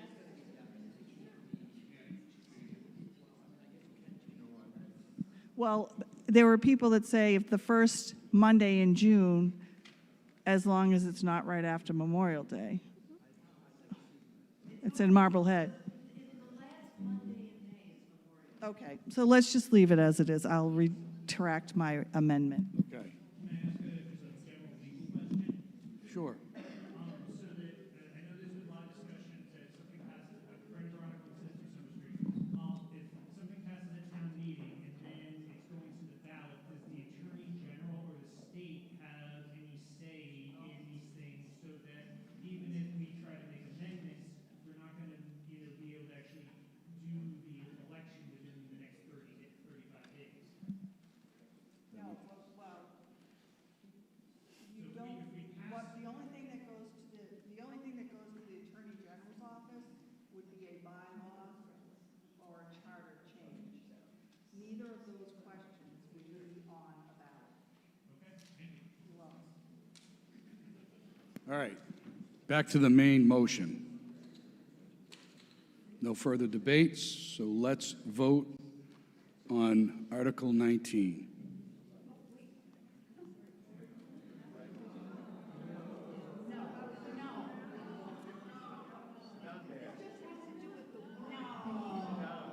This is a totally different question from this, but it's part of the same main motion. Okay, To have the warrant issued 7 days rather than 14 days before the. yeah. I can answer that one. Yes, that would be great. Thank you. So that is actually what the state has. We're different. We've always had 14 days, but we really we're not on that question? Oh, I thought it was that same. It's not on that same? Oh, sorry. Long day. All right. Let's vote on Article 19, shall we?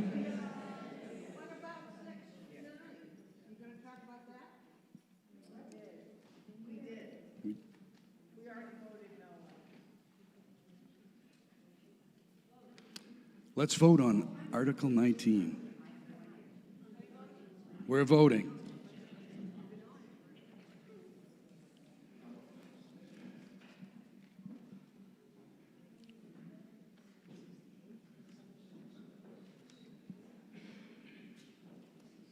$65 to $22. It passes. Article 20, Ms. Warren. Article 20 to amend the town charter.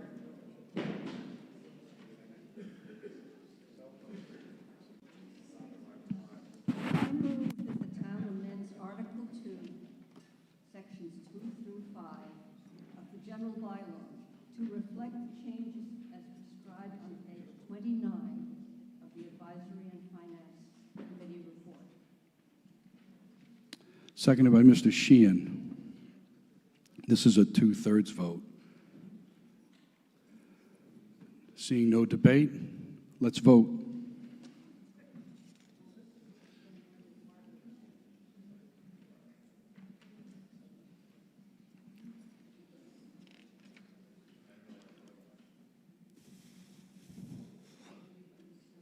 $78 to $12 passes.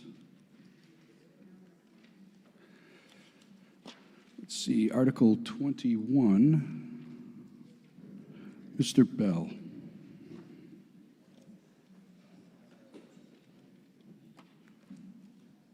The wireless communication zoning bylaw.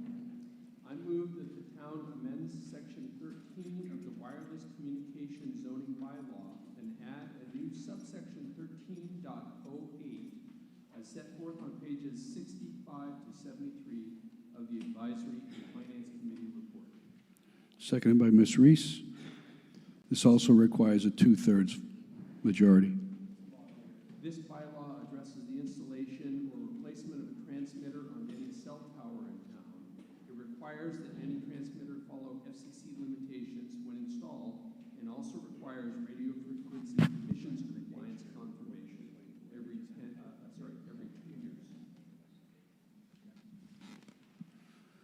So we need a recommendation from the planning board that they held a meeting and a hearing to make it official.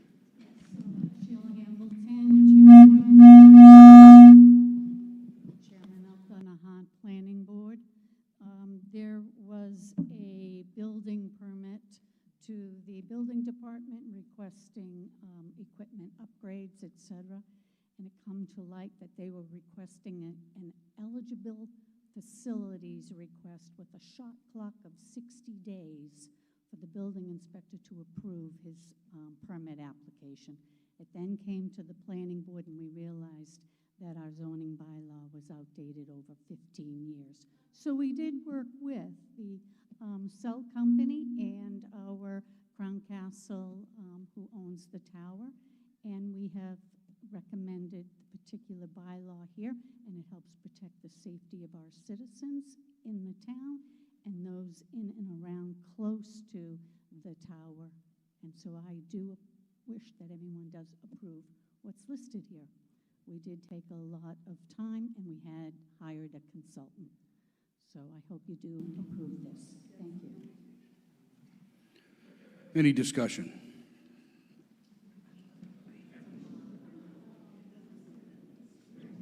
On page, Jody Grohl, 65A Gas Point Road. On page 68, there's, talks about residential R1 and R2.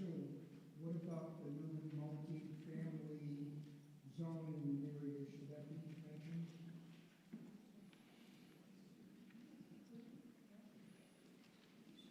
Yes.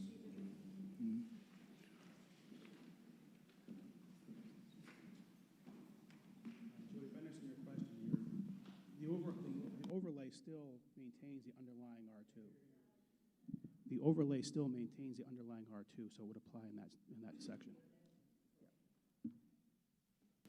Judy Walsh, 33 High Street. So does this particular issue address a modification to the existing cell tower, or is another cell tower going up?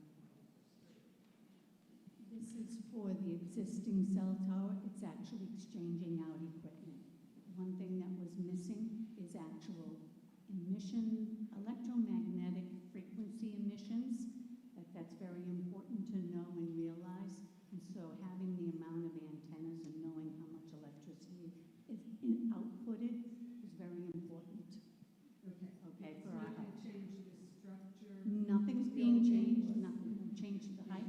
It's just making sure everything complies what we have in our regular bylaw right now today. Any further discussion? Seeing none, let's vote.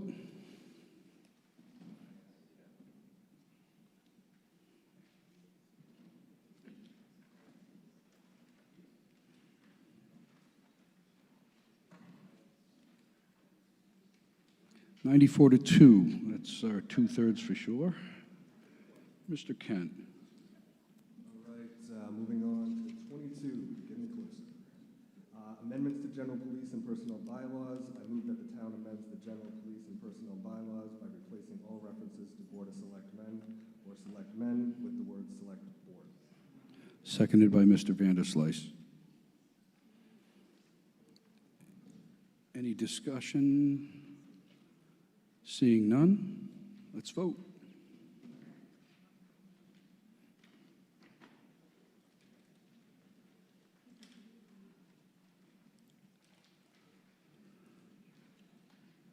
Eighty-seven to 6, motion passes. Ms. Paddock.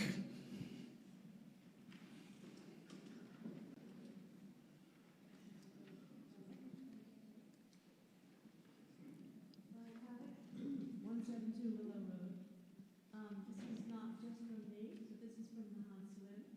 Nahant Safe Waters in Massachusetts, which has worked for 2 years on this project. So I'm representing this organization. Just the mic here. I'm representing Swim.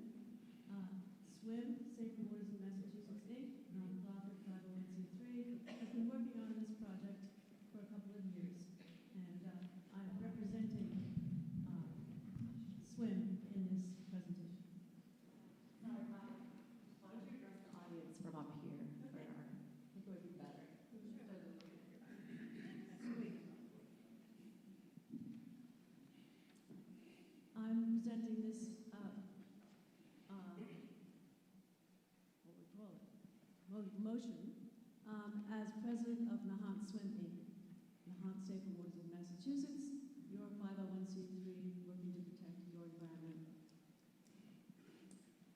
Article 23. So I guess I should read the description before I read the motion? Just I move that, Or just make the motion? just make the motion. Okay.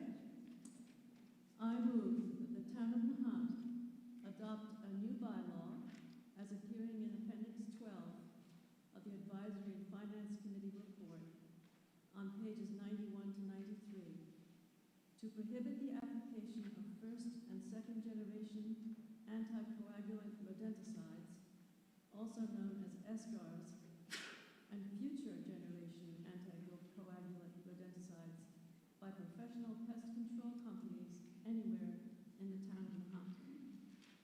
Do I have a second? Second. Okay, thank you.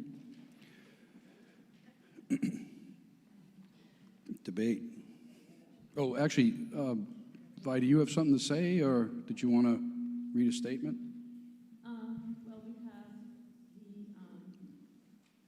the statement by the advisory commission, by the committee, the advisory finance committee, which says for Article 23, second generation anticoagulant rodenticides, or SGARs, have been clearly shown to be harmful to predator species.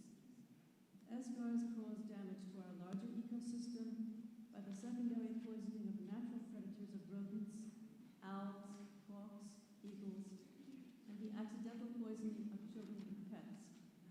SGARs create a counterproductive, long-term impact on natural rodent control efforts by these natural predators. So this particular poison, it's just one type of many ways of killing rodents, makes them bleed to death. And sometimes these rodents, rats and mice, will spend 5 days, 6 days running around in circles as they bleed to death internally, which makes them very easy prey to owls and eagles and hawks, which is very cruel and unnecessary. So this bylaw, you cannot go out and buy this particular pesticide. It can only be applied by a professional pest company.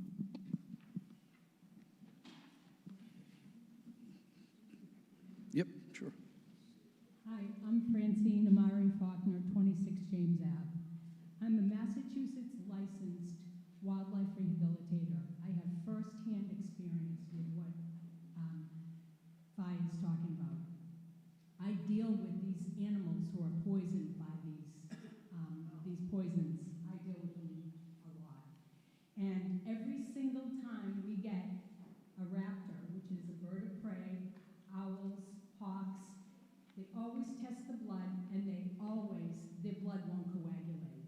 So it's always the case. I've never seen a case where that isn't so. So these poisons are all over the place. People don't realize. When you're out walking around, notice at the bottom of buildings, you'll see black boxes. Those are loaded with SGARs. They're just prevalent everywhere. And they're killing the very species that help us control these populations, including coyotes, by the way. Okay? And even other animals, like somebody's cat eats a poisoned mouse. They're going to die too. And it's pretty horrible. Here's an example. I got a call a couple weeks ago. It was a great horned owl. Was caught in a soccer net at a school, not in the hunt. So the wings were damaged. First thing they do is test the blood. Blood wouldn't clot. So now we know this owl is eating these poisons. She had a brood patch, which means she had owlets somewhere. That means all those owlets are poisoned too. The owlets died because, unfortunately, the wing damage from the net was, they couldn't get her back out there fast enough, couldn't find the nest, so the owlets were poisoned. And, I mean, they died because the mother couldn't get there, but they were still poisoned. I just want to make sure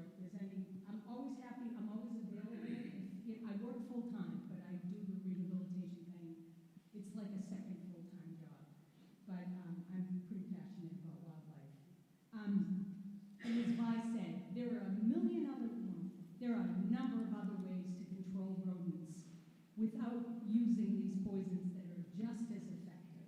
I mean, this is a no-brainer, really. I guess that's basically, I know everybody's tired, I don't want to go on and on, but this, we really need to make this happen, not only in Nahant, but everywhere.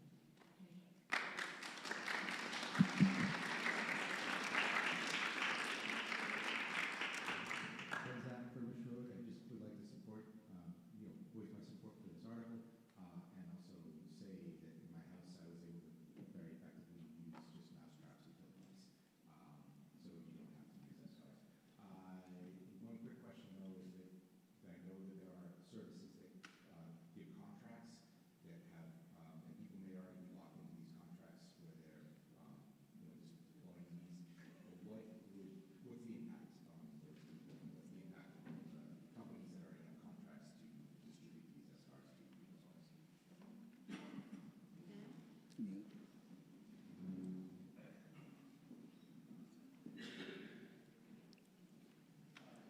The question is if a home or if a professional professional has a contract with a terminator, can they still? Well, first of all, yes, because for a different reason.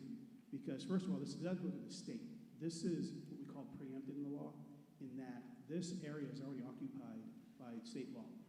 So this is the first step in eventually going to the state legislature and getting what they call a special act or a session law to then enable this to come into actually our bylaws. So there is a lot of time before that's going to happen. So those contracts will be good after today for sure, probably for the next 6 months or so for seeing how long it will take to get that done. Now, once it becomes effective, my best guess, because I don't do this sort of stuff, is the contract will likely be good until it's done. It can't be renewed every year. So if you have a 2-year contract, the argument can be made it's pre-existing, so to speak. So I think in that particular circumstance, there's a good argument that they can play out that contract, but after that, it can no longer be using these cigars, right? Does that answer your question? Okay, thanks.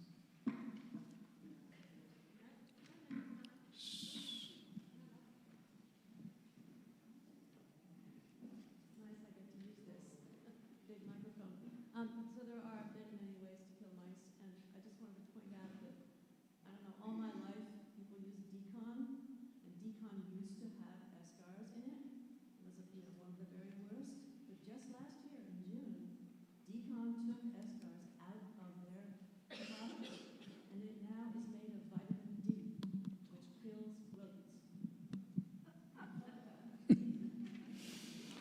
All right, seeing no more debate, let's vote on the question.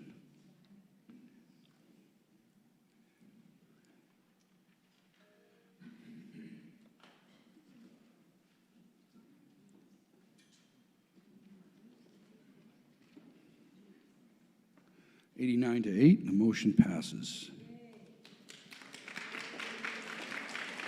By Article 24. Your turn again. I move that the town of Nahant authorize the select board to submit a home rule petition to the general court for special legislation permitting the town to enact a bylaw, see Article 23, prohibiting professional application of a certain class of pesticides called SCARs. Do I have a second? Thank you. Mr. Mussman. So I can give a little explanation for a second? Absolutely. Just very short, I know it's the last article I want to go home to. Since Massachusetts regulates application of pesticides, whenever a town wants to enact a bylaw concerning application of pesticides, it must receive permission from the legislature through a home rule petition. So far, 35 towns in Massachusetts have home rule petitions concerning rodenticides in various stages of processing, including our neighbors Salem, Manchester, and Newbury. This initiative was generated by Mass Audubon in hope of saving our beautiful owls, eagles, and hawks from terrible death. The trigger for all of this was the town of Lexington had a pair of bald eagles that had been nesting and having babies for, I don't know, at least 10 years.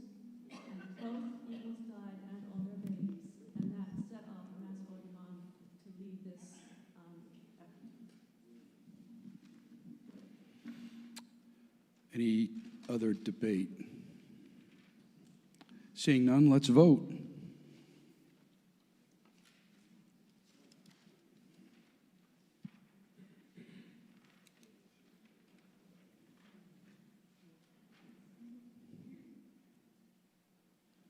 (91-7), motion passes.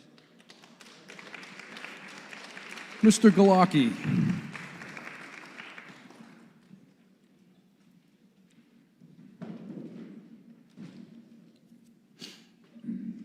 Hello, I'm Peter Galaki, 27th Road. I move that the town of Nahant allow resident parking stickers to be transferable between vehicles. Do I have a second? Second, thank you. The town parking stickers are needed for parking throughout the town at designated lots. This rule change would only allow the sticker to be moved from car to car when needed. It would not increase the number of stickers that cars are, or increase the number of cars that could park. All stickers need to be tied to a valid registration, which we've now done by putting the plate numbers on the car. In the past, when stickers were given out at the town hall, they actually used to tell you, just put it on a piece of plastic and move it, with Scotch tape from car to car. And I think a lot of us did that. A couple of years ago, well, actually a few years ago, they started putting the plate numbers on the car, and I started asking, does that mean that they have to match? And no one could actually, at the time, give me an answer. But we still put our sticker on a piece of plastic, and we used it as necessary. 2 years ago, our previous nanny came over, and she now has other kids she nannies with, but she comes over to my daughter. They decided to take the kids to the beach, used our sticker, got a $40 ticket because the number didn't match her car. And so this would allow babysitters, nannies, caregivers to be able to use your sticker to the beach. Also, I have two sisters. One lives in Ipswich and one lives in Connecticut. And although the Ipswich one visits quite a lot more, the one from Connecticut often comes up, will come to our house, go to the beach while I'm at work. My wife is at work, and then we'll come down and go to the tides or something afterwards. This would allow her to use my sticker on her Connecticut plate SUV to go to Short Beach. Now, in the discussions that I've had, people have said, well, you can get day passes from the police department, which is true. I know two examples that actually happened to us. One was a friend that grew up in town over on Christopher Drive. His mother still lives there. He lives in Swampscott now. Brought his two daughters over to the beach, was going to meet us down at Short Beach, went up and couldn't get a day parking pass from the police department. Another one is a family that we know from New York that my daughter grew up in school with their son. They were looking to move to Nahant. They were up in Salem, they moved to New York, they're looking to come back, and they started looking at houses. They actually timed their trips to Nahant to coincide with open houses and such. They also came to town, wanted to go to the beach while my wife and I were at work. And they were also told, we're not giving out any passes today. So, although the day pass seems like a good idea, if you're planning to show up and go to the beach and they don't give it out, now what do you do?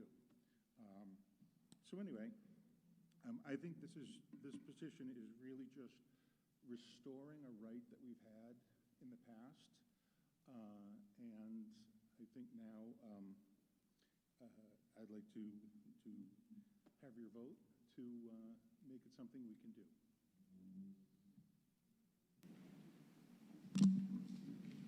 Mr. Scripp. Town meeting is a legislative body what the petitioner is asking is for the town meeting to basically direct the selectmen to make the changes he's requesting. The town meeting can only advise selectmen, as you guys probably know. They can't direct the selectmen what to do. So this is an advisory vote only.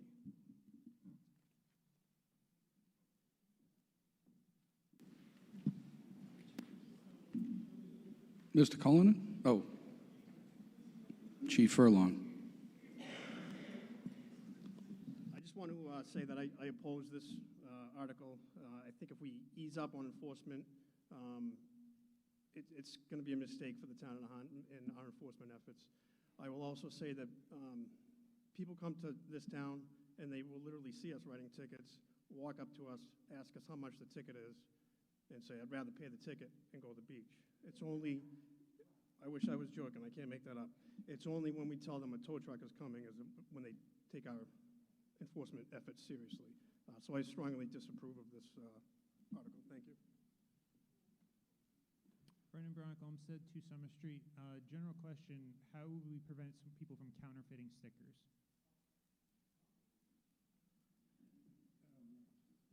This doesn't make any change to that at all. We have the way that we make our tickets. We have it done in another company. They print them out. I don't see that this has really any relevance to counterfeit tickets. People could have been counterfeiting tickets for the last 10 years, well, and we wouldn't know.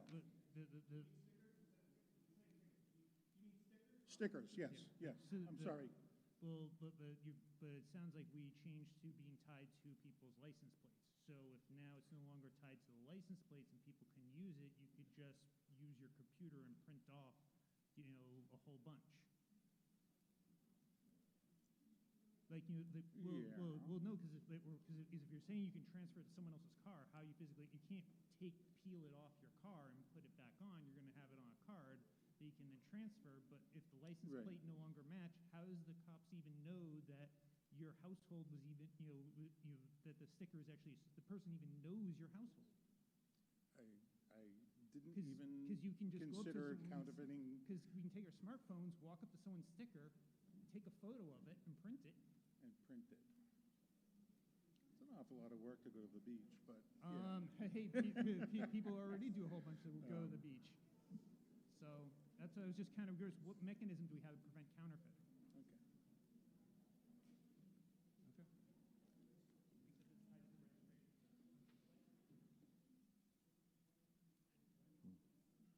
I'm Mark Cullen, 38 Ocean Street, Nahant. I think we've been giving out resident stickers for something like 60 years now.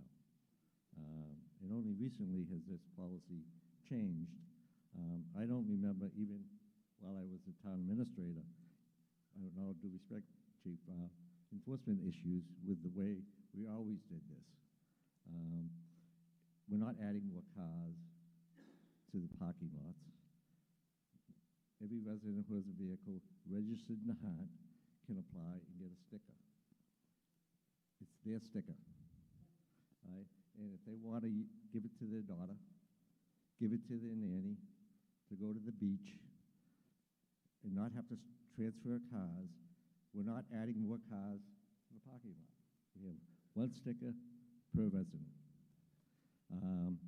I think it's a hardship for a lot of families. Like I said, I was a town administrator for 20 years. I don't ever remember having an issue with enforcement during those times when we didn't have the registration on the sticker.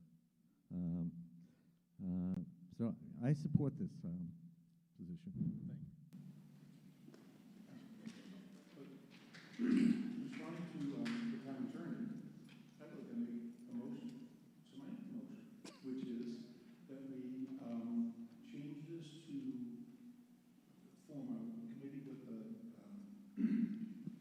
selectmen and other interested parties, police chief and other people, to discuss the issue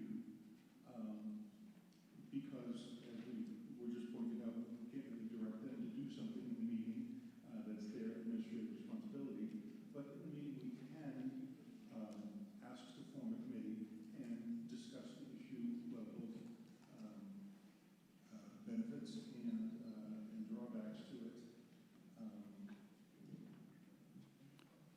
So we have a motion to refer this to a committee, so I'm looking for a second.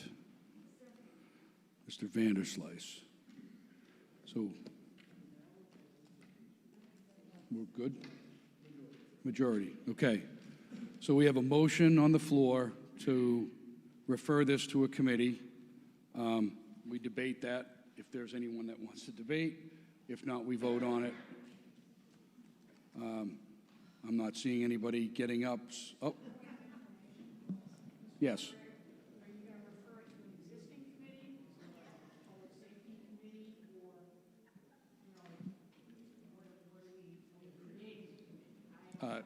I will go back to the motioner. Are we creating a new committee? I'd like to create a new committee. And like I said, involve someone from the select board, someone from the police department, maybe 3 citizens that are appointed to join the committee, just to make sure that we have community representation.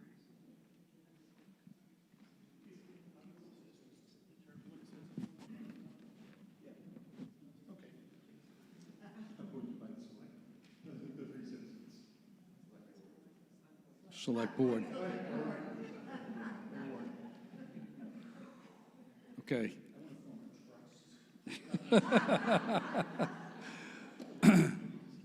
Speaking on the amendment, or the motion to create a committee. I'm just going to speak in general. Rob Thibault, 78 Barstow Road. As a selectman, I would rather know how many people in this room favor the transferability of stickers from one car to another. That would be much more valuable to me in making the decision than knowing or having you tell us to have a committee. I'll commit to that right now. I don't need that. But I would like to hear from everybody as far as, do you favor this or not? Well, I also think that if you vote for a committee, but then you don't vote to transfer stickers, the whole committee thing is dead, right? No, if we refer it to a committee, it goes to committee, and we will not be voting on the actual motion. So.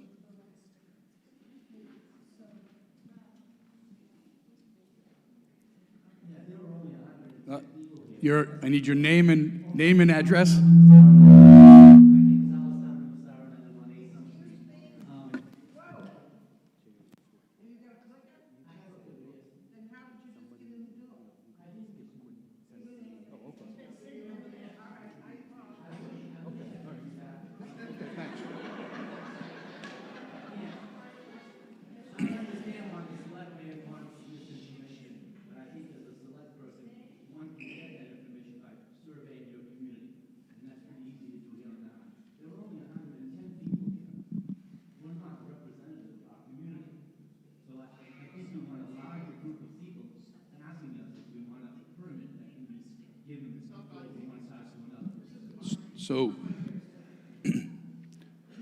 So I've just been advised that we can move on the creating a committee if that's what we choose to do, and then we could do a simple hand vote so that that committee would get a little sense of what this body feels as far as a parking sticker that can be, moved from one vehicle to another. We can use, okay. All right. So right now we have a motion on the floor to refer to a committee. The committee would be a selectman, the police chief, and 3 citizens appointed by the select board. What's that? Select board, I'm sorry. I'm making my own mistakes. Okay. Creating a new committee. No further discussion, let's vote.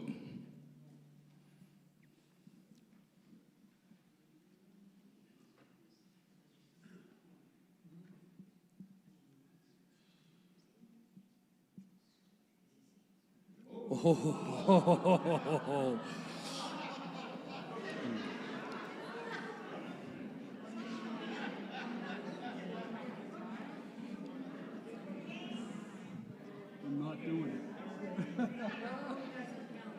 I'm not doing it. So we have created a new committee by one vote.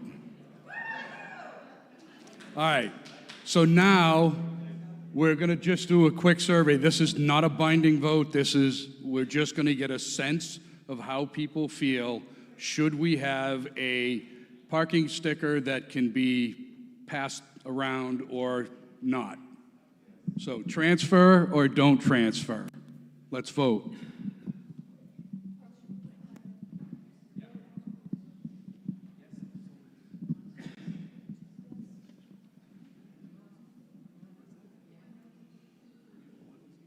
Still close. So you have so we are at our, 40 to 56.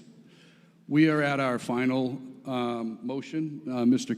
Kent is coming up. I just want to say thank you to all of you for staying, because as people were leaving, I was getting a little worried that we would run, a little less than our quorum. So, and I also want to point out that there's probably some new folks here that haven't come to town meeting before. There was a young gentleman earlier who just turned 18, and he was very proud to be part of town meeting. So I think it's a great thing that we're able to do this. Mr. Kent, take it away. All right, moment of truth, final motion. Continued committees. I move that the town continue the following standing committees to June 30th, 2027. Community Preservation Committee, Veterans Memorial Committee, Sailing Committee, Cemetery Advisory Committee, Harbor Advisory Committee, Town Charter and Bylaw Committee, Town-Owned Land Study Committee, Golf Course Management Advisory Committee, the Open Space and Recreation Plan Committee, Cultural Council, FEMA Flood Insurance Study Committee, MVP Committee, Noise Abatement Committee, Short-Term Rental Committee, Public Safety Designer Selection Committee, Rights of Way Committee. Seconded by Ms. Reese. Seeing no debate, let's vote.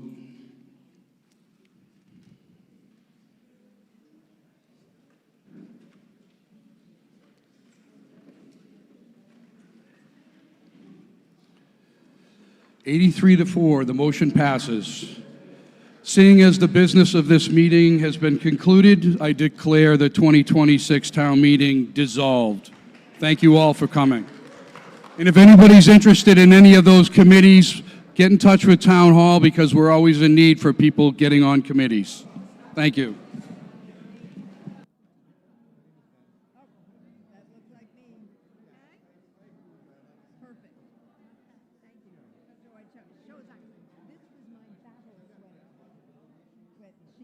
She did for when we were battling.